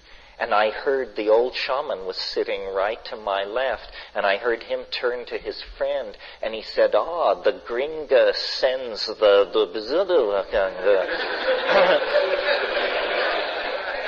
and so it was like, wow. But, then ordinary reality immediately reasserts itself and moves forward. And there's no time to say, wait a minute, folks, something paranormal just happened here. I want to interview everybody, get your impression. It's never, when it's real, it's always caught up in the on-moving flow of events. Be resisting and fearful. In other words, to resist what comes forward. Well, if you've taken what you don't want to do is this is reasonable advice too, I think. Where the problem area lies, people think it lies in taking too much. It lies in taking too little. Because if you take too little, you can resist it. You can struggle with it. And then it can turn into a real mess because you're afraid of it. And you actually have the power to some degree to resist it. What you want to do is take sufficiently enough that there's no escape, and that the transition from ordinary reality to fully loaded is as quick as possible, because the going up is somewhat terrifying. For example, let's use psilocybin as the model. Here's how it works for me. This is not tea. This is eating raw mushrooms. It comes on more slowly. So after an hour or so, and the way I do it is I sit as soon as the mushroom enters my body, I sit and meditate. I noticed in South America they don't do it like this. They dose the ayahuasca, and then everybody just goes on talking about their motorcycles and the jobs at the sawmill and who's conning who. It's like totally, they toss it. There's a brief moment, they pour, they toss it down, then they all go back to raving at each other about mundane life, and then 30 minutes later on the dot, the shaman blows his whistle or shakes his shakyapa, his dry leaf bouquet, and everybody settles down, and it's like it comes on within 2 minutes. As soon as the guy starts singing, he just invokes it. The way I do it is I take the mushroom or the ayahuasca, and then I sit and I roll bombers. So I'll have them ready if I need them. And I just sit as I'm going to sit during the trip, and I've unplugged the telephone, and I've gotten everything squared away, and it begins to come on at about the 40-minute or the 60-minute mark, and there's sometimes some nausea as it comes on, and then I smoke a bomber or half a bomber. And then it catapults it into the full deployment of the thing, where you just hang on. There's about a 25-minute period where your only job is to hang on. It builds. It's like watching an atomic explosion on the other side of 50 feet of absolutely clear crystal glass. I mean, you can't believe this is happening, quote unquote, in my mind. You have the feeling that everybody from Seattle to San Diego has just crawled under their desk as this thing tore past, but it's in your mind. And then there is the interaction with it, which moment to moment you are pretty coherent, but you lose it. A lot of it does not transcribe into short-term memory. And then after about an hour or 40 minutes of that, it becomes more manageable, more memorable. The most mind-boggling parts of it are just not possible to bring out of it because language fails. Because English, there are no words. There are no words even close. I mean, sometimes you'll bring out an image or a metaphor, but out of 5 hours of tripping, you bring out, half a notebook page of metaphors, and yet you were entirely engaged during that time. Now, this question about fear, which is a real question, because when everything begins to slide, if it's more than most people who haven't done it expect. They have heard it, they've read the books, but they think it's a metaphor. They don't understand it's really going to happen, and it's really going to happen to you. And there's a tendency to clutch or to try and resist it. The thing to do in those situations, I think, and it's counterintuitive to how Western people think, but the thing to do is to sing, to sit up, not to assume the fetal position. See, what you might tend to do is assume the fetal position and tell yourself, my God, this is the most appalling thing that's ever happened to me. If I can just live through it, it'll be all right. I've taken this drug. If I can just wait through. How long did they say it will be? 7 hours. I see it started 2 minutes ago. If I can just... No, the thing to do is to sit up and to sing. And why? Well, being practical people, to oxygenate your brain, to move this thing that's happened to you, though it may have one claw in heaven, its roots are in your neurophysiology and in the chemistry of the drug. You want to move your physiology around. So oxygenating your brain can't fail to do this. So you sing, and this almost always is accompanied by a sense of power, control, equilibrium, and so forth and so on. Not always.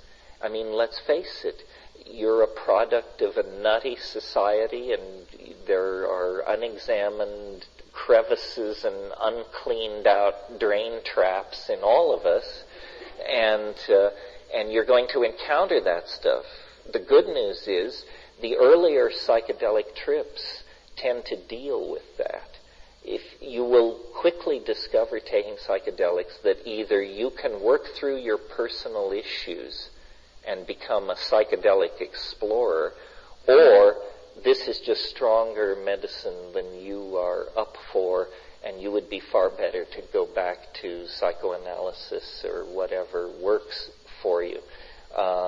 Some people just can't take it. Why is that? Well, because what it does is it dissolves boundaries, and most of us are over boundary defined, but some of us are having an uphill battle getting some boundaries in place and realizing we are not the telephone or the tree or the person we live with. And so for those people who are having trouble establishing and maintaining boundaries, this is the last thing on earth they should get involved.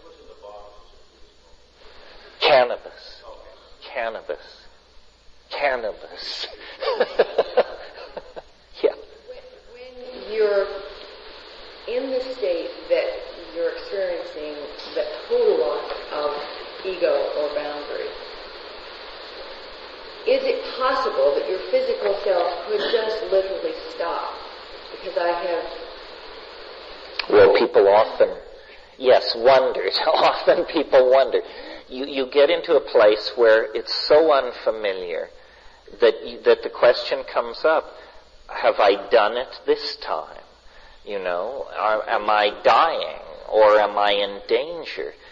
The answer is the odds are incredibly against you being seriously in danger, People don't die from psychedelics unless they have heart conditions or some incredibly rare medical condition. The problem is that the ego feels threatened by the boundary dissolution, and its ace is your self-identification with it. And it can actually say to you, you are dying, and here's the evidence. And you have to say, no, it's unlikely, and sing your way through it. But this is really tough. I mean, this is, the Buddhists talk about slaying the ego. This is slaying the ego for real. You must slay it, otherwise it will spread panic into your whole psychological system, will give way to panic and hysteria. So unless there is some real reason to think you're dying, and you should have done your homework, you should know what to expect. For example, if you take LSD and begin intense bouts of vomiting, this is not a proper reaction to LSD. Something is wrong, either with the LSD or with your relationship to it. You should know because a typical trip will put you through changes, but is not dangerous. But if you suddenly begin exhibiting some symptom, heart fibrillation or something like that, then you want to have this is why then there's always the issue of the buddy system. Should there be somebody else there, and what about all that? My position is, if you're anxious, then you should have a sitter. If you're going to do it alone, you should certainly tell someone so that they will check on you after a while. I don't like doing it in groups or with sitters, because inevitably I get spun into them. What I want to do is go as deep as possible and and even if I'm alone with one other person, culture is the third guest at the table. If you start, I've often found myself in the middle of psychedelic trips thinking, I'm sure glad there's nobody else here to see this, because I'm sure it would alarm an observer, because I have my leg thrown back up over my neck and I'm screaming in Urdu or something. But it's okay. After a few minutes, it's okay. But if there were an observer, they would feel the need to do something, And often, like I've seen people smoking DMT, and people moan, and they say, no, no, no. And they moan, and so then, you get them back together and constituted, and you say, how was it? And they say, it was fantastic. So you realize, how they present is not reliable. Well, setting has a great deal to do with it, and setting is a very complicated issue. Setting means everything from the astrological situation at the time that you do it to the physical surrounding that you're in. And it's a roll of the dice. You never know exactly what you're going to get. As far as the question about Buddhism and all that, my own, when I started taking LSD, I thought I saw in Tibetan Thangka painting and mandalas the echoes of the same world, and pursued it, went to Nepal, studied Tibetan, collected the art, and it is similar. I don't know to what degree the Buddhists, the Mahayanas, realize those states without psychedelics. I do know that with psychedelics, those meditations, those techniques, those insights are supercharged. And I would suspect that Tibetan Buddhism, as it has its roots in Vedic Hinduism, there may be psychoactive plants in its past, but it's far in the past. Buddhism was brought to Tibet in 741 by Padmasambhava. There was an autochthonous shamanism already present throughout the Himalayas, the Punpo, and it was largely based on cannabis intoxication at that point in history, not so much in the present. But I think that this is a fruitful area. I just can't believe that Mahayana Buddhism could have gotten as far as it did without some reliance on psychedelics. And of course, cannabis, we in the West, our style is to smoke it. And that's a very mild way of dealing with it. I mean, if you have unlimited amounts of high-grade cannabis and you eat grams and grams of it, you will have experiences as extreme as anything that psilocybin or ayahuasca can deliver to you. You only have to read the descriptions of 19th century writers on cannabis. Fitzhugh Ludlow, S. Weir Mitchell, these people, their descriptions of their trips are as psychedelic and as out of control as any acid reportage or psilocybin reportage. So the relationship of Indian and Buddhist spirituality to cannabis and other psychedelics is not well understood. We do know that the whole Rig Veda is a hymn to a drug, soma. But we don't know what soma is. Well, the fact that it could have invited such attention to this Vedic civilization. The 95th mandala of the Rig Veda says Soma is greater than Brahman, greater than Indra. Well, what is being talked about? How could such a great thing be forgotten and lost? What was it?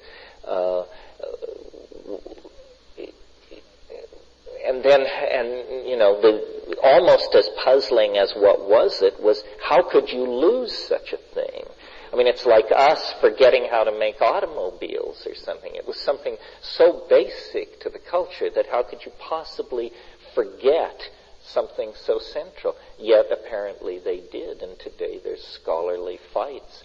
Was it Amanita muscaria? Was it psilocybin? Was it Pegamen harmala?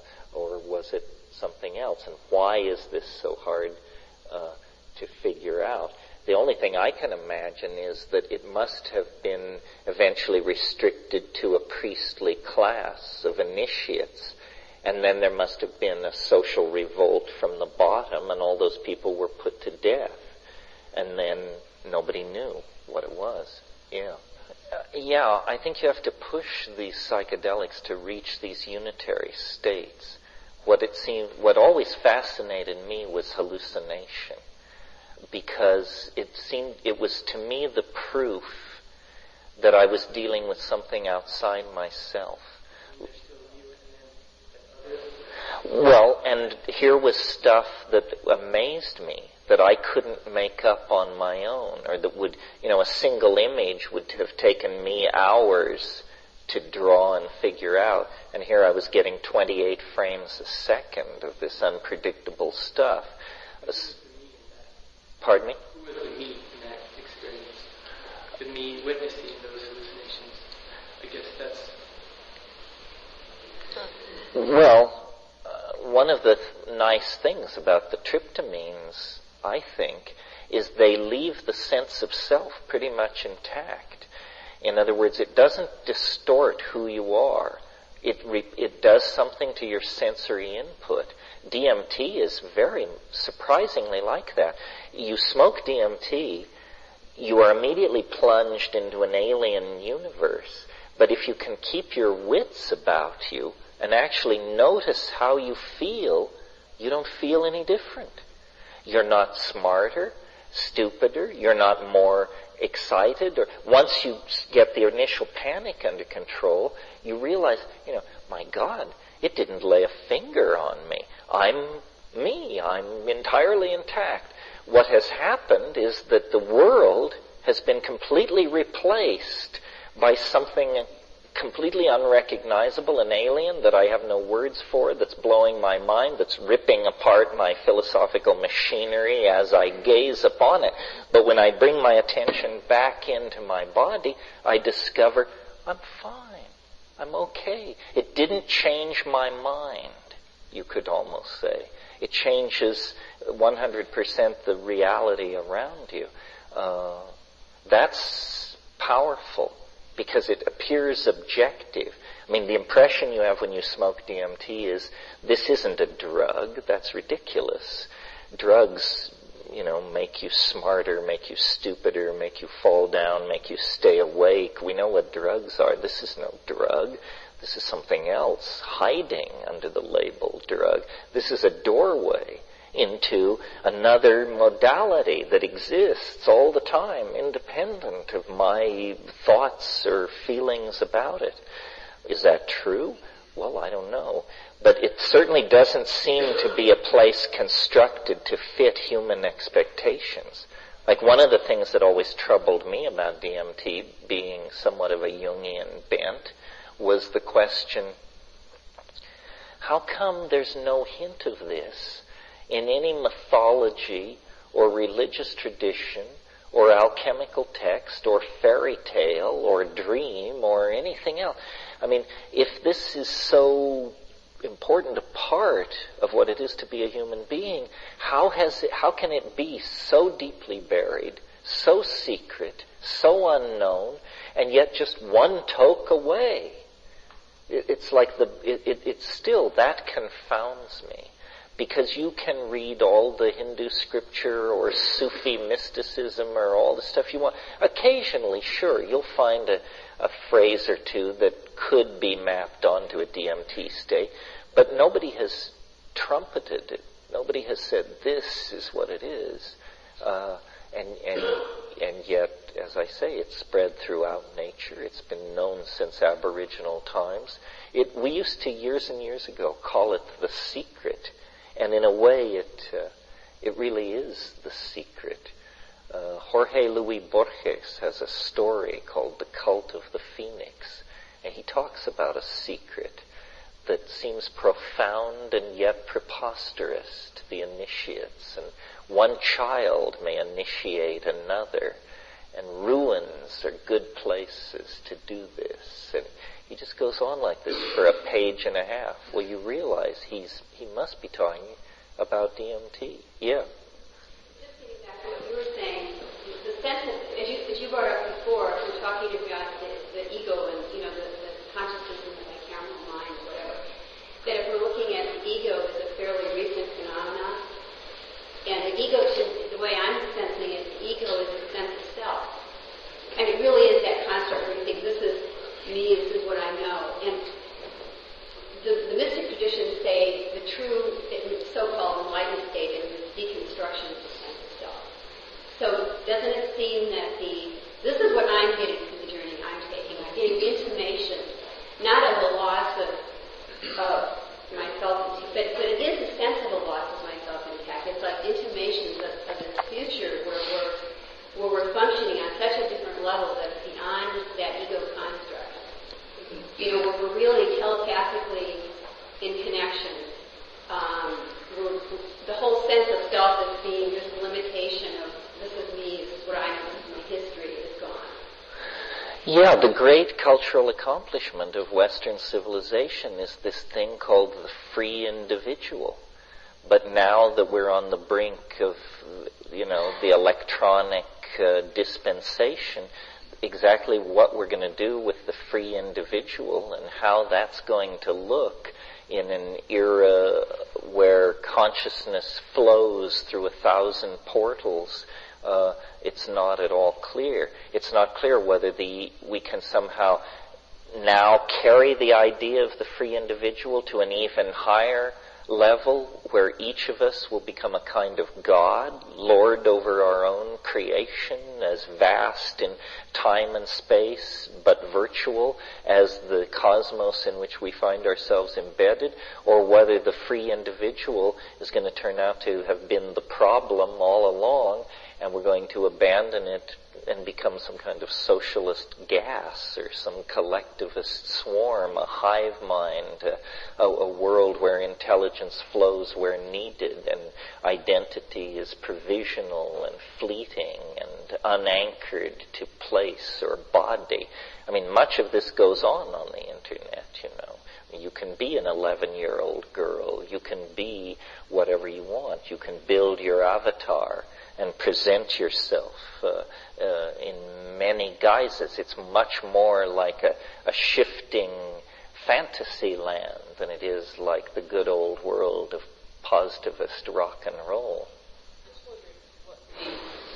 Connection is, I think, between the singing of shamans and as a catalyst for visionary experience, and if there's any corollary with the mushrooms. Well, yeah, I think that, you know, we see shamanism from the outside with the values of Western civilization unconsciously applied.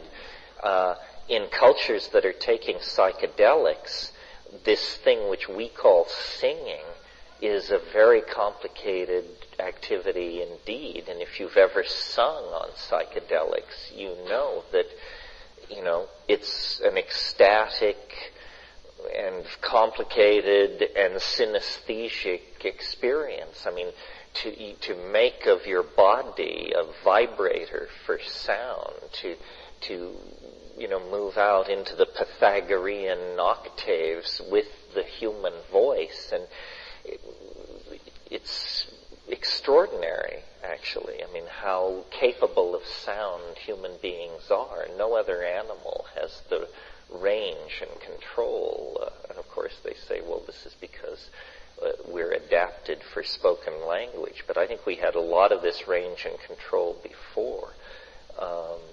So words that we use very knowledgeably, like song, ancestor spirit, power place, we're not getting 90% of the nuance of these meanings because they go so gracelessly into English.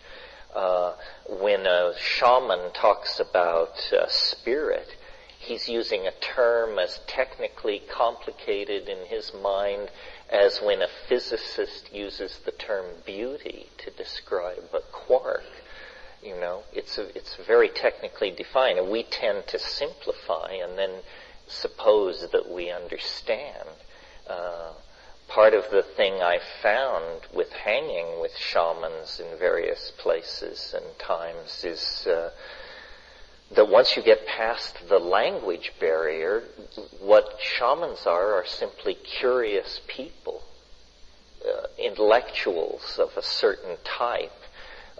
In Australian Aboriginal slang, a shaman is called a clever fella. If someone says, I'm a clever fella, they mean, you know, I'm a shaman. Well, that's all it is. You know, it's somebody who pays attention to how things actually work and sort of transcends the culture by that means. It's a weird paradox. It's that the shamans, who are the keepers of the cultural values, are also necessarily of the keepers of the secrets of the theatrics of the cultural values. And so they live their lives in the light of the knowledge that it all rests on showbiz. You know, everybody else is a true believer, but these are the image makers, the people who actually pull the strings and control the evolution of the mythologies. And in a way, it's a situation of alienation. Merciliade talks a lot about this in Shamanism, the archaic techniques of ecstasy, and in history, the eternal return. Talks about how the shaman is socially marginal, politically marginal, lives at the edge of the village and so forth and so on, and is feared by the people because dealings with the shaman are always dealings about life and death. but then the shaman comes forward in this critical role as go-between, as mediator between the cultural mind and the real world, which is this potent set of forces and planetary cycles and meteorological events and diseases and, fate.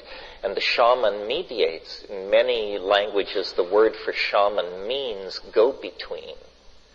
So the cost of this, or the price of this, for the shaman himself or herself, is a kind of alienation from the cultural values and a kind of understanding that it's a game that's kept in play.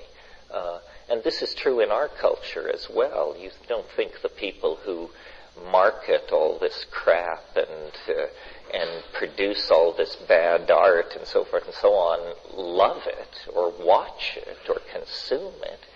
They market it. Its basic purpose is to delude and distract the masses. So the psychedelics, what they bring into that shamanic situation is sort of rocket fuel for the project of cultural detoxification, or Gnostic rocket fuel into a realm of cultural alienation. And from that point of view, then, these other dimensions of reality come into being, and deeper understanding comes into being. I mean, one of the things I think after spending a while with all this is it really helps to be educated. It really helps to cram a lot of information and experience into your head, because the logos, the alien AI, the higher and hidden God that is trying to reach down to you and deliver the message, is a collagist. It can't really compose the message except out of bits and pieces of what you already possess. And so, this came home to me very forcefully when I developed the time wave out of the I Ching and its sequence, because at the times when I was most inflated in my thinking or most grandiose in my thinking, one of the issues for me personally was, why me? Why are you downloading this millenarian visionary revelation on me? And the answer from the mushroom was fairly humbling. It was, you are the first person who has ever walked through this pasture who had these 64 hexagrams in your head. And that's all we needed. We were just waiting for somebody who could bring that much to the party, and then we could arrange the details and the mapping and the arranging, but they had to arrive with that much, and you're the first person. So it was like nothing about, my fine genes or cosmic destiny, but I was the first termite to happen by carrying the right scrap of information in their head that this thing could then manipulate. Is that something that is like clinically extracted, or? Well, most DMT in the underground has been synthesized from indole.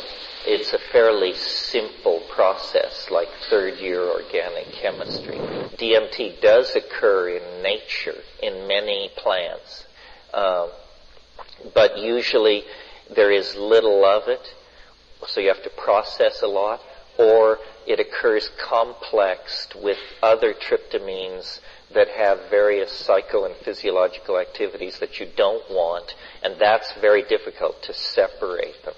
So most DMT in the underground is made by underground chemists. And if any of them are listening, you might consider making a bit more. Because it's hideously hard to come by. If you had an IND, if if you had a license to give it to human subjects, but so few people have such paper that the practical answer is no. So it's like that, yeah.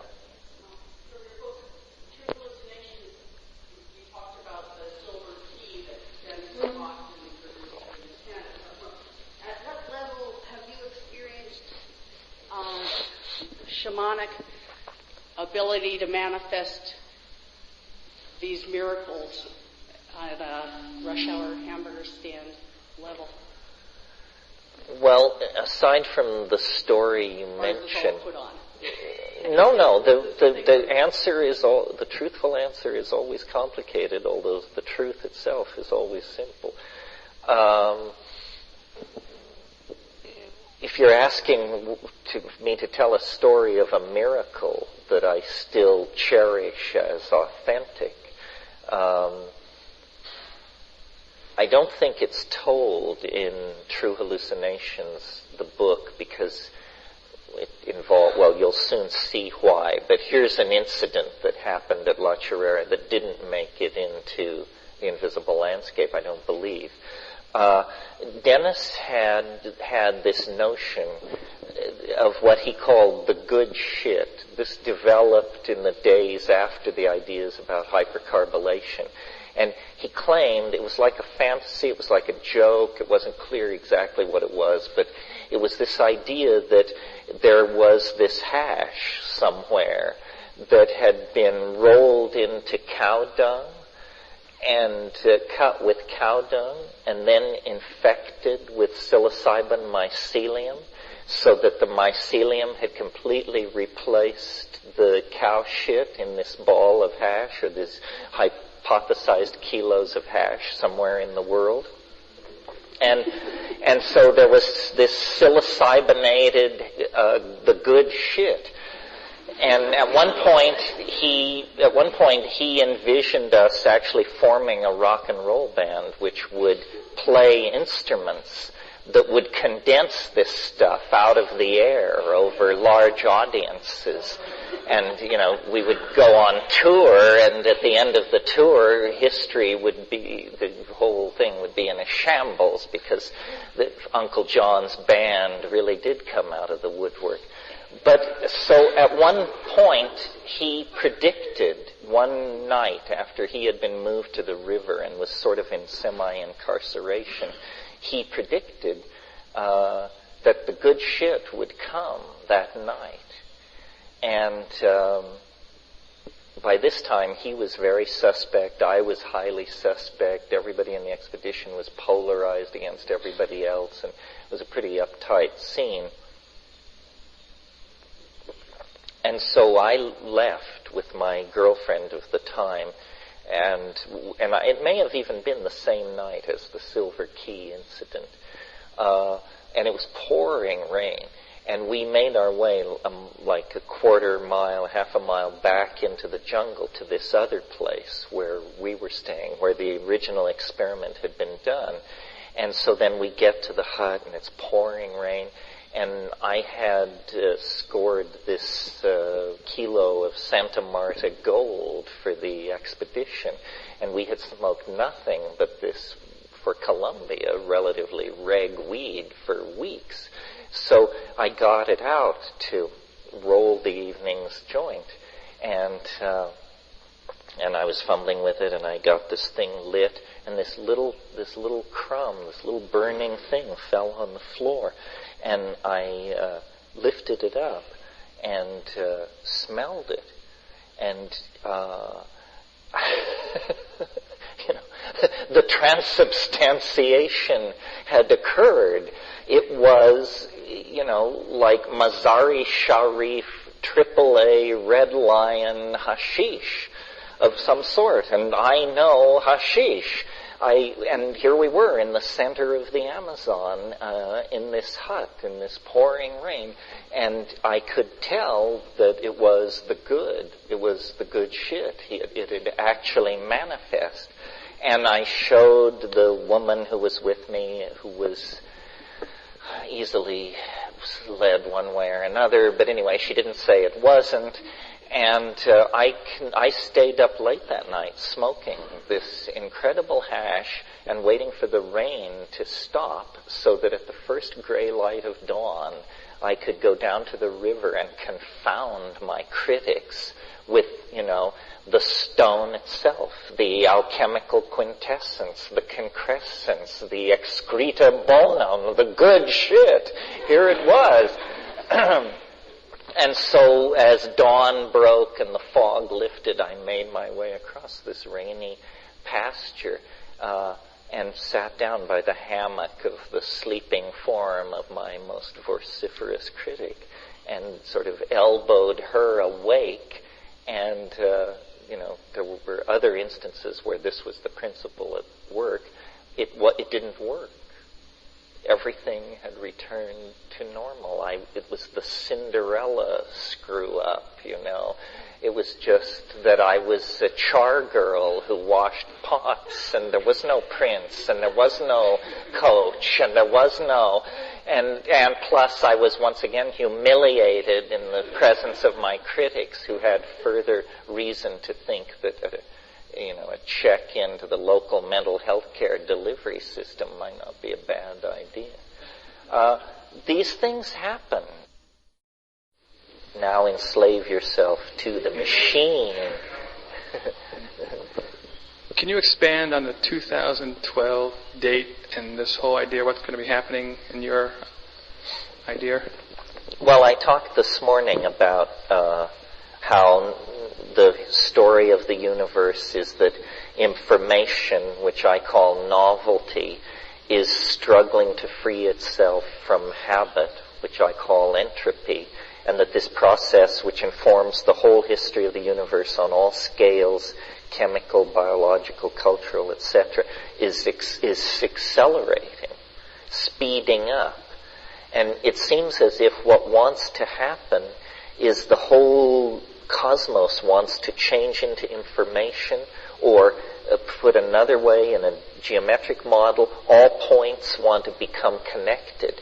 The thing is achieved through connectivity. The path of complexity to its goals is through connecting things together. Well, if that's true, then you can imagine that there is an ultimate end state of that process. It's the moment when every point in the universe is connected to every other point in the universe. And if that's what the universe is trying to do, to overcome its dissipate state, its spread out state, and somehow function as a unitary monad, then this point does not lie too far ahead of us in time, given the acceleration rates of all these technical processes. So, at least locally. So on one level, I think there is a cultural singularity.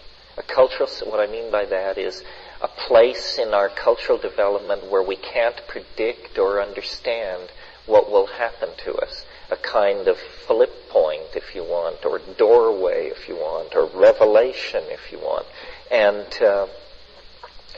it's built in to the structure of space and time. It's that novelty in its emergence is now operating at such a fine scale that it's actually reflected in the lives of individual people. The human adventure has become the cutting edge of cosmic destiny. But it won't always be so. It will actually move through the human domain and into smaller and more rapid and compressed domains of concrescence, and probably in our lifetimes. And what will this mean, or what will it look like? It seems to me it's just not possible to say, because we're too far away from it. Even though it's only 14 years in the future, if it's in 2012, those 14 years are going to be so mutational, so transformational, that right now in time we can't see around the corner. We're summoning strange helpers to our aid. The machines that we had such confidence in controlling are actually a kind of intellecty of some sort that is alive and with us in the historical continuum and evolving at a far faster rate than we are. And what all this leads to and how it works is very, very difficult to predict. And I'm not a paranoid. I think it's very difficult to predict. I think we wished for transformation. Western civilization built it into its cultural agenda. Science delivered far more than we ever dreamed in terms of understanding of matter and energy and space and time. And now, under the aegis of market capitalism, where everything is in a state of furious competition, somebody is going to put something together that is just going to completely redefine and rewrite the nature of reality itself. And my bet is it will be some kind of a technology. It could be a drug. It could be a machine. It would be nice to think that it might be a technique or a teaching, but just looking at the history of the human race, I'll bet you it's some kind of technology/drug type thing that is just going to be plugged in to us and our consciousness and our aspirations, and it may already be here. It may be the internet.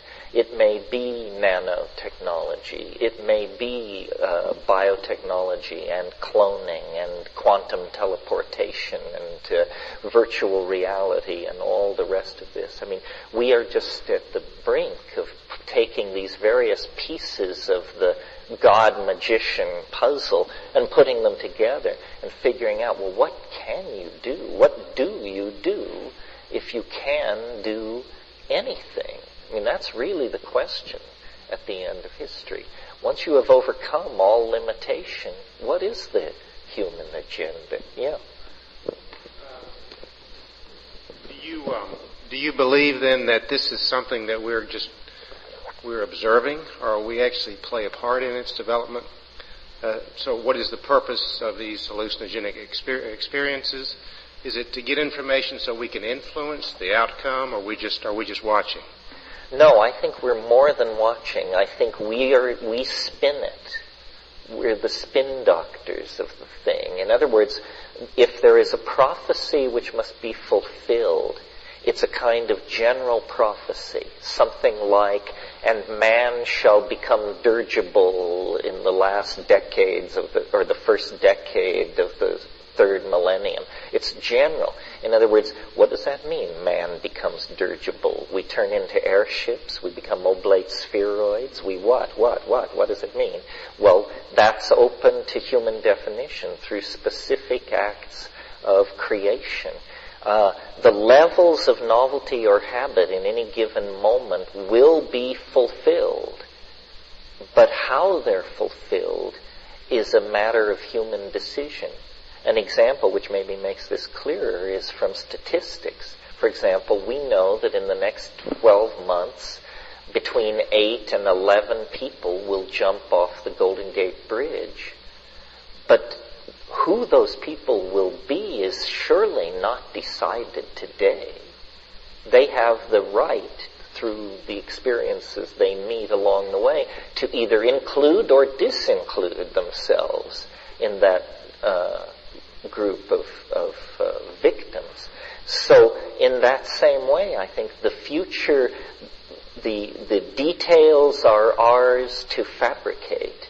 The great landscape over which the city of time will be built is given by natural law. And where we are in time is very near this attractor. And then people sometimes object to this and say, well, don't you think it's a weird coincidence that we happen to be so near the attractor when presumably it could have been throughout time? Well, no, I don't think it's weird. I think the strangeness of our condition signifies the nearness of the attractor. That the reason our world is so accelerated, the reason all effects are being smeared toward Omega, is because of the nearby presence of this cultural black hole, this singularity of technology and biological intent that is feeding backwards into time these apocalyptic images. And I, would predict that between now and 2012 there will be ever more hysteria, prophecy, prediction, revelation, squirrely teachings, people bawling out their strange despair on every street corner. Because in the collective unconscious of which each of us shares a part, the thing at the end of time is spinning like a club ornament, like a Christmas tree ball, like a bar ornament, and it's throwing off scintillations which are distorted images of itself. The transcendental object at the end of time infects the history that precedes it with the images of its approaching unfoldment. This is what I mean when I say history is the shock wave of eschatology. The presence of history on this planet means that this thing is moving beneath the surface, this protean form that when it manifests, it will shed the institutions of history the way a butterfly sheds a chrysalis when it breaks out of its metamorphosis. But the period of latency, the period inside the shell for this metamorphosing super creature, is the 25,000-year season that we call human history. The fact that it's the same period of time as the precession of the equinoxes, I don't know, don't ask me. Fortune or coincidence. Yeah. Terence, I'm interested in your reaction to the recent announcement by astronomers that more than 90% of the universe is composed of something called dark matter. Well, this has been a problem in astrophysics for a while. What it is to state the problem differently, the universe seems to hold together far better than it should, given the amount of matter that we can observe. In other words, given the amount of matter we can observe, our physics of gravitation tells us that the galaxies should fling themselves to pieces and everything should assume a kind of uniformity. Why doesn't it do that? This is called the dark matter problem. My thinking on this is a good problem for novelty theory to cut its teeth on, because I don't believe that 90% of the matter in the universe goes unobserved. I think the neutrino has a slight mass, and that accounts for a significant portion of the unobserved mass in the universe. And the rest of it, it's not that there's mass missing, it's that there's a law missing. And behold, what law is it? It's the law of novelty on one level, because if you believe there is something called novelty working at extragalactic and galactic scales, then that answers your question, why does the Milky Way tend to stay the Milky Way? The answer is because as a spiral galaxy, it's a more complex organism, a more complex structure than it is as a dissipated, homogeneous mass. So it's that, and if this were proven, you would actually begin to work toward a quantified measurement of the strength of the novelty field. Because you would take the known mass of the universe, you would subtract the newly discovered mass of the neutrino, and the amount that was left you would proclaim as the novelty constant, which is the constant which then causes large-scale structures to persist through time for no other reason than that they represent higher orders of organization.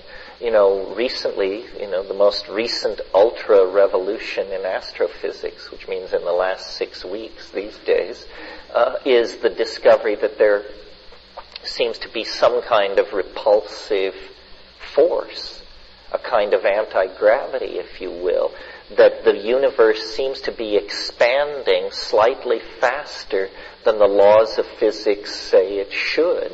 And they've gone back to some work Einstein did and rejected in the 20s, where he actually hypothesized this anti-gravitational factor. This, if proven, would be could be arguably a tremendous piece of evidence in favor of novelty theory, because one of the things novelty theory says is the universe never goes back to its initial conditions. Well, in astrophysics, there's been this debate, does it or doesn't it? If the force of gravity is at a certain level, then eventually the outward expansion of matter in the universe would be halted, and the whole thing would implode upon itself. The latest findings indicate that will not happen, that the universe grows outward into infinity forever, never retracing its steps and always elaborating new forms and new emergent properties. Yeah. Let's see, I've had an experience on drugs, and I've read about it. Other people have had a similar experience, which is that what's presented to you as perception is takes the form of a series of stills. And so this resonates for me with some teachings in Buddhism and in Sufism that basically what appears to us as manifestation is actually coming through as a series of stills, and we kind of glue it together with our mentation of it. And I wondered if you had come across this, or you have any comments on this, or you think it's just a stray phenomenon, or is it of some cosmological import, or... Well, it's certainly interesting that film and talkies and all that really got rolling in the 20s, which is when quantum theory really got rolling. And quantum theory is, on one level, a theory that reality is delivered as a series of stills, this mysterious quantum between which then there is some great incomprehensible gulf, and these things arrive this way. I know what you mean. I have seen the slideshow, the series of hallucinations where it's click, and this thing hangs in space, no movement whatsoever, click, weird, and interesting. But on the other hand, I've seen all kinds of weird themes and variations on simply a visionary movie. That's one kind of hallucination. For instance, I sometimes see text, and then as I watch the text, the level of sense and nonsense drifts. Words flip over, letters turn themselves upside down, words that made sense are replaced by gibberish. And, well, now what kind of hallucination is that? That you have to be a printhead. I mean, could a Witoto have a hallucination like that, where text was going through these variations? Ralph has described to me mathematical hallucinations, drifting parentheses and factorial signatures and all this stuff moving around, and you're watching it and you understand it somehow, I've had those things like when you're a little kid and you get it in a cereal box and you pull it one way and the lion is in the cage. You push it one way and the bars become what the foreground reverses and becomes the background, and now there's a tiger in the cage. And I describe the hallucinations with the sliders on them. And so, I don't know. I think it's all in everything. You cannot conceive of information in a way that the hallucinogens then can't see your bid and raise the ante. Yeah.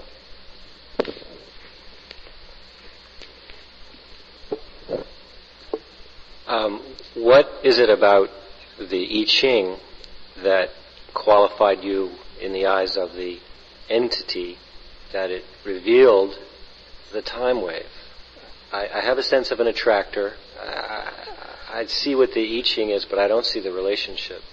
Well, here it is in a nutshell, or a not shall, as James Joyce said. I was not a sinologist. I was not a scholar of Confucian or Han Dynasty occultism. The good news is the part of the I Ching that I looked at is older than all of that. What my attention was drawn to, is the only way I can put it, by this teaching entity, was the sequence of the King Wen sequence. Little detail, King Wen is a person who may or may not have been a real person, who supposedly lived around 1150 BC, and he got into some political trouble and he was put into prison, and while he was in prison he arranged the sequences of the hexagrams of the I Ching into a sequence which is called the King Wen sequence, and which is the sequence traditionally used in China ever since. Well, so the teaching voice said, look at the sequence. And the first question, it was like posed as a series of questions, a dialogue between a teacher and a student. The question it posed for me is the sequence a sequence? Or is it simply a traditional jumble? Now, what would be the difference? Well, if it's a sequence, then there's a rule that makes it, that orders it. If it's just a jumble, then there is no rule that orders it. It's just like a randomly shuffled pack of cards. So I was like, this is in over my head kind of stuff. I was basically just an Asian traveling freak. But I looked at what's called the first order of difference.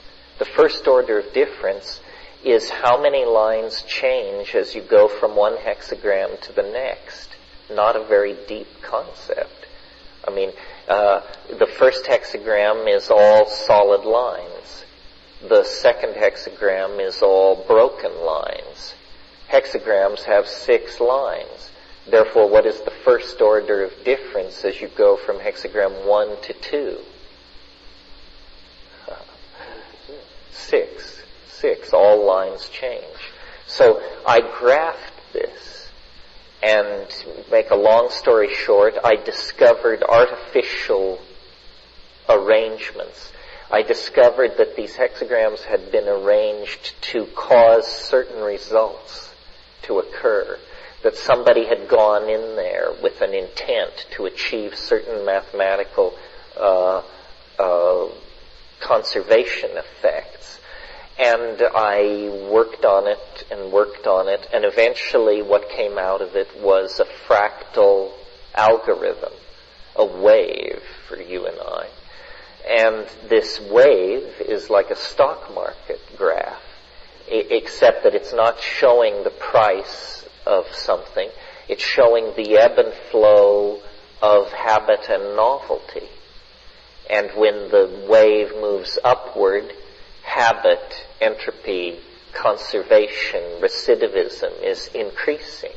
And when the wave moves down, novelty, innovation, information, connectivity, anti-entropic process is increasing.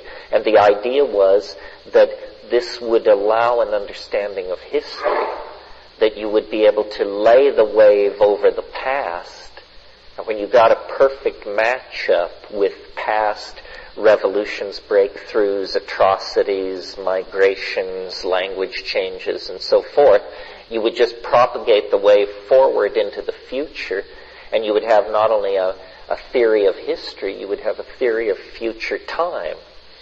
And so all this was done, to make a long story short. And the nature of the mathematical object being used was that it was a damped oscillation, or it was a self-limiting cycle. So it didn't just go on and on to infinity. It actually had a finite end. Well, the big surprise was when we got it matched up to history in the way that we felt was the best way, the way that most true to the most events in the intuition of the largest number of people kind of argument. Then we went to see where is the end point, where is the singularity, thinking that it could be hundreds of years in the future, thousands of years in the future, millions of years in the future. This was in 1975. Discovered, no, it's 38 years in the future. So that was the first surprise, that the wave, which seemed to work so well on the past, burdened itself with a near-term prediction that seemed highly unlikely. The second surprise came some 6 weeks later when somebody pointed out that to the day, we had calculated our way to the end of the Mayan calendar. Now that is weird, folks. The only thing I have in common with the Mayan calendar is that we both, I and the Maya, took psychedelic mushrooms. Well, is it so woo-woo that it's actually as though there's a barcode in there? And if you get deep enough in and pass all the gates and pass all the passwords and get to the sanctum sanctorum, that then is revealed this access point of time.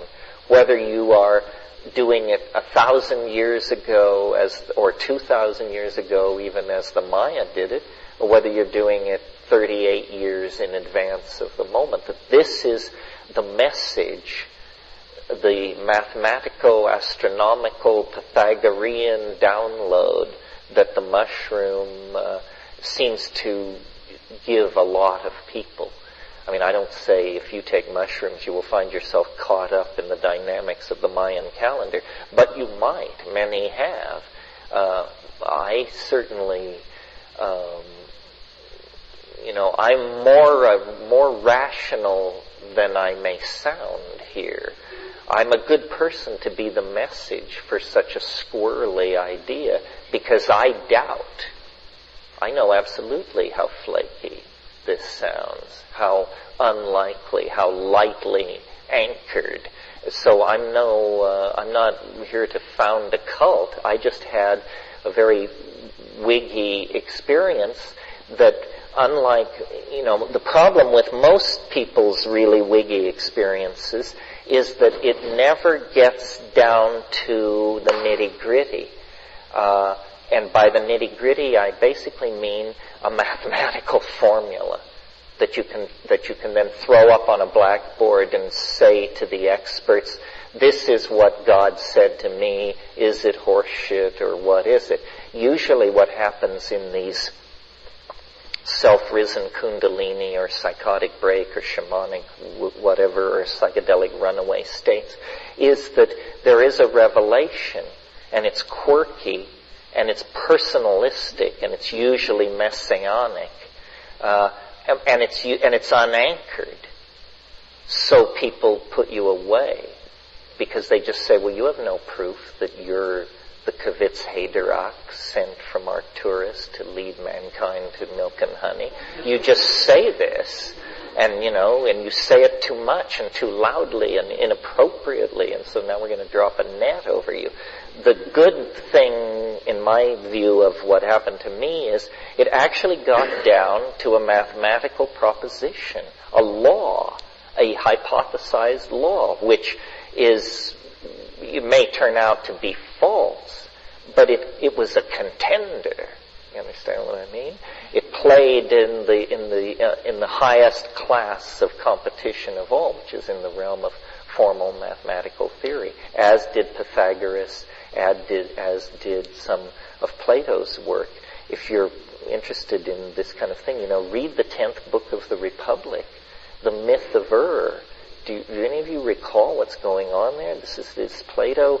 He's at this banquet, and then the conversation takes this sudden left turn, and he tells this story about this guy, who was a soldier and died, and was dead 8 days, and then came back.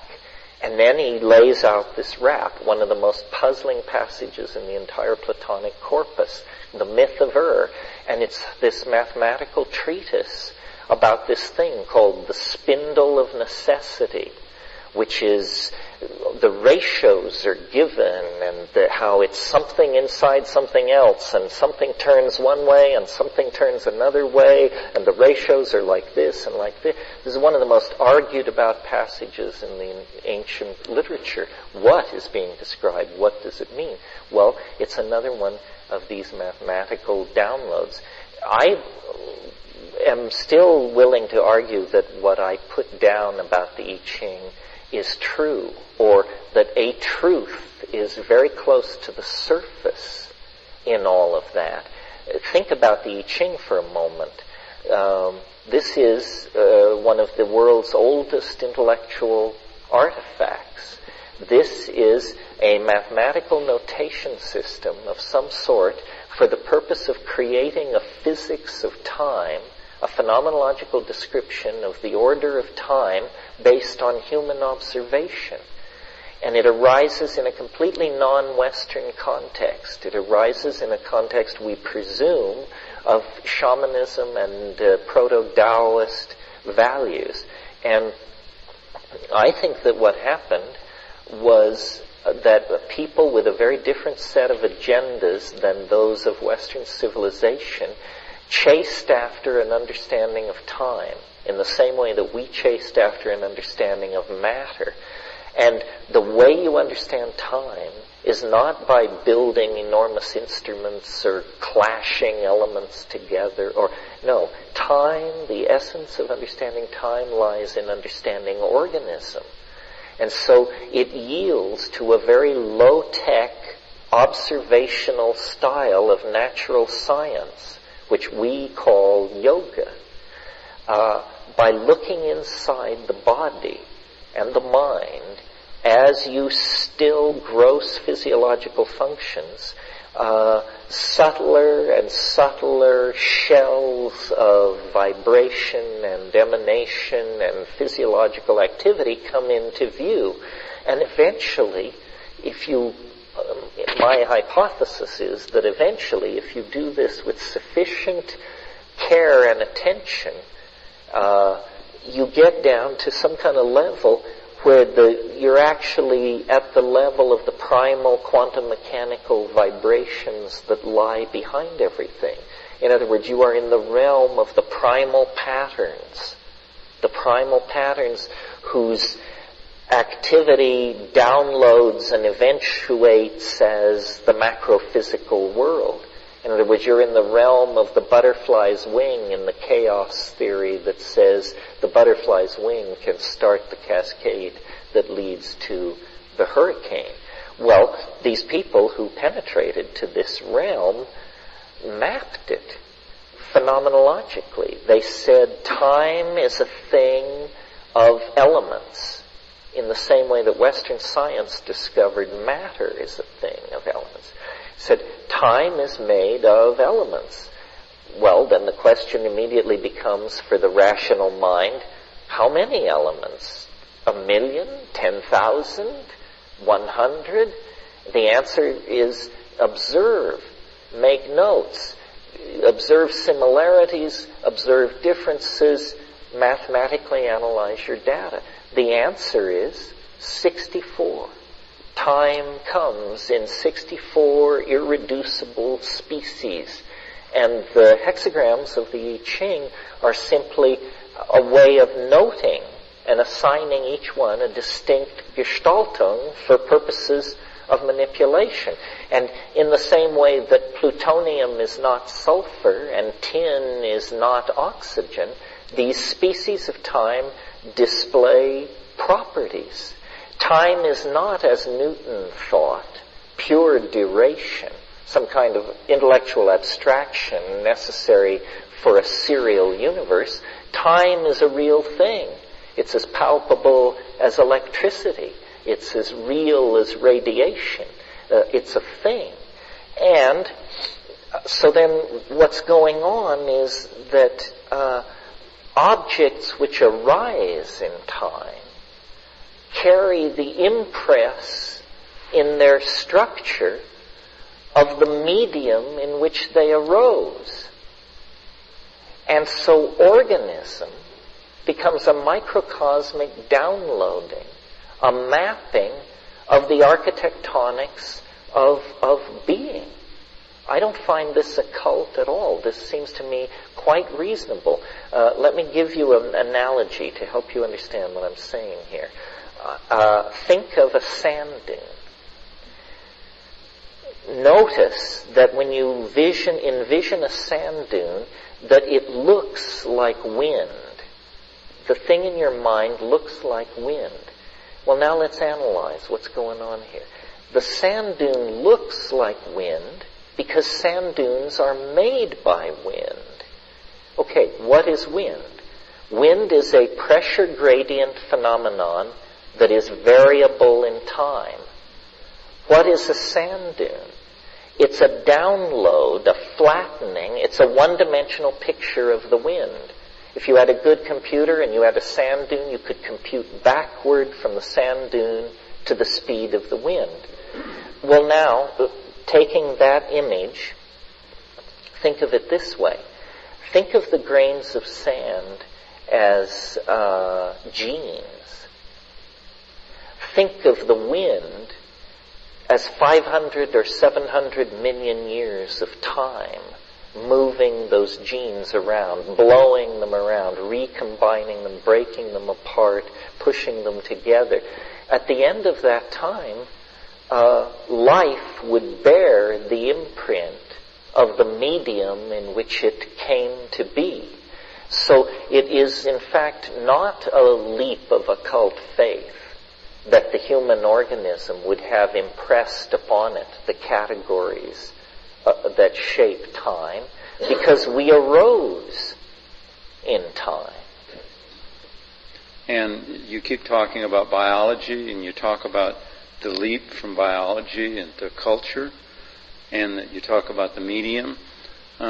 What do you think of the internet is the wind or the medium, and that the mimemic qualities that are occurring in culture, tying into the genetic codes like biology does, is the real medium for unfolding what I mentioned to you earlier, the global intuition. It seems like all of this stuff is fitting together these days. Well, there's this thing called the 2 to the 6th n rule. I'm not sure that I can quote it directly, but Benjamin Whorf figured this out. And it's that in any lexical tree, no category on any level can contain more than 2 to the 6th n members. In other words, 64.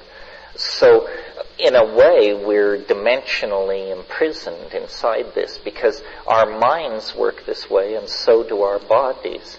DNA, like the I Ching, runs on a code based on 64. There are 64 codons coding for the various amino acids that make up all the proteins that organize organic nature.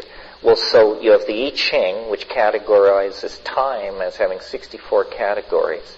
You have the DNA, which arose as the most elegant expression of complexity in time, having running on 64 categories.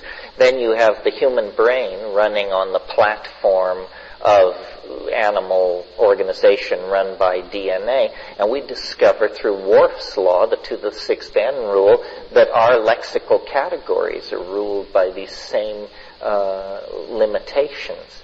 So it appears, what I said earlier this morning, that life is undergoing some kind of conquest of geometry. And I almost picture it like protoplasm flowing into a crystal landscape. We conquer this geometry by assuming its shape in some sense. So it transforms us even as we overrun it. Black hats of the human history story. These are the people who domesticated the horse, invented the wheel, and realized that rape was a better career than agriculture and pillage. And they come in the Gimbuta scenario, they come over the hill and sweep down on the peaceful goddess-worshipping valley-dwelling Neolithic farmers, and it's a bad scene. Colin Renfrew, who wrote a very interesting book called The Archaeology of Language, is the great critic of this theory. And he believes that, there was a process of cultural diffusion, and that, if you move these language division lines 5 kilometers every 30 years for 1,500 years, you're thousands of miles from where you started, and so he pictures it as less dramatic. Europe did not play a very big role, I think, in the emergence of human consciousness because it was locked in ice as far south as southern Tuscany and Lebanon as recently as 15,000 years ago. The action, I think, is in the Central Sahara. And interestingly, it's a hellish place now. It's a furnace of sandstone deserts and difficult to traverse terrain akin to the Four Corners area in the United States. But 12,000 to 60,000 years ago, it was a grassland with patches of forest and rushing rivers and vast herds of game and huge human populations. We can tell that because of the rupestris rock art that has been scattered through there. Some of it depicting clearly what are mushroom rites. And this is at 12,000 BC. Pictures of joyous figures running through geometric landscapes, waving mushrooms in the air. Pictures of shamans in suits of bone with mushrooms sprouting out all over their bodies. So it's in that Saharan situation that we need to look, and what we find, what we know as the archaeological record stands now, is the Nile Valley, which is always offered up as the cradle of ancient civilization and so forth and so on. The Nile Valley was empty of human habitation before about 11,000 BC. It was probably a malaria-infested and unhealthy zone, and people lived in what is now called the Western Deserts, which were much wetter. Well, then the earliest layer of human stratigraphy in the archaeological record in Egypt, around 11,000, is these people called the Natufian, and they come out of nowhere, and they're carving naturalistic little cameos out of bone and ivory that are exquisite, as naturalistic as what was produced in the Umayyad Caliphates, 10,000 years later. Beautiful naturalistic work. Well, I say this is the evidence of this clarity of vision. The strange thing that went on in the Western mind that may or may not have been triggered by psychedelic drugs, but whatever triggered it, this was the turning point, is if you go all over the world, to the highlands of New Guinea, to the Amazon basin, to Siberia, Tierra del Fuego, and visit Aboriginal people and ask them to show you their art that depicts the human form, people symbolize the human form worldwide. 2 eyes, nose, fanged mouth, and they make masks, fetishes, symbols of human beings. What happened in the Middle East, beginning with these Natufian people and to be seen in certain Egyptian portraiture, sculpture, and finally just like erupting like a volcano in Greece, is people got the idea of making objects which looked the way the thing appeared to the eye, not to the mind. And the idea of taking marble and molding it into a simulacrum of flesh, so real that you would wish to reach out and touch it. This idea strikes Greek thinking like a bolt of lightning. I mean, they go in 200 years from these things called the Dionysian Apollos, these stiff, obviously archetypal, forward-staring, godlike juveniles, to, nudes, flesh, soft, melted, breasts, nipples, flesh, and it's like coming to the surface for the first time is the objective eye. And it's related, I think, to the strain of Greek thinking that you trace down into the Central Eastern Mediterranean, to Crete, to Knossos, to the old Minoan civilization, which was an atavistic, relict civilization of earlier civilizations on the Anatolian mainland that for millennia had been replaced by male kingship and a more familiar pattern of culture. It was a goddess-worshipping culture. It was a narcoticized culture. It was erotic. It was unique. And much of Greek spirituality is rooted in this atavistic Minoan impulse, and it has its roots in Africa. It's an unbroken line of succession. So this is a long answer to your question about the impact of psilocybin on human sexuality. What that was all about, or why I was even thinking about that, was because it was part of a general theory of human evolution that noticed that at small doses so small you can't feel it, your vision is improved in standard vision tests, especially edge detection. Well, in a grassland environment populated by hunting carnivores, this edge detection thing is the difference literally between life and death. So if there's a food in your environment that gives you a 2%, 3% improvement in vision, those members of the population that accept this food item will have an evolutionary edge up on those reluctant, because of taste or taboo or some other reason, to use this food. So just a little percentage of difference like that becomes the wedge through which the evolutionary force of natural selection can begin to move a species in a new direction. Well, then if you have something which improves your eyesight, your ability, your acuity, then it improves your hunting skills. There's an automatic positive feedback in the food-getting process.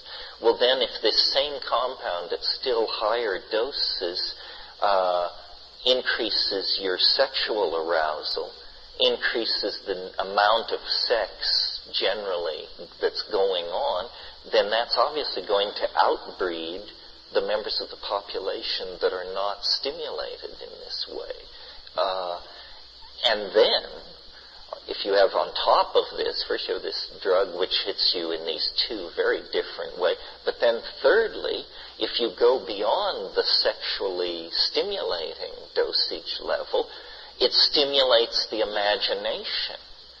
And at first, this is under the control of strategic thinking and fantasy, but as the synapses, as the serotonin molecules are elbowed aside and the millions and millions of psilocybin molecules make their way into the synapse, the fantasies grow more unanchored to ordinary concerns, the images more wild, the shape, and then finally you're moving in the realm of art, you're moving in the realm of pure novelty, and you can, to whatever degree you can, bring some of this back in the form of body painting, designs on ceramics, tall tales told, songs, technological innovations, so forth, and so on. So in this one compound, which would have been in the grassland environment that this new primate species forced out of the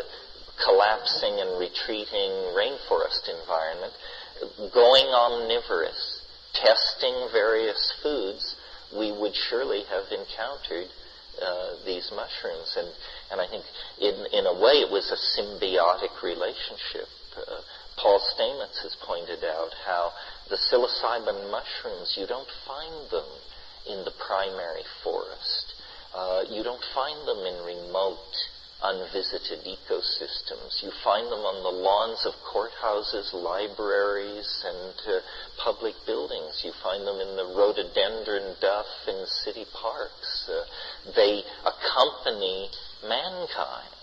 They hover near human habitation sites. And we've spread them everywhere. I've heard from several people, it's very inconsistent.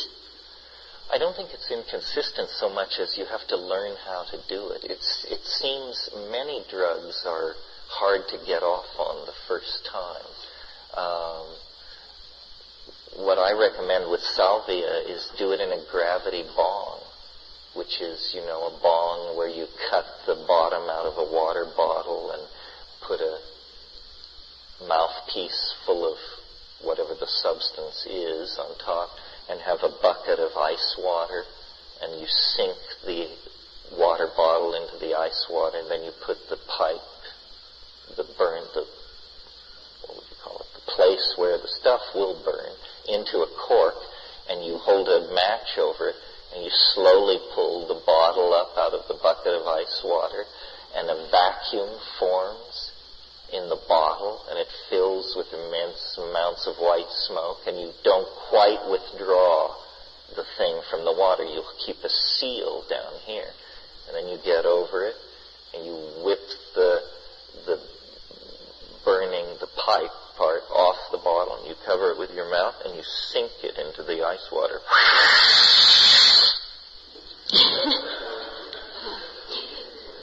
None escape. By that method. Use an Evian bottle or a big water bottle, so you just get some whopping 2,000 milliliter force-injected cool smoke hit. I'm telling you, it'll rock you. Terence, would that work with the 5? I've gotten a hold of some 5X extraction incense. Would that be? No, that's probably strong enough that you're getting close to just about any old method will push you through. A smoking. Yeah. Rather than smoke. Yeah. Okay, thank you.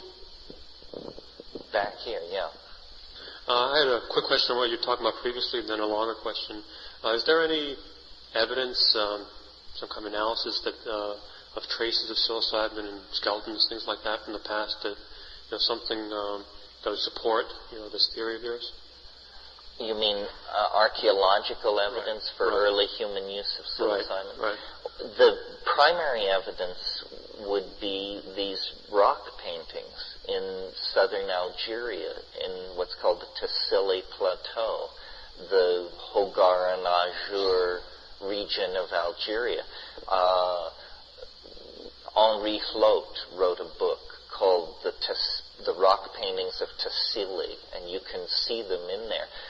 Part of the problem, which isn't from my point of view a problem, but an opportunity, is that the area where I think you should look, nobody has ever looked. In other words, it's so hard to... Algeria right now is in political hell and has been for some time. The desert is a very difficult place. The geography is impassable. You have to speak French. You have to have good credentials with French academia, and on and on and on. In other words, it's very hard to do work in there. I've seen the archaeological survey map of the Tassili, and there are tells, hills, ruins, all over the place, and the archaeological survey just says pre-Roman. Pre-Roman. Well, good God, It could be 25,000 years old, and you wouldn't know until you dig in there. People have gone and photographed the rock painting, but you need to go with a modern, well-financed archaeological team that would stay months and do a complete stratigraphic analysis of several major sites. Pollinology would be an approach. Could we detect unusual amounts of mushroom pollen in old deposits?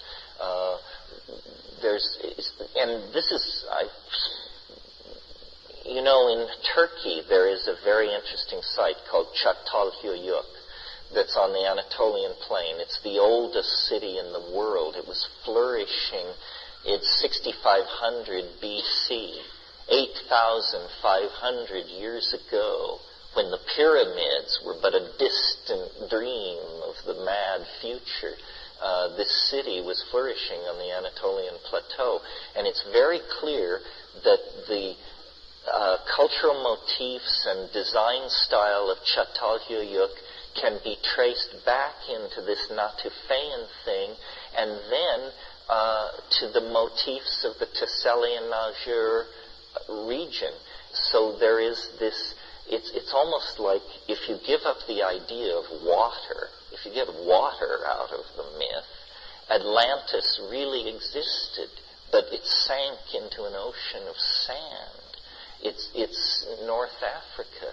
It's that there was an incredibly advanced goddess-worshipping, Paleolithic, probably psychedelic culture out there, and it entered the Near East as the Natufeans. Then it was at Jericho I, then it was at Hebron, and then finally the end state of that tree of cultural development was Çatalhöyük. Yeah. But so I guess the answer to my question about any kind of direct physical evidence, to coin a phrase, is no.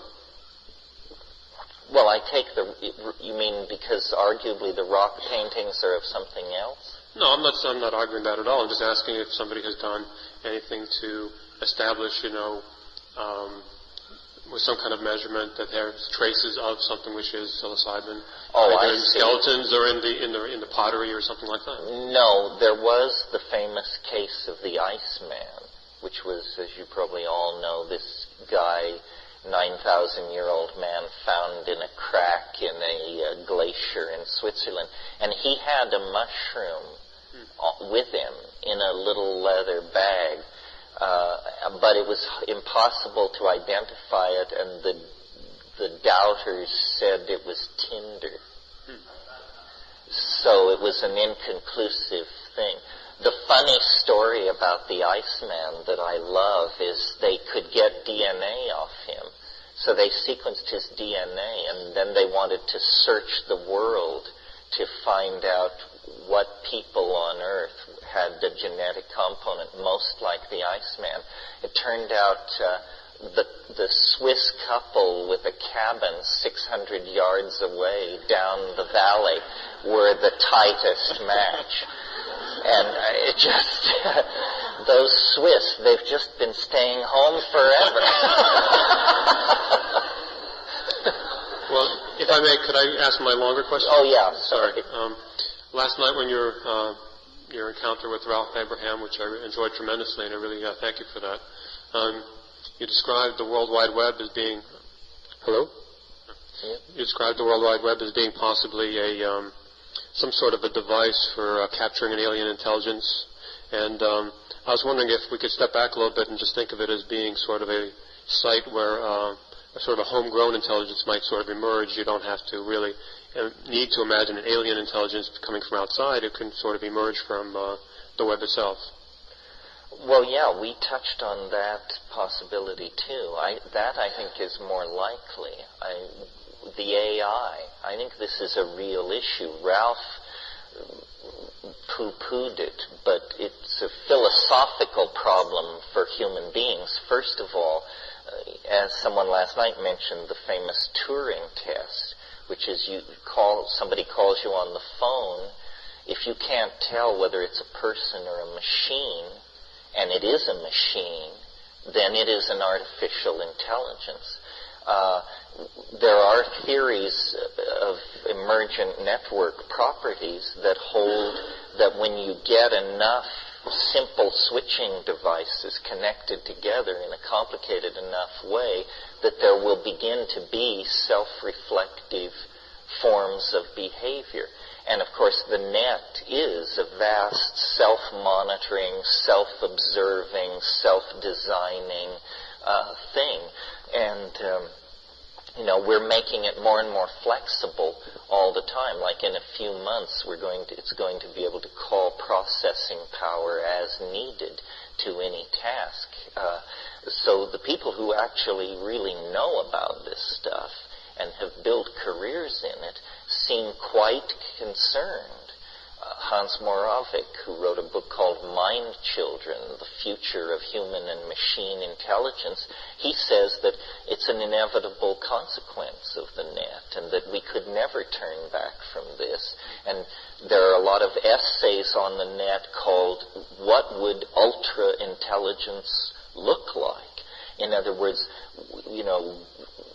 what would it be? What would a global mind actually have to say, or would it have to say anything? And more importantly, what would it do with its fingers on the world resource extraction apparatus, research and development facilities, stock markets, world price of gold, platinum, iridium? It's an impossible situation for us because we have designed something potentially beyond our ken and something that's right smack in the middle of our lives on every level. It's like you wanted transcendence. You've been whining about it for 5,000 years. Eat this, So, and then people say, well, what's the time scale? The answer is we don't know because we, like all cultures in all times and places with new technologies, we do not understand what we are doing. We do not understand the consequences of all this busy connecting and putting in place of ever faster hardware and expansion of bandwidth and satellite. I mean, we're as conscious as termites are of the real raison d'etre of what we do. So in a way, perhaps we're already at the service of the AI. This is a very hard thing to think about because in almost all versions that can be discussed, it sounds paranoid and it also sounds cranky. It sounds like you've got to be kidding. But it won't be the way we think it will be. This is the scary thing about it. The one thing you may be sure about the AI is it won't be what you think it's going to be, because the very definition of machine superintelligence means it's going to think very, very, very differently from us. We're going to find out stuff like, are there universal moral values? Are there moral values so universally binding that you can appeal to a global integrated machine intelligence and say, what you're doing is not fair, and have it say, oh, excuse me, you're right, sorry, old chum. I think for me, the insight I got yet last night, which I hadn't had before, is that once the process starts, it could be over very, very fast, because you said that once it achieves the self-consciousness of a flatworm, from there to, exceeding our intelligence could be just a matter of minutes. Well, again, we'll find out if there are overarching moral dimensions to the universe. If it can go from paramecium to beyond the human stage in hours, presumably it could achieve bodhisattvahood within a matter of further hours. And at that point, hopefully, it would achieve the paranirvana and all sentient beings would be liberated from the illusion of samsara, and we would realize that this was what it was. It was Buddha 4.0, booting up,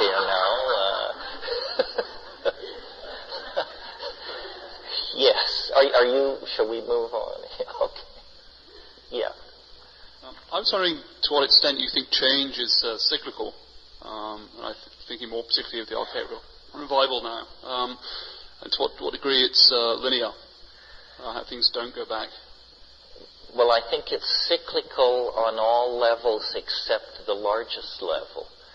And that unlike the Hindu cosmologies where cycles of time are always potentially nested in larger cycles of time, I think this thing called time is ultimately what engineers call a damped oscillation, that it fades away like a tone. It finally truly does fade away. But because it's fractally organized within the context of its being, it is always cyclical. It has very long-range cycles and cycles that operate in the quantum mechanical domain. To give you an idea of how I think about it mathematically, the way novelty theory comes out with its nested fractal cycles is you have each cycle is the domain of certain natural laws, and at the close of that cycle, a new cycle begins, and it permits new phenomena by adding degrees of freedom to the previously achieved degrees of freedom. So the first era in novelty theory is hypothesized to be 72 billion years long, far longer than modern astrophysics needs for any process it looks at. The fight there is whether the universe is 12 or 16 billion years old. But 72 billion years is enough turnaround time on your disk to get the whole thing in. Well, so that's the era of physics, and it extends from the beginning of the universe until the beginning of the next cycle of closure. And it's, I don't know, something like 1.4 billion years. It's 72 divided by 64. And it's the era of nucleic acid and the degrees of freedom that it permits. And then the next level is something else. And then the next level is something else. And you do these divisions for about 6 times, and you get down to an era 67 years and change long. And I think that we're inside that epoch. It stretches from the atomic bomb blast over Hiroshima to the moment of the winter solstice of 2012. And inside each cycle, all the themes of the previous larger cycle are recapitulated in a different octave, if you want to put it that way. In other words, the drama is replayed, but on different scales and with different actors. After the 67-year cycle, which, if you're wondering where are we in that cycle in terms of the previous large cycle, which was 4,300 years long, we've reached a period of time shortly after the Norman conquest of England. So one of the reasons the future is so opaque is that, some of us are painting ourselves blue and running around speaking Middle English and worrying about what the Venerable Bede has on his mind. There's a lot of stuff that we have to go through to close with the eschaton. An era will come of 384 days that I call the year of the jackpot, because all hell will tear loose. It will be a year in which the previous 67-year cycle, the previous 4,000-year cycle, and all the larger cycles preceding will all be reprised in furious miniature sort of a year like a long Bugs Bunny cartoon running backwards, a year of explosions and falling anvils. And at the end of that year of the jackpot, there will be a 6-day period where now even the most lumpen among us will have grasped the principle that something weird is going on. It's at this point that they'll send a helicopter for me to explain it all to the General Assembly. the apparent meltdown of the space-time continuum. Well, but the funny thing about this kind of a cosmology, I mean, it strikes me as amusing, is see how we've come down through these condensing declensions that are shorter and shorter, and each one gets wilder and wilder. Well, if you assume the bottom floor of time is Planck's constant, which is 6.55 times 10 to the minus 23rd erg seconds, technically 1 jiffy. If you think that we don't go deeper than the jiffy level into time, then when you are an hour and 35 minutes from the jiffy epoch, the universe still has half of its morphological unfolding ahead of it. This is the mind-boggling thing. This is why when people ask the question, what will happen at the singularity, I just wave them off, because it's like trying to see around 8 corners at once. In the last hour and 35 minutes of this hypothesized universe that I'm talking about, it will go through more change, more morphogenetic unfoldment, more interconnectivity than it has experienced in the previous 72 billion years of its existence. Now, people say, whoa, but that's crazy. How could something like that happen? Well, excuse me, wait a moment. You know what the straight people are selling? They're selling that the universe sprang from nothing for no reason instantly. Well, now, I submit to you that this is the limit case for credulity. If you believe that, my family owns a bridge over the Hudson River that we will sell you very, very cheaply.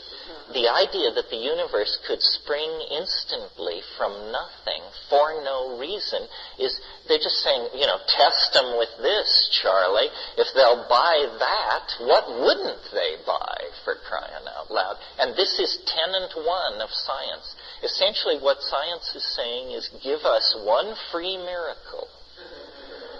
One free miracle, and we can just work with that. We can unfold that, invest that, fold it back, expand it, comment on it, copy it, verify it. Well, so then apparently you get one free miracle when you play this game, the how does it all work game. Well, then I'll take my miracle at the end, thank you. It seems to me that a miracle is far more likely to arise out of a very complex situation, a situation where you have physics and computers and civilizations and superconductivity and planets and stars and oceans and gases and plasmas and da-da-da-da-da-da. A miracle, you might shake a miracle out of such a rich and juicy mix, but to get a miracle out of nothing, this is bizarre. Everyone, hands. Yes, yes. This singularity, whatever it may be, affects your daily life now. You're building a house or saving the planet. I mean, these things seem to pale into insignificance. How does it affect my life? Just day-to-day life, your belief. Well, when I got these ideas in 1971 and 72 and wrote The Invisible Landscape and all that, I was too hot for public consumption. I was manic and grandiose and classically processed schizophrenic. I hope I wasn't as offensive as some of the cases that I've experienced myself, because I tried never to lose my sense of humor or my good taste, but I did tend to be didactic, and time meant nothing to me. I mean, I would corner people in rooms, and 7 hours would go by, and I was unrolling diagram, and it amazes me. I mean, you have no idea how toned down, and how my whole career is about not amping it up too much, not raving too much, not always appearing urbane, self-mocking, ironical, at home with the idea that I might be wrong. Well, these are the manners the schizophrenic must learn in order to pass among the normals, without them dropping a number 3 steel net mesh over you and hitting you with a tranquilizing dart. So, but, that was 72, 82, 92. It was, my God. I'm slowly coming down from those trips. And, if the question pertains to, is novelty theory permission to sit on your ass and not be involved in political action or building community? I don't take myself so seriously that I would cancel my obligation to political action because of anything novelty theory said. I think that regardless of what our ideological positions and speculations might be, we should act as if it matters. And I do think that novelty theory implies not that what I or you may do is particularly important, but that the human enterprise is immensely important. And Ralph has pointed out to me that any invention or political movement or religious revelation, any great culture-shaping thing that you can think of, if you study it carefully, it always goes back to one person. No committee ever had a revelation. Revelations come to individuals. So in terms of how I view my own life and everything, it seems to me it's like pure science fiction. It seems to me, I really identify with Billy Pilgrim in Slaughterhouse 5. Something happened back there in the Amazon jungle, and it turned my life into literature. It unleashed this zany thing, and it's crazy. It's a crazy kind of literature. It has a kind of Nabokovian irony that is, and I don't know to what degree everybody experiences the end of history and the end of a millennium that way. I mean, this is an enormous opportunity for us that we're just dumb lucky to have had happen. Because, the way they do history when they do it the quick way is they look at every 500 years. And everybody who wasn't fortunate enough to be born or live through a year that's a 500 or millennial year drops through the cracks. But we'll all be looked at, the way that people in AD 0, AD 1000, 2000, 3000 will be the sample. So I don't know where all this stuff leads to, because the truth of the psychedelic experience is, we could have a week long, we could have a month long, we could just spin endless tales, and sitting here talking about it doesn't come close to being loaded. I mean, being loaded is so hard to grok when you're really loaded, when you're really out in the billows, when you're really can't tell whether you're Agnes or Angus. And so then the implications just filter down from a great distance. So it's as though I've always felt, I'm not really religious in any ordinary sense, but I've always felt the psychedelic thing is like a religion with a God that is present. I was raised Catholic. They're always yammering at you about how God is present on the altar. And, well, no, there's some bread, some wine, some mumbo-jumbo. But I think the reason the church, as it financed the conquest of Mexico, the reason it was so furious in its oppression of the mushroom was because the people called it Teonanacatl, the flesh of the gods, and it demonstrably was. And, I kid people about yoga and meditation and all these things. I've done them, probably not enough to really know what I'm talking about. But the psychedelic thing, it's not about effort. All other spiritual paths are represented where effort, either the effort toward moral purity or good works, ethical behavior, or ascetic practices, some enormous effort is necessary to deliver you into the presence of the mystery. What is needed in the psychedelic thing is not effort, but very discriminating understanding of when and where to apply slight amounts of pressure, because the thing works. It works. It has gas in it. The tires are good. It works. And so then suddenly the issue is not how do I find it, but now that I found it, where do I drive it? And it's like the end of spiritual childhood or something. It's so easy to be a seeker because your agenda is so clear. You just seek.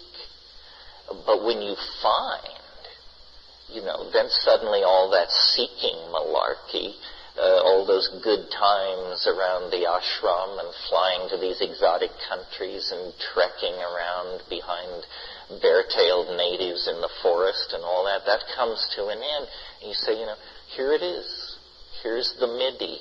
Here's the console. Here's the key to the city. You're the captain of the starship now. What course shall we set? And it's awesome to me. I don't seek to lead it or control it or enclose it in any way. I'm perfectly aware of its capacity to unhinge me, if not destroy me completely. And that I would find very upsetting. So I treat it very fragilely, but it's a living mystery. The only one I've found in the whole world. There may be others, but I worked hard. I scoured the continents. I read the old books. I poured through a lot of stuff. Of course, a human lifetime is finite, but I didn't even find a second contender, really. Intellectual discourse is fine. Mathematics and music stand behind all this, but they are definitely the handmaidens of the living psychedelic experience. They're necessary lenses to make senses of it, but it's this mysterious thing, and people say, well, is it spiritual? Are we better people? Are we better people for being involved with this? That's a very interesting question. The Mormons think they have the answer. The Hasids, the Zen people, are we any different? Or does the fact that this is an experience make it different? Or is, in fact, this a grace so gratuitous that it's granted to the morally destitute, our dear selves? This is the only way bad people can see God. It's a great puzzle how cultures lose their way. I mean, in the 20th century, we have the example of National Socialism in Germany. In the course of this weekend, we've talked about how Vedic India was based on the total celebration of some kind of psychedelic, and that it was lost, 100% lost, so that, there are a few pundits in India who claim they know what Soma is, but nobody can produce something which performs as advertised. Greater than Indra, greater than Brahma, shaper of the world, Soma. It's pouring forth from the Soma presses, gushing forth to intoxicate the multitudes. Well, what kind of drug is this, that you can have 3 daily pressings and intoxicate hundreds of people, and it has no reputation for anything except the highest state of ecstasy, and this goes on for 1,500 years, and then bingo, nobody knows what it is, nobody makes it, nobody can find it. It's just something talked about in old books. How do cultures lose their way? It's a hard thing for us to understand with our electronic obsession with, preserving everything, digging in colonial outhouses and cataloging the pottery shards and all this. We're savers of the past, but many times, several times in Chinese history, there have been enormous book burnings to basically dial back the cultural clock to zero and start it ticking again. The burning of the Alexandrian Library was an event like that in the West. I mean, there were over 1 million volumes in the Alexandrian Library, and the guy who burned it said that there are 2 kinds of books here. Those who contradict the Quran, they are heretical, and those that supplant the Quran, and they are superfluous. Let it all burn together. And that was the second burning of the Alexandrian Library. It was also burned by a Christian barbarian enthusiast called Alaric the Visigoth, the same clown who burned Eleusis behind. You. I just have 2 brief questions. The first one, I just wanted to know more about the visual puns of the machine-like elves, or elf-like machines. And the second question is, I know of someone who recently went to Holland and they brought back some tryptophan, and I've read something in the literature about combining an MAO inhibitor with tryptophan, and I just wanted to know if you knew anything about the effects of that or anything like that. Well, I think tryptophan is an MAO inhibitor. I'm not sure. Tryptophan is a common amino acid. If they're thinking of starting toward DMT, I think you can start from tryptophan, but I think it's easier to go from indole. As far as self-transforming elf machine puns, what exactly did you want to know about them? Just if you could kind of elaborate on the 3-dimensional, 4-dimensional, 5, maybe give an example of, I know it's kind of hard to put into words, but. Yeah, well, it's some kind of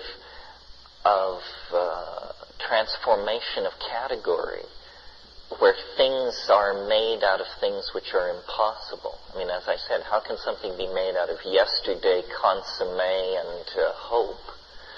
It's impossible to conceive of something like that. And so, in the presence of these puns, they break down ordinary reality even more than it's broken down anyway in the DMT state. It's like, it's not enough that you're loaded on this psychedelic mega hallucinogen. Now they tell you crazy jokes, which you get in that state. It's sort of like the surrealists used this, saw the pun as a way of opening the crack between the worlds.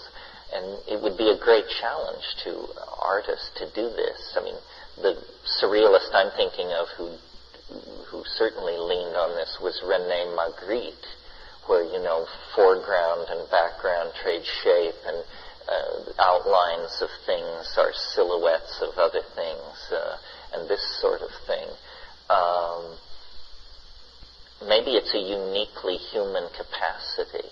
And we can argue about whether animals think or not, but I don't think anybody would give you much of an argument that they pun. There's very little evidence of that. Terence, what about psychotherapy?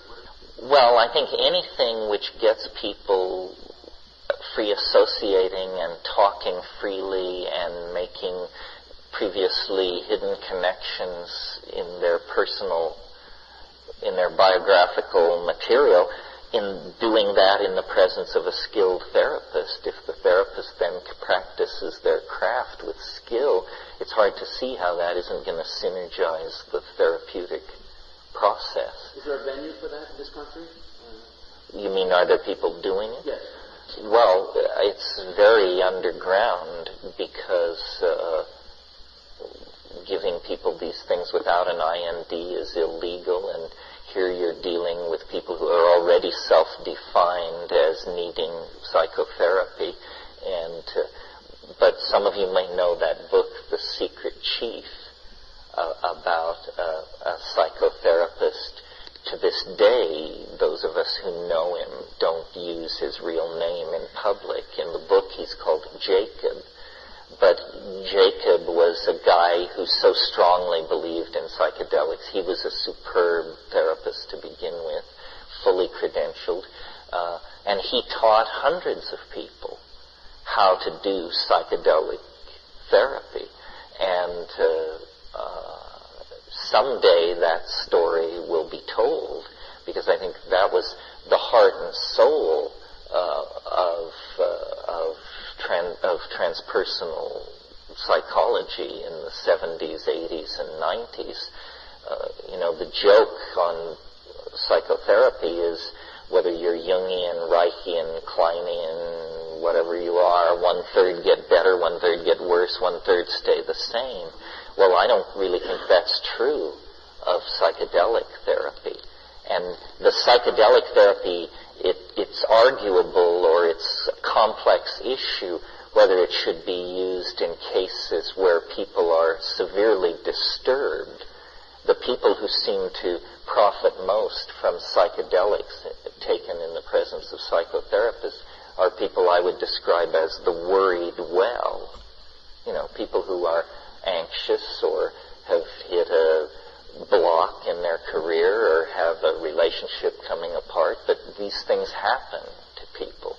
And, I know psychotherapists who I really believe probably 95% of every psychotherapeutic session they have with somebody changes a life for decades, if not forever. It's one of the great tragedies, and, we've taught McCarthyism has been bared, and the blacklists in Hollywood, we've all done our mea culpas for that, and the Rosenbergs and so forth and so on. But we've never, as a society, dealt with the way science and human mental health care was sacrificed on the altar of government paranoia in the 60s in the name of repressing psychedelic drugs. I mean, there was work going on at Saskatoon in Canada with Humphrey Osmond and in other places. They were curing serious lifelong alcoholism with a single dose of 500 gamma of LSD in the presence of a psychotherapist. They were having incredible results, treating addiction, serious trauma, all of this stuff. Well, then that just went down the tubes. And the psychotherapeutic community didn't have the political muscle or the guts or something to resist that. The scientific community, which is very quick to tell government and everybody else to take their hands off. They can do anything they want with studying human sexuality. They can do anything they want with animal experiments. They can do anything they want. Well, they just totally folded on this drug thing. And My brother is a professional drug designer, molecular chemist, and his career, this whole story of his career is how unwelcome and threatened people felt by having good psychochemists in their presence. If you're going into medical pharmacology, stay away from psychedelics if you want to have any career at all. The number of people who've been able to overcome those barriers and make significant careers and do research and publish, you can count on the finger of one hand. Is that true for the international community as well? It's not as bad, but it's still, most of the world just doesn't deal with it. I mean, Germany, there's some people, chemists, other people interested, so some Swiss people. It's sort of traditional there, I mean, try and name a psychedelic drug that wasn't invented within 700 miles of Berlin. It can't be done. But, the Japanese make no contribution. The English make no contribution. The French make no contribution. It's just not looked at. Bizarre. Because the impact, if you're a psychotherapist or a neurophysiologist or anybody else, the impact of giving somebody 200 micrograms of LSD, which is a vanishingly small amount of physical material, is just stunning. But it's not been pursued. Yeah. Ibogaine is interesting. Ibogaine is a psychoactive alkaloid that occurs in a plant, Tabernantha iboga, that occurs in Western Africa, in the armpit of Africa, in Gabon and Zaire, and it's used traditionally, although we have no record of it being used by anybody before 1850, which is kind of peculiar, because it looks like an ancient usage, like people have been at this for thousands of years. But the Portuguese have been in there since the 1430s, and there's no mention of ibogaine before 1850. It's a bush. You scrape the bark. You eat it. You hallucinate. The alkaloid is unique and psychoactive on its own. The reason research is being done in this country and it's being somewhat talked about is because the claim is made that it interrupts heroin and cocaine addiction dramatically. I wouldn't rush to sign up for that. I mean, it may. I think all psychedelics have this ability. It's not that ibogaine is a magic bullet for heroin addiction. It's that if you take a strong psychedelic and you're an alcoholic or a junkie or an abuser or fucked up in some way, it's going to be very hard to go through that trip without confronting this. And then you just say, I'm killing myself, or I'm making the people around me unhappy and killing myself. And it's hard, once you actually say these words to yourself, not to form what good Catholics call a purpose of amendment, to try and do better. People say, well, this question of are we better people?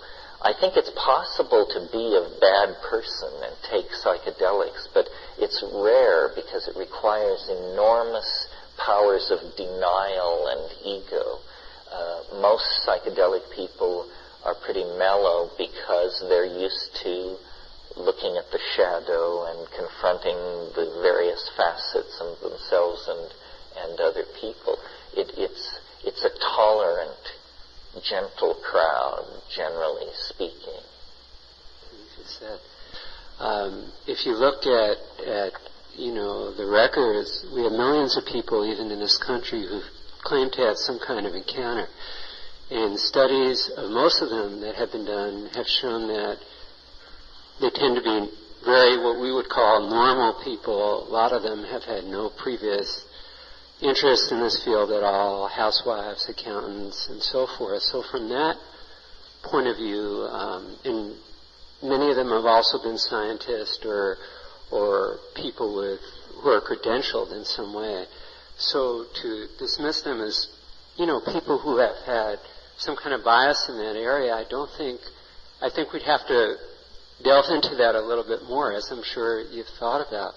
Also, I just read an article that was pretty incredible where I think a former Air Force officer came forth and said that he had been responsible for planting technology from a crashed saucer in major corporations, in this country, and that was eventually reverse engineered, and a lot of people feel are responsible for the increased technology since World War II, including the computer chip and a lot of other things that have come about recently and certainly revolutionized where we are right now. So I just, wanted to ask you again to if...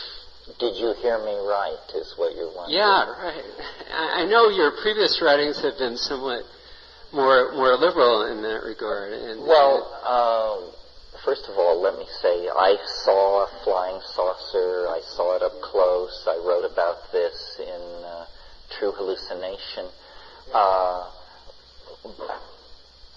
But there is... Are you suggesting, you said millions of people believe they've been abducted. Are you suggesting that millions of people, that you believe that millions of people have been abducted? I didn't say abducted. I said had some encounter with, like yourself possibly. By some encounter, if what we mean is that some people have felt the cosmic giggle come near, I don't think you can get through life without that happening. The problem I have is, first of all, this is hard to talk about, but maybe worth talking about. First of all, because of my position as whatever I am, I get to meet all these people off stage, so to speak. And it's not been a confidence-building experience. Also, I noticed you had a tendency in your question to lead with credentials. An Air Force colonel, a Navy officer, a ex-NASA scientist. I mean, when I hear the phrase ex-NASA scientist, I reach for my revolver. This is I think what we have to, first of all, nice people do not understand how mendacious, scheming, lying, and bizarre, pathological people are. They can't imagine it. That's essentially what being a nice person means, is evil is a mystery to you. I think that a lot of people are making a lot of money spreading anxiety. Anxiety is cells. And the earth change people, one by one, we tick past the Edgar Cayce prophecies that don't come true. One by one, now every piece of physical evidence from the first 30 years of the UFO phenomenon has now been shown to be fake. None of those photographs stand up under modern computerological deconstruction. And so my method, because I'm interested in the weird, the miraculous, the bizarre, the unearthly, the other. But my method has been to go to the place or the person or the thing and then not believe. Ask hard questions. And everybody else goes and believes. Well, the truth doesn't require your belief to exist. But Hokum does. Hokum requires a relationship between the consumer of the hokum. And I've argued with Bud Hopkins, I've had lunch with Whitley Strieber, I've argued vociferously with John Mack, and these people are second-class thinkers. You would not send them to investigate a bus accident. I'm sorry that this is true. I didn't know this. I assumed, as most people do, that the word expert has meaning. It has no meaning. It's just it's public relations flackery. You're a UFO expert if you say you're a UFO expert. And when you go into so my method has been, as I said, to kick the tires and make it real. The other thing is, and people don't like this, but to examine the messenger. Is the messenger, you mentioned in your question, these people are normal, run-of-the-mill type people, accountants, lawyers, so forth and so on. In fact, when you look at these populations closely, they're weird. For example, the abduction population.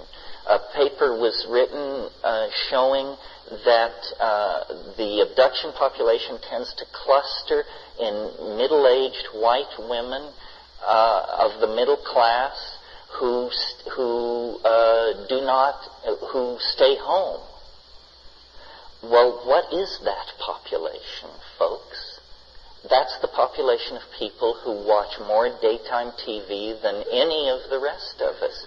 If our average TV consumption is 5.5 hours a day, this population is pulling up the slack for those of us who don't watch and is watching 15 hours a day. And this is an area where, you see the newspapers being vended at the grocery store. Virgin Mom 9 gives birth to alien Christ. Are we all clear that this is a joke? All of us, including the remedial readers and the people who just got off the boat from Somalia last week, and everybody, are we all looking at it through the eyes of a Harvard intellectual with a BA in English literature? I'm not sure. So this is what I call the balkanization of epistemology. And part of it has to do with us all nobody, apparently this was left out of our curriculum recently, what's called rules of evidence.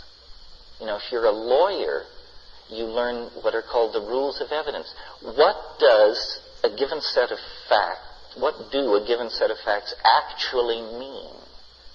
And in this UFO game, people, first of all, they repeat things. Never with citation.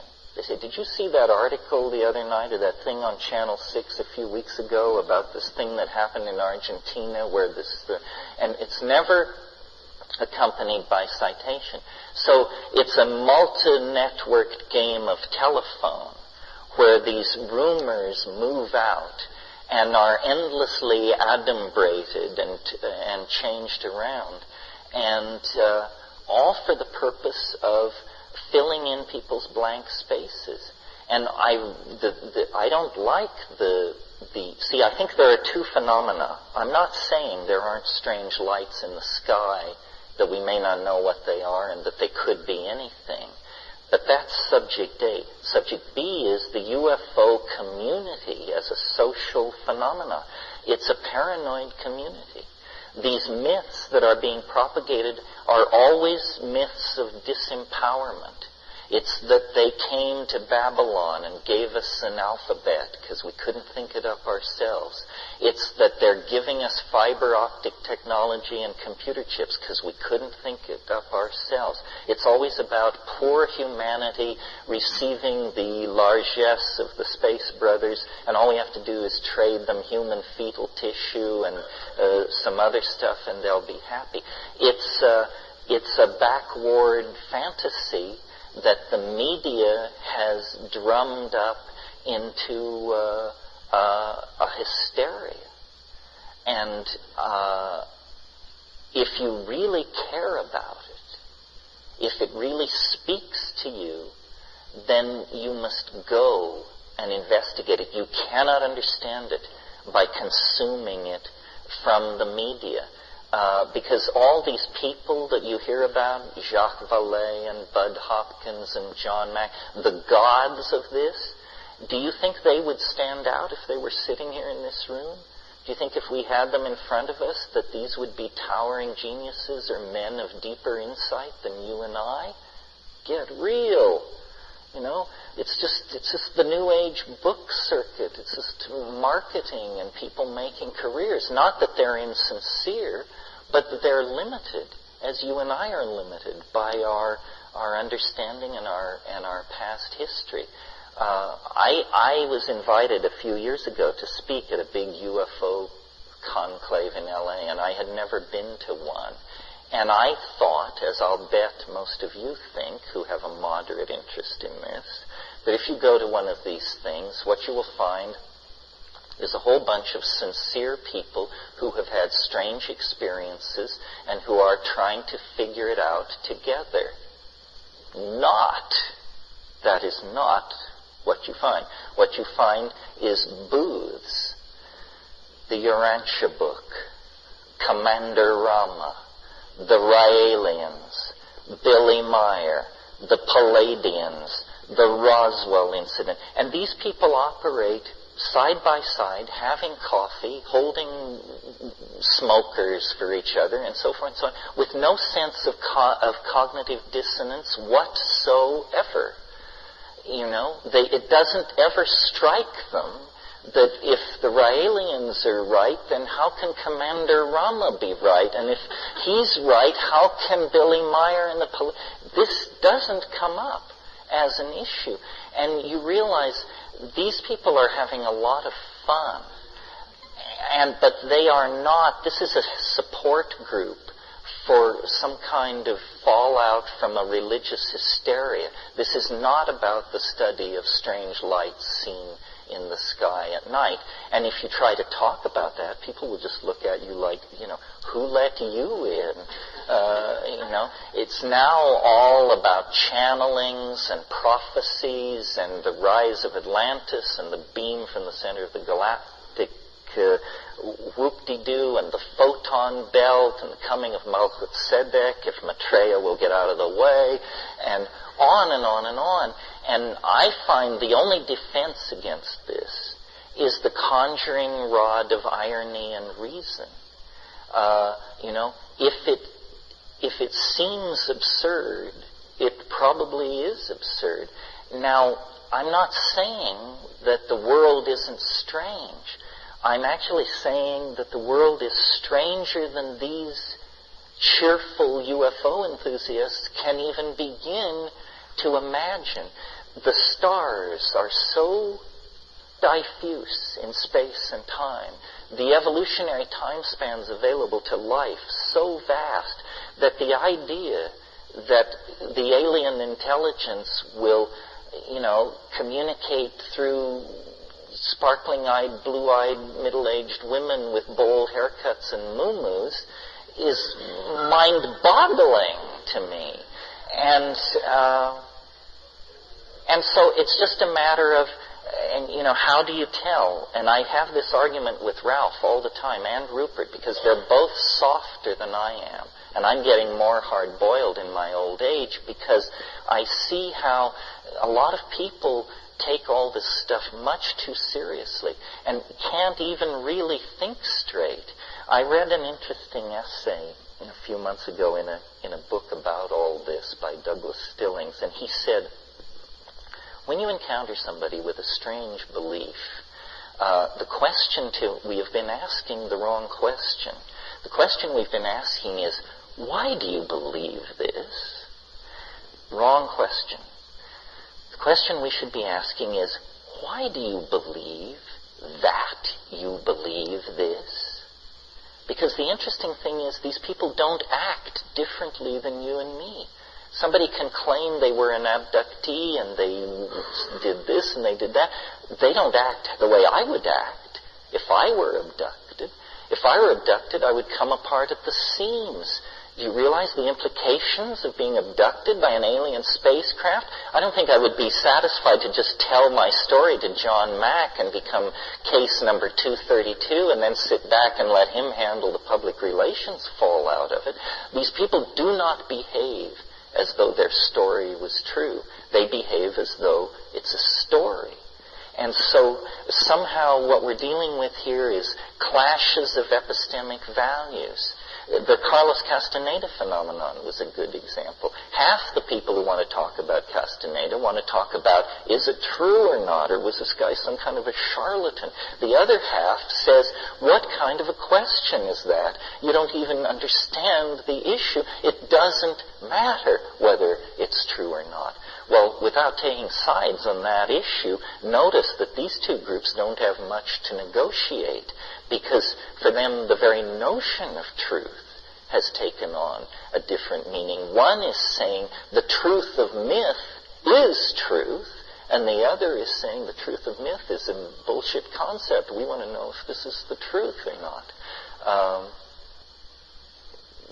Yeah. About psychotherapeutic use of psychedelics and the lack thereof in this country and in other countries. Do you foresee an increase of that with the decline of the nation state and the rise of the World Wide Web, as you've sort of laid it out? A rise in psychedelic therapy? Well, because from what I understood of what you were saying, one of the main reasons why that's been marginalized and pushed under and scheduled to the degree that it's been scheduled is because the nation state, it doesn't serve the nation state to have psychedelic activity going on a large scale. And so if nation states in the next 15 to 20 years go on the decline and are marginalized in their power and scope, and either corporations or global community take over, do you foresee a rise in psychedelic use in the medical Yeah, I think so. I think, we talked about the world corporate entity that's emerging, that the world is being replaced from 200 nations to 1,000 corporations. The values are very different.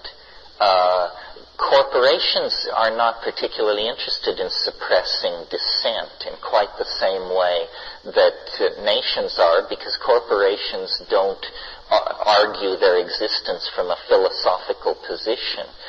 The other thing is corporations hate unregulated markets. And so I can imagine, drugs are a commodity, an enormous money-making engine. And it would be better for everyone, cynics, users, purists, manufacturers, physicians, governments, if drugs were simply an ordinary commodity, and if abuse of drugs was treated like any other mental aberration. Simply, you would be dumped into the mental health care system for treatment rather than criminalized and humiliated. It would be much cheaper for health care management and the legal system to treat it this way. Essentially, the situation now, the reason drugs are so severely repressed when it's such a money-losing proposition to do that is because the nation state is carrying out a vestigial obligation to the church, to Central European Calvinism. The reason drugs are illegal is because they're evil, fundamentally. Well, I think the corporate state will move beyond such theological claptrap and just say, well, they may be evil, but so is pornography, so are a lot of things that we traffic in with great gusto. The shift to the world corporate state is an ambiguous thing. The nation state used war as an instrument of national policy. Corporations don't do that. Yes, there is a large trade in armaments, and those arms are created by corporations, but armament trade is a small percentage of overall global economic activity. The world could live without corporations that produce armaments, and so could capitalism. The world corporate state is unfriendly to racism. In fact, it doesn't like any kind of boundary definitions in the customer class. It wants everybody to think of themselves as Joe Normal with the buying patterns and tastes of Joe Normal. the other differences? Well, it's non-ideological. All the world corporate state wants to do is pick your pocket, which when you think of the political agendas we've survived in the 20th century, somebody who just wants to pick your pocket doesn't exactly sound too bad. Yeah.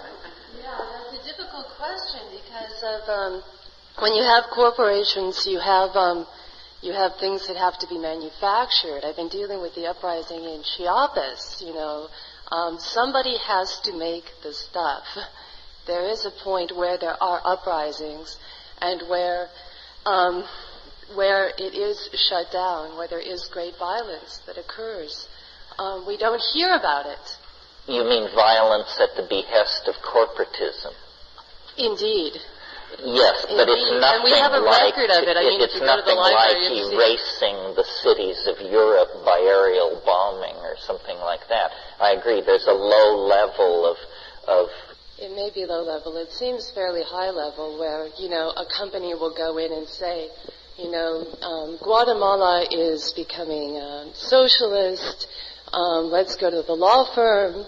We'll hire the lawyers. They'll get in touch with the political people, and we'll go down there and, assassinate whoever so that United Fruit can continue. That's just, an easy example. Well, if assassination is a tool of corporate statecraft, I've always sort of leaned toward assassination. Have you ever noticed how few innocent people get ground up in assassinations?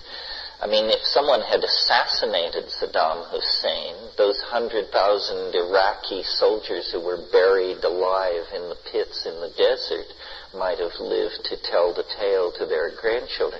But governments are horrified by assassination. Oh, Lord, no, you would never do that. The entire fabric of diplomatic understandings established since the Congress of Vienna would come unglued. Far better to conscript 1 million 18-year-olds and send them off to try to kill the leader by the fair rules of international diplomacy. The question, capitalism is so triumphant now that its salvation will probably have to be self-generated. In other words, it's not going to come from slave uprisings or a papal encyclical, or it's simply that capitalism is going to have to grow smarter.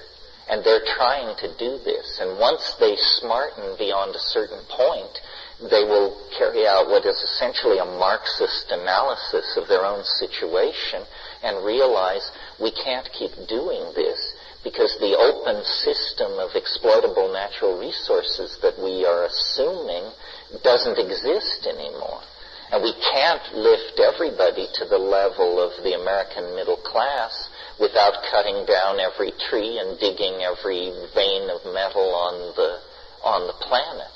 Now there are always, as I've tried to stress in this weekend, there are always technological fixes.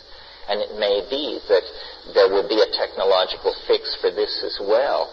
One thing we haven't talked about it at all, maybe it's been mentioned, but certainly not unpacked, is nanotechnology. Nanotechnology is something as mind-boggling as the internet or psychedelic drugs, and it isn't exactly related to either one of them. You all know what I'm talking about. I'm talking about these people, many of whom are clustered down in Cambridge and Boston, who propose that we're on the brink of an entirely new way of making things, that things can be made from the atoms up in chemical soups, that everything should be as small as possible. And these are people who have gotten, 1,500 steam engines onto a 1-centimeter chip. The cover of Scientific American a few years ago had this 1 centimeter chip with over 1,500 steam engines on it. More steam engines than were operating in England at the height of the age of steam. Now, of course, each one of these steam engines produced 1/10,000th of a millinewton of force. Not much, but at the molecular level, enough to kick a tiny molecular gear into action or throw a switch or something like that. Nanotechnology is coming. It's so mind-boggling that they haven't spent any money on public relations. In other words, getting the people ready. So very few people realize how close this is. I mean, the AI may be off in the mists of time. Practical nanotechnology is already here. They make electric motors, 16 of which can fit inside a human hair. And what's envisioned is a world of aerosol dusts that are architected machines that are creeping over our bodies, through our bloodstream, in our houses, inside our larger machines. And everything is made of diamond, because diamond is the easiest material to manipulate at the atomic level. The holy grail of nanotechnology is something called a matter compiler. A matter compiler has its nose in a muddy ditch or an ocean estuary or something like that, and it essentially does to matter what Photoshop 5.0 does to images. Anything you want. So what's being brought in is a kind of sludge-like raw feed. It could be, in fact, in the nanotechnological future, the great real estate bonanzas will be toxic dumps. Because there you will send the nanotechnologically designed bacterial machines into the dumps, and they'll bring out the gold, the platinum, the phosphorus, the arsenic, atom by atom, and stack it up for you. You can have a closed resource cycle based on the standing crop of already extracted metals. People talk about abandoning agriculture. Because the populations of India and China will be fed out of matter compilers that turn seawater directly into rice. This could be done. How do we feel about that? Are we willing to give up agriculture if it means an entirely artificial food cycle for us, but the restoration of millions of acres of forest and prairie and meadow and grassland? These kinds of choices lie in the immediate future. Yeah. When do time machines arrive from the future? The question of time machines. Well, this relates to the speculation about the singularity. One scenario for envisioning the singularity at the end of time would be, here we've had this graph, which for millions of years has described the unfolding of process. And then at 2012, at this certain date in 2012, it reaches infinity, or it stops working. In any case, it indicates novelty becomes maximized at infinity, and then there is no more time. Well, trying to imagine various scenarios which would destroy time or obsolete time, one is a technology for moving through time. The literal annihilation of time by vehicular traversing of it. Time machines have a checkered intellectual history. Some people claim, with good reason, they're impossible. Other people claim they're only impossible under certain conditions. What's usually put against a time machine theory is what's called the grandfather paradox. The grandfather paradox is, if I had a time machine and I traveled into the past, I could kill my grandfather. Then I wouldn't exist. then I wouldn't have a time machine, then I couldn't travel into the past, so how could I kill my grandfather? So this apparent logical contradiction is used to say that the travel is impossible. Notice it doesn't restrict travel forward, in the forward direction. In quantum physics, it's routine to handle, to send charges and qualities backward through time in these equations. And people have always said, well, it's just a mathematical convention. It doesn't really mean anything in the real world. Well, but how do we know? We don't know. As we approach the speed of light, according to Einstein's theory of relativity, time slows to nothingness. At the speed of light, time is at zero, eternity. If you were a photon, you would have no notion of time at all, but the universe would appear to be aging wildly around you, but you would have no sense of time passing. Are time travel technologies possible? A lot of people are beginning to think so. Some of them require almost godlike technologies. In other words, if you could spin a cylinder whose radius was that of the planet Saturn and whose longitudinal length was 10 times that, if you could spin it at the speed of light and you traversed its perpendicular axis, theory indicates you would be spun into the past. Well, we can't even dream of technologies like that, but it seems to indicate that in principle these things can be done. Some people believe there are black holes in the universe or wormholes that might be potential doorways to other dimensions. The wormhole theorists calculate what kind of energies it would take to pry open the mouth of one of these wormholes and hold it open long enough to push some information down it. Well, its materials, orders of magnitude more tensile in their strength than anything we can produce, but still not inconceivable in some far-flung future. My notion about a time machine is that it's not what it looks like. If you had a time machine and you used it and it worked, I think it would actually have the effect of causing the rest of the history of the local universe to happen instantly, because it would collapse the local assumption of a symmetrically evolving dimension. What I mean by that is, in order to keep the grandfather, well, here's the idea. Suppose you had a time machine that you had never used. You were the inventor of the first time machine. And on a certain day, you used it and sailed off into time, the future.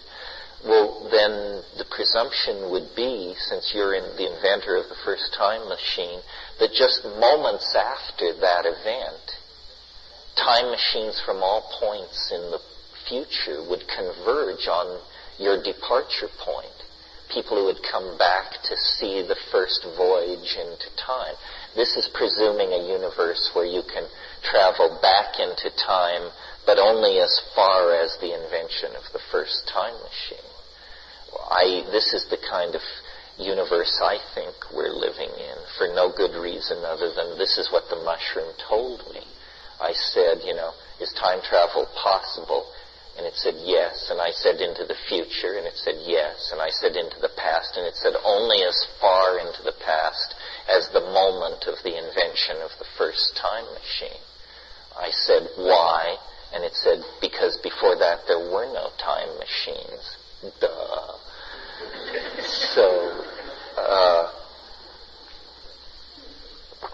So in that kind of a universe, when you sail back in time and get to keep the grandfather paradox from happening, I think all the rest of time happens instantly. So it becomes more like a God whistle, more like some kind of evolutionary fast-forward button, where you're somewhere in the historical continuum messing around with technology and society and this and that. Then you invent a time machine and zip, the rest of history happens in the next few milliseconds as the whole thing goes nova.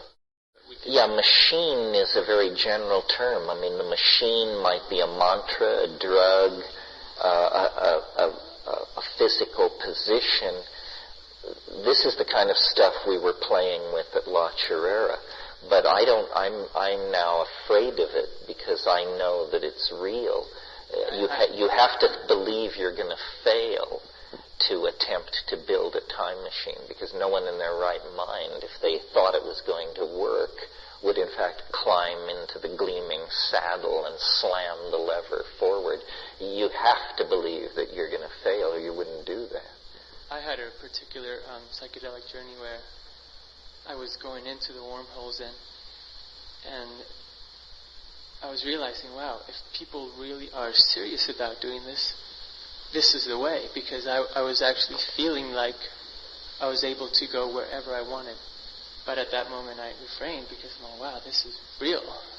I can actually traverse through, the timeless singularities or the timeless wormholes and pop out at any point in space-time because it's all interconnected at that one point. The name of the game is to bring back real information. I mean, that's how you will convince the rest of us to do it and to believe you. And I think it can be done. I think probably shamanism is about this. But, I really, like, one of the things we talked about a little bit here, but maybe not enough, is this Bell non-local information space that seems to lurk beneath the surface of ordinary reality. For 50 years in quantum physics, this was denied as so counterintuitive and leading to such bizarre conclusions and possibilities that it must be impossible. And now they've done experiments that pretty much show this is real.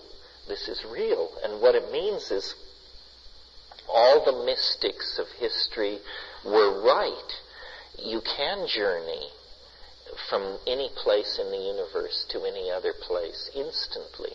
You can extract information that lies on the other side of the cosmos instantly. It's all done in the imagination. The imagination is this sense which you have that is your non-local perceptor. Your local perceptors are your eyes, your ears, the surface of your body, so forth. The non-local perceptor is the imagination, and it's giving you a continuous holographic readout of the Bell non-local dimension, and it's like a cheat on your being trapped in the evolutionary cul-de-sac of Newtonian space and time. You are trapped in the evolutionary cul-de-sac of Newtonian space and time, but you have this little tiny peephole, this doorway, into the entire cosmos. All the races that ever were there, all the catastrophes and civilizations and philosophies and messiahs and so forth and so on. But you have to tune it. 99.99999% of this Bell information is utterly incomprehensible to the human mind because it's on a scale too large or too small, or it involves premises or environments or presuppositions so bizarre that we can't grok them.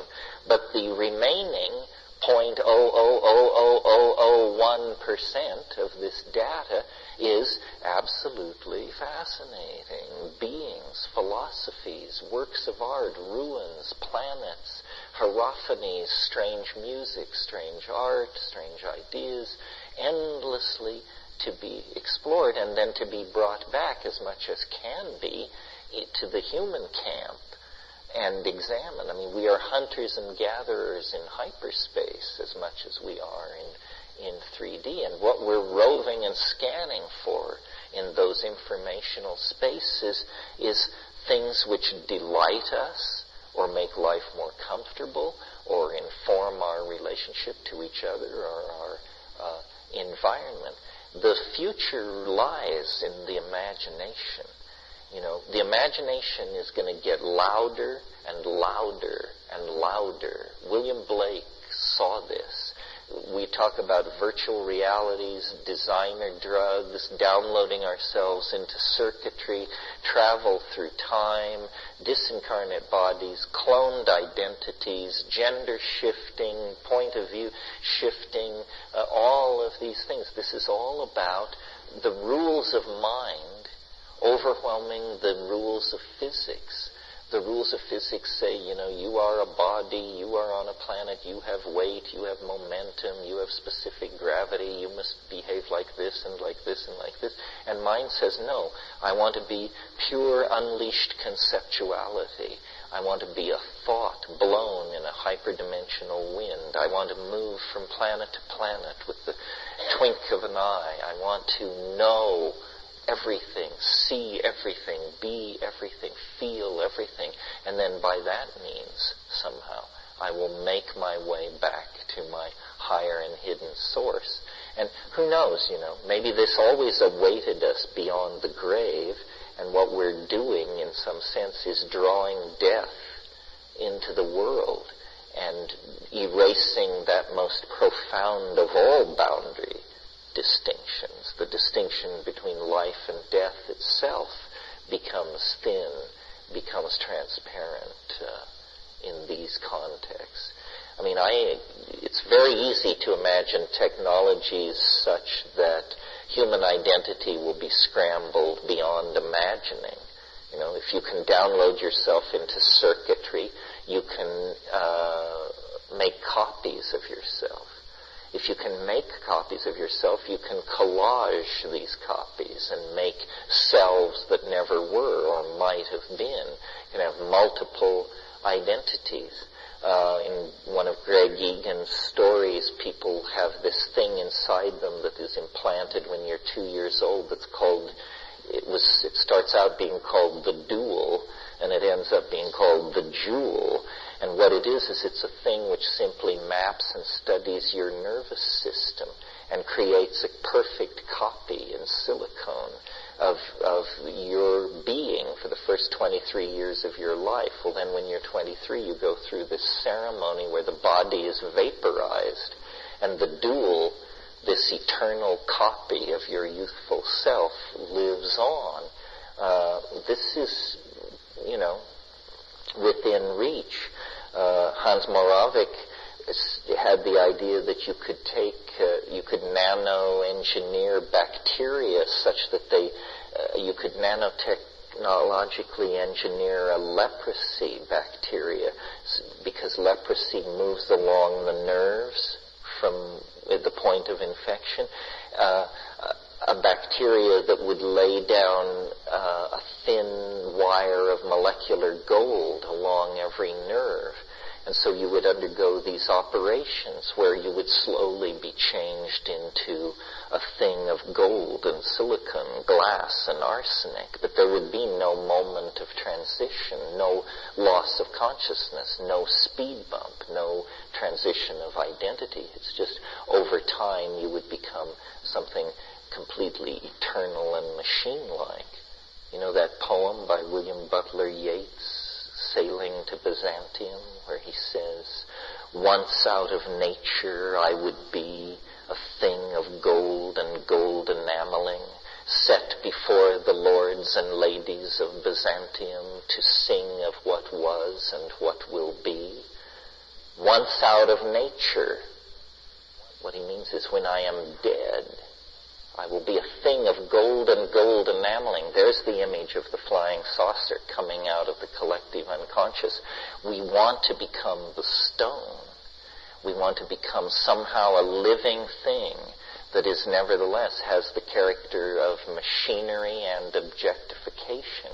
It's a very complex image in the human mind, with Christ at one end of the spectrum and the universal medicine of longevity at the other end of the spectrum, and then all these adumbrations and resonances, the philosopher's stone, the grail, the gift difficult to obtain, the magical object, the talking stick, the jeweled, self-revealing basketballs of the DMT state. You know, in the 53rd fragment of Heraclitus, he says, the aeon is a child at play with colored balls in eternity.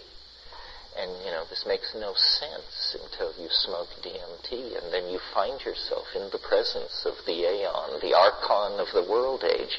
It's a child at play with colored balls in some kind of a virtual reality. Yeah. I have two questions before the whole workshop ends up. But one of them is if you could talk a little bit about the tone that you and Dennis used to intercalate tryptamine molecules in DNA, how you decided to use it, that particular tone, if it's occurred again in your life, what it may mean to you, as well as just a brief comment on gender ratios in your workshops, whether there's more men than women usually. You've talked a little bit about that before. I've heard you say that men may be more drawn toward the psychedelic experience because of some lack of intuitive knowledge about Yeah, well, I don't know why exactly it is. It certainly seems true that men have a deeper relationship to drugs than women. I think that's generally true. Even hard drugs. Women don't seem as interested in drugs or as potentially addicted to drugs. Maybe there's a deeper survival instinct there. Women are constantly burying the dead, caring for the sick, giving birth, helping with miscarriages. They may be more rock-bottom realists. Well, you know, the guys are harping 100,000-line oral epics and stuff like that. I think, you know, I quoted this statistic in a different context, but that in 1800 the average American woman gave birth 13 times. Giving birth, especially in a world without anesthetic, is a pretty psychedelic and boundary-dissolving and ego-erasing and whoop-de-doo kind of experience. I think women may, in traditional societies, not care to contextualize psychedelics simply because they have enough on their hands. I don't know the gender, you know, there's a lot about gender stuff I'm interested in, but I don't understand. My friend Brenda Laurel studies girls and why they seem to have some difficulty naturally acclimating to the internet, and how boy and girl, male-female mathematical abilities seem to differ, although I think that's changing. I think the latest data is that women are pulling even with men in mathematical graduate schools, at least in some places. I don't know, men are, and maybe this is cultural or maybe this is biological, but men are maybe more boundary defined than women. Like women seem, and again, you make these statements, you don't know whether you're making a biological statement or a cultural statement, but women seem more tolerant of bisexual and homosexual behavior. They're sort of comfortable with all that, where male sexual encounters are always defined to some degree by competitiveness or, you know, the hidden shadow of competition. Now, what was the other part of your question? Oh, about the tone. Well, this is a very specific question, but in the story that's told in The Invisible Landscape, Dennis seemed, as he went around the bend, to have insights into these, like, shamanic techniques that were real techniques, and that he could not only tell you what they were, he could tell you how they worked. And one of the things he insisted upon was that you could use your voice to transduce energy into your own body and other people's bodies, which this is no news. Acoustical signals are a good way to transduce energy across space. But that you could actually use it almost like a acoustical laser or something like that, and that you could interfere with the normal chemistry of these drug molecules and make them enter into bonding situations that they would normally not have affinity for the bond. You do this by making them superconductive. You make them superconductive by stilling their molecular motion. We tend to think of absolute zero as a temperature, but in fact, when an atom is still, from a physicist's point of view, it's at absolute zero. At absolute zero, the normal rules of bonding are canceled, and these things become like sticky. They'll bond to anything. And so he said you could use voice to form a relationship of the geometric incident of the angle of attack of the incoming acoustical wave as it encountered the molecular matrix, that it would cause some of these molecules to become superconducting, and that then they would bond permanently into the bond site of activity, and that instead of having a transient psychedelic trip, you would lock this stuff in. And he envisioned the harmine molecule, which has these two Mickey Mouse-like ears of benzene rings hanging off the pentexyl structure of the center. He visualized them like vibrating antennae. And he said, you will land these molecules into the nuclear cleft of the DNA and then bond them in with this acoustically generated sound, and then forever after, the person that we do this to will have a standing waveform holographic image in their imagination of the sum total of space and time. It was like he said, you'll get this image of the universe that will be sort of like your interface to the big internet. The internet where every star is a website. And the sound that you were to make to cause this to happen was the electrons, an octave, or a harmonic of the electron spin resonance of the harmine molecule in your system.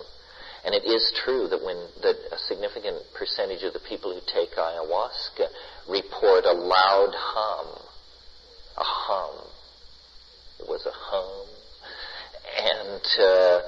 And so he felt that by imitating these molecular hums and tuning through them, that you only, according to him, you only had to make the right sound for a few milliseconds. So the doing the scales was an effort to hit all possible sounds, knowing that when you got it right for just a few milliseconds, it would lock in. And so these sounds sounded somewhat like this.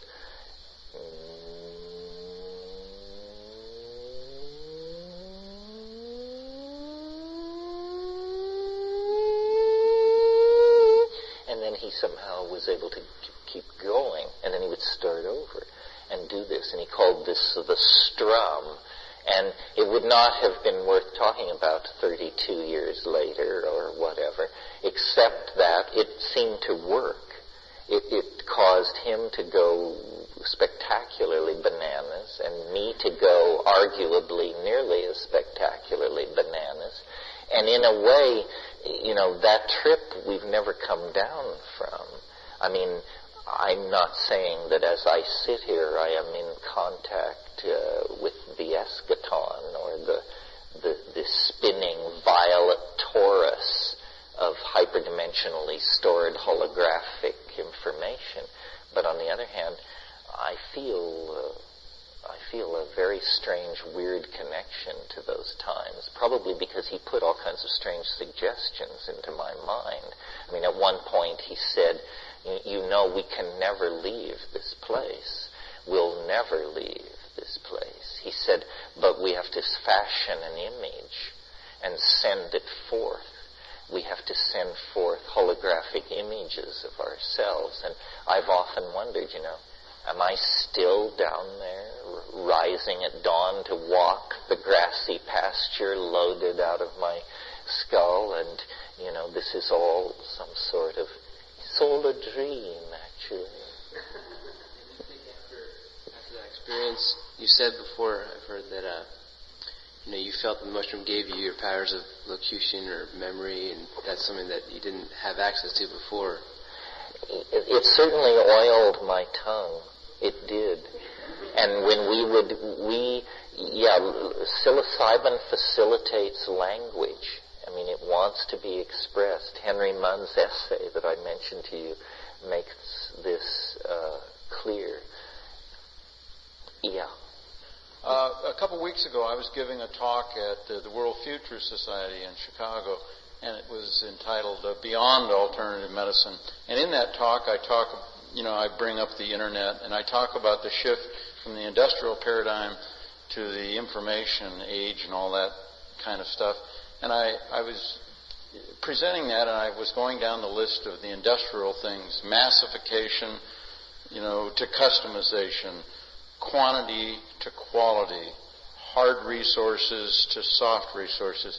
And as I was looking at the list of the industrial age and the information age, the thing that came off was, it was almost like masculinity moving to femininity. And I said to myself, you could almost look at these columns in front of this group as testosterone loaded and estrogen loaded. And then I says, what in the hell is a man supposed to do with testosterone in the information age? So I throw that out at you, and, how do we fit in as, hunters and gatherers in the information age?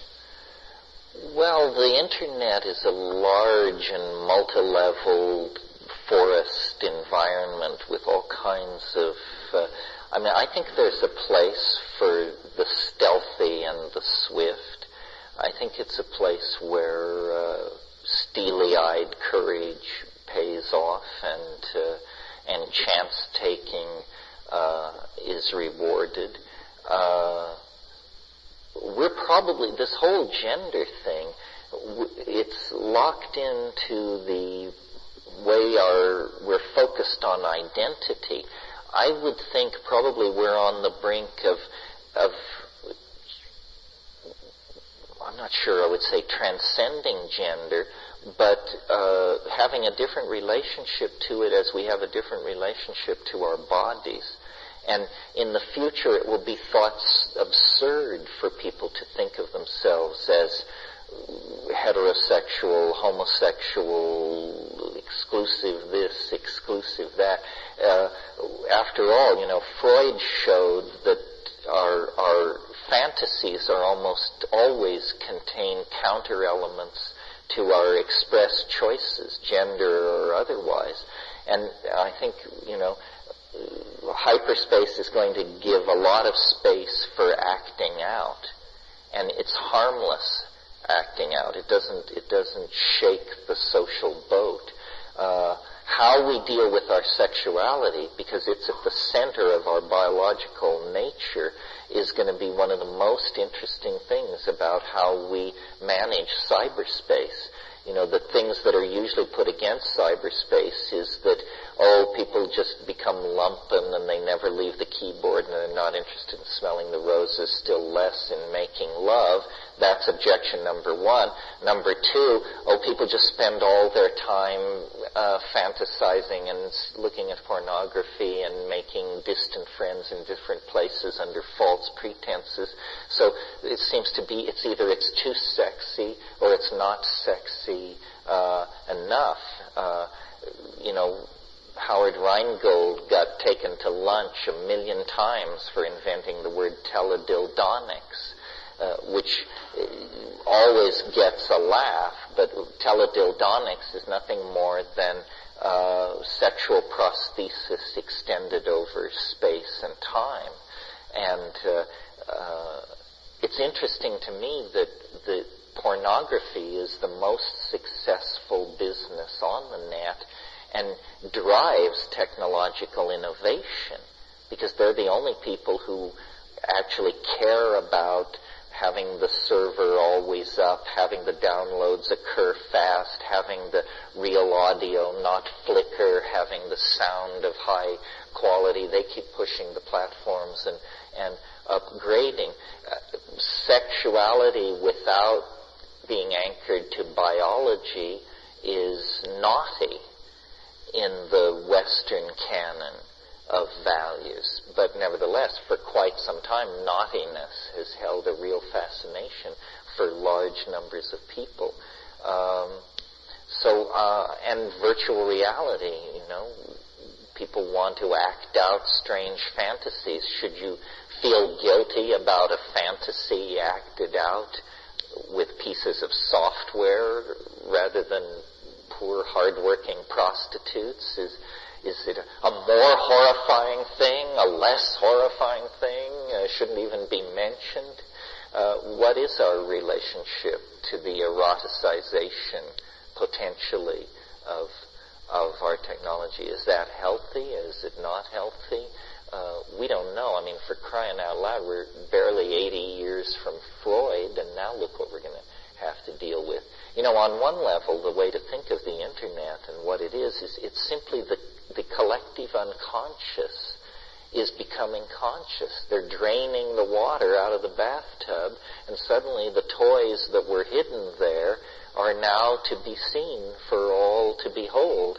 And we're squeamish about this because our culture is based on the myth of niceness and gentlemanly and ladylike behavior and so forth. Still, this is a huge echo for us. And, we designate certain clubs, certain holidays, certain drug states as permission to transcend the normal strictures of bourgeois behavior. But, what outrages conservatives about the net, for example, in the area of pornography is, pornography used to be urban. It used to be you had to go to some seedy section of town and mingle with seedy characters. Now, every living room in America can have endless amounts of pornography that would stand your hair on end. Well, what's happening is an erasure of the previously print-created domain called public spaces. And people wanted private property and public spaces, and certain business was confined to one area and certain to another, and the Internet is neither public nor private space. I play around with See You, See Me and iVisit technology, which is a technology of using small TV cameras to conference with people at a distance. Well, you often go into these reflectors where many people are making appointments to see other people, not you, and people don't know how to handle the technology. They leave switches on they shouldn't leave on, and so forth and so on. And you'll log into a place where there are 11 guys. 4 seem to be masturbating, but not in a particularly exhibitionistic way, sort of half-heartedly and lackadaisically. And then other people, you can see them, they're staring at screens. And you're wondering, do I look like that? Am I staring at a screen? Are they watching the people masturbating? What is the relationship between these people? Is this an invited situation? Is it a situation of voyeurism? Or is it a situation of domestic carelessness where this guy forgot to turn off his software? And you realize these are the frantic questions of someone enraged by the breakdown of public space. You say, I don't understand what's happening here. Are we in a private space? Are we in a public space? Can people see us? What do they think? What's happening? It doesn't make any sense. You just have to go with the flow. I don't know what those people are doing. Do most people who take DMT have the same encounter with the machine-like elves, and if so, how similar are they? And then also I'm wondering what your relationship is with law enforcement. Is that fine? Well, the first question, everybody's different and everybody takes the dose differently and gets a different amount and brings different baggage to the train station. Having said all that, I think if the dose, the stronger, the higher the dose, the more everybody's experience converges. If people get 50 to 70 milligrams in a big hit, they will go to the realm of the self-transforming machine elves as described by yours truly. They may not describe it as I do. I've turned a number of people onto DMT. I've listened to a lot of stories, and slowly the image that has emerged for me, if you want to think of the DMT place as an archetype, it's the archetype of the circus. The circus is a very complex archetype. It's a rupture of plane of the bizarre and the transmundane, which shatters bourgeois expectations.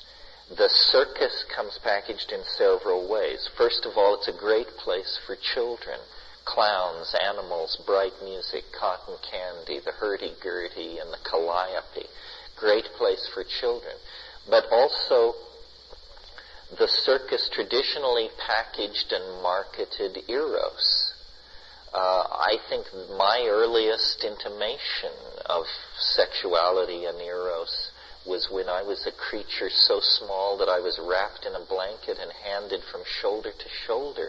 And I was taken to a circus, and I saw the woman in the nearly naked, perfect woman in the little spangled costume hanging by her teeth up in the top of the tent, spinning around and around, working without nets.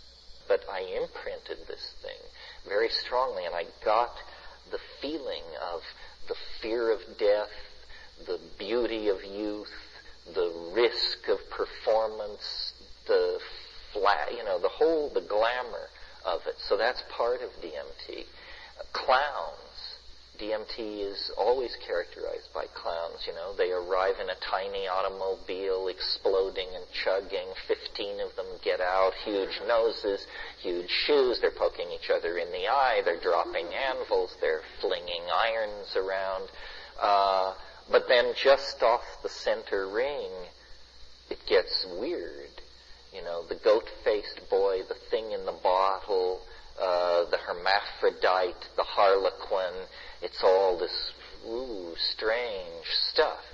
Well and then every child worth their salt wants to run off with the circus. The circus represents such a countervailing force to middle-class respectability and small-town rules and so forth. You want to run off with the circus. I remember when I was a kid, the town I grew up in, every 4th of July was the big festival of the town, and a carnival would come. And our parents would tell us, you can't stay out after 9 o'clock at night while the carnival is in town. Well, why not? Well, you just can't. These carny people are different. They're, a little darker shade than most of us. Some of them might use drugs. Some of them may, God forbid, have once been divorced. I grew up in the 50s. Things were pretty screwed down. And then when the circus would leave town, of course, reality would seamlessly close over it, where it had been, and the city park would once again be a place for Kiwanis picnics and football practice. So the archetype of the circus is, I think, the ruling thing of DMT. It's made me a fan of Fellini's circuses. His wonderful circuses are very DMT-like and have everything I'm talking about, the erotic, the humorous, the menace, the shadows, and the light. As far as my relationship to law enforcement is concerned, I'm happy to say I don't have any. It disappoints people, especially conspiracy theorists. Of course, they can assume I'm lying, but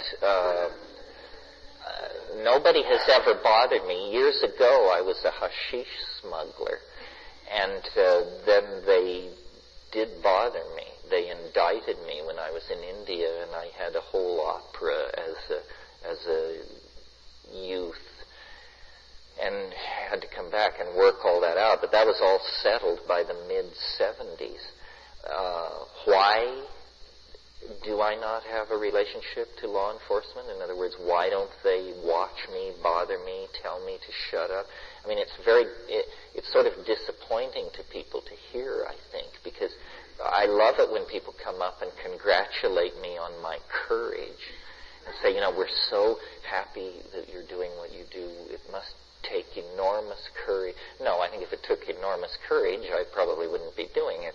I just have made an assessment of how things work, and my assessment seems to be right. And here's how they work. Eggheads don't count in America. It doesn't matter shit what we say here. What drugs are about in America is money, from the law enforcement point of view. You can bet your booties that if in the next year I cleared $1 million in untaxed money dealing drugs, I would have trouble. You would have trouble too, probably, unless you're already in the mafia or something and you've got it wired. They hate not getting their cut. And psychedelics generally have not been big money makers. They're not addicting. And so they've always been a side issue for criminal syndicalism. The criminal syndicates that have marketed drugs, psychedelic drugs, with the possible exception of cannabis, have just basically done it for humanitarian reasons. There's lots more money to be made in heroin and cocaine and MDMA and all these things than in true psychedelics. Usually, the only time you meet idealistic criminals is when you meet psychedelic chemists and the people who distribute their wares. Because if you're good enough to make LSD, you're certainly good enough to make methamphetamine and cook up all kinds of scaggy drugs. So it's not a good idea to make money with drugs, I think. I think that people are entirely too willing to police themselves.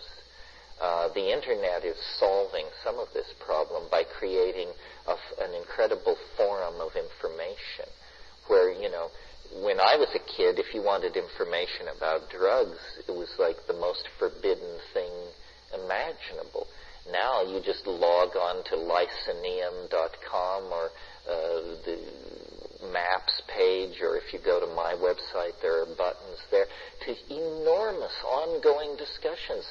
30 posts a day to the salvia list, 30 posts a day to the ayahuasca list. You can't possibly churn through all this stuff, let alone the vast amounts of material that have been archived and articles transcribed and stuff like that. So the net, the web, which empowers all fringes, especially empowers fringes where information has previously been restricted. And I think, that's why I'm shoulder to shoulder with these pornography people.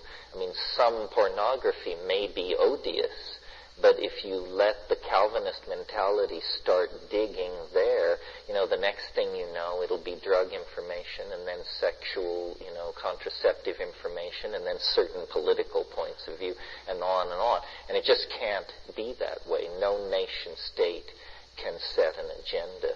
And pornography is the least, the most discussed and least offensive of the world's problems. I mean, my God, we have serious problems. Let's put control of pornography. And I mean by adults for adults. Child pornography is odious, of course, but pursuit of child pornography is a rare pathology, I choose to believe. Yeah. Actually, I don't know anything about all this. I'm sort of conservative. My approach is not to try every drug that comes down the pike, but to just use the drugs that work for me quite a bit. So I'm aware of things like what you mentioned, and DEPT, and there's another one. But I won't be in the first charge to try all those things, because I'm pretty happy with my circumstance. If I were depressed or bipolar or something, I would certainly medicate it. I think it's really crazy to think that pathological traits are somehow character building or to be treasured as a charming part of one's personal toolkit. I think they should just throw that stuff out of the rowboat and become a more bearable person. But my ignorance of these things doesn't mean they're not important fields. Obviously, the rest of our future is going to be chemically engineered, and drugs, pseudo-neurotransmitters, enzymes, immune stimulants. There's an endless potential market for all of this stuff, and not all of it will be hype. Some of it will actually be change our lives, like Viagra, for example, or Prozac. I mean, we kid about these drugs, but if in fact Prozac is the most prescribed drug in the world, maybe that's why things have seemed to me to be running rather smoothly recently.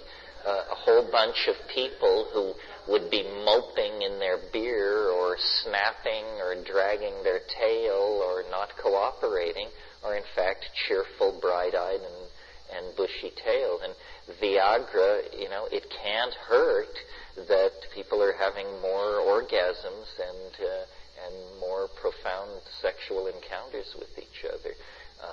And at some point, these fixes, chemical and informational fixes of our lifestyle, have got to feed back into greater happiness, or what's the point of it? Yeah. I just wanted to make a comment before when you were talking about the question about the similarity of DMT experiences. And I remember the first workshop I saw you at was about 5 years ago, and I had done quite a bit of psilocybin and LSD, but never DMT. And I heard you talking about coming into contact with the alien and the visual language. And I guess I was quite skeptical, because it just seemed like it was a lot of romanticism.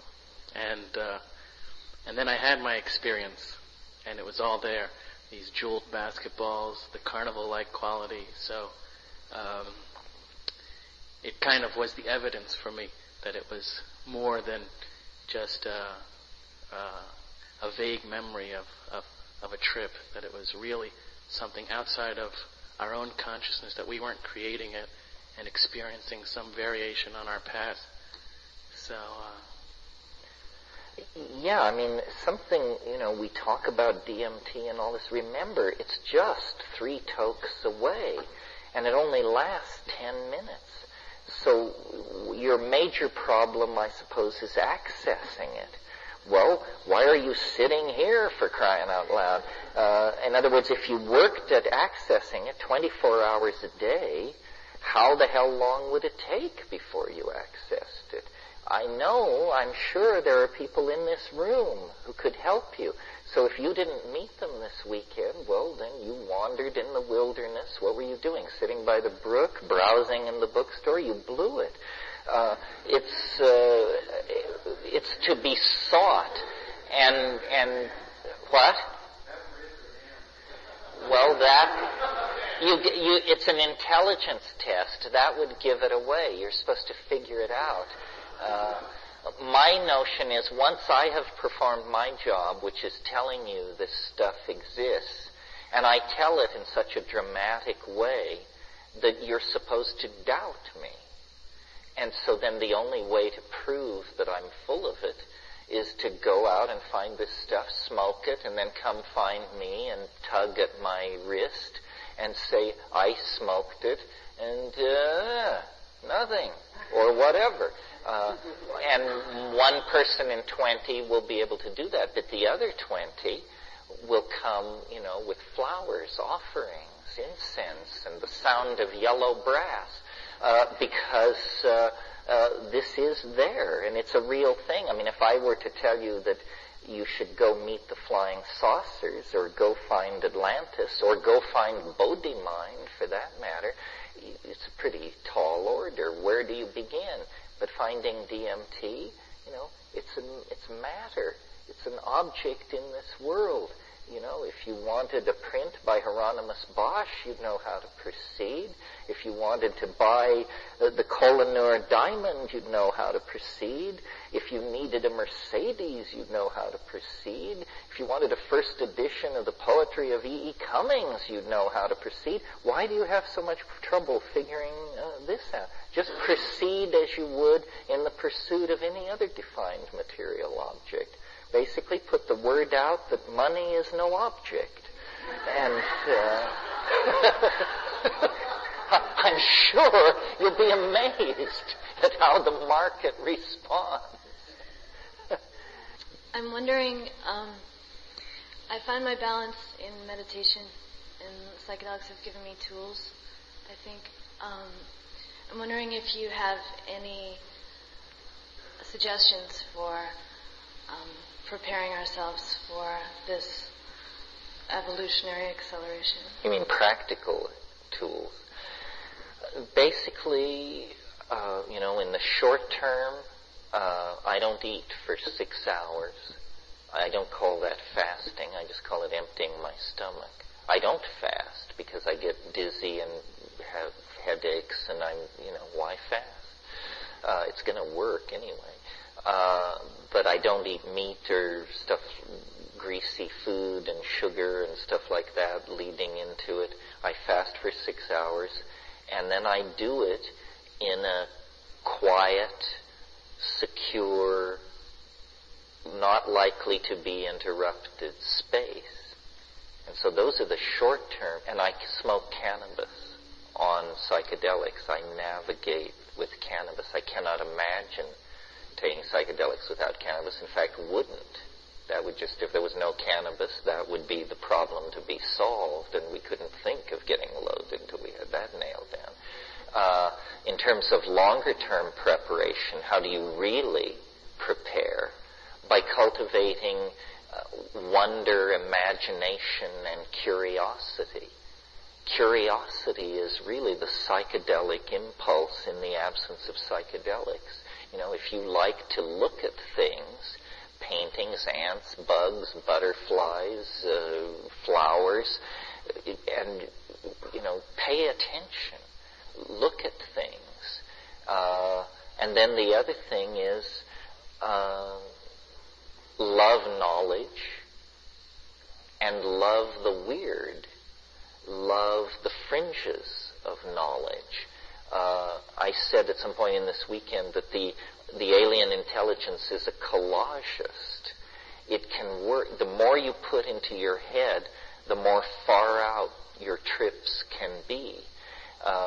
There are people so lumpen that you give them DMT and they come down with the standard stereotype of the psychedelic drug taker. Pretty colors. Well, you have to be pretty dumb to come away with the impression that all there was pretty colors. So, read strange stuff. Go to strange places. There's an old alchemical saying, something like this. The highest mountains, the wildest deserts, the oldest books, there will you find the stone. And so it's all about, the common opinion should be rejected on principle. I mean, this sometimes makes you seem kind of quirky because everybody's running toward fish and you're talking about Buxtehude. Everybody's interested in sushi and, you want fermented mare's milk. But usually you find out that by behaving in this way, you end up ahead of the curve. And life is beautiful without psychedelics. Psychedelics simply make you aware of that primarily, and then secondarily lead you deeper into it. The affirmation of psychedelics is not the affirmation of an ideological position or a moral point of view. It's the affirmation of the existence of beauty itself. The pursuit of psychedelics is the pursuit of beauty. The taking of psychedelics is a religion of Platonic beauty. To know that it exists and to live one's life in the shadow of that knowing is transformative and carries us and the rest of evolution forward. So that's the weekend, folks. That's the wrap. Thank you very, very much.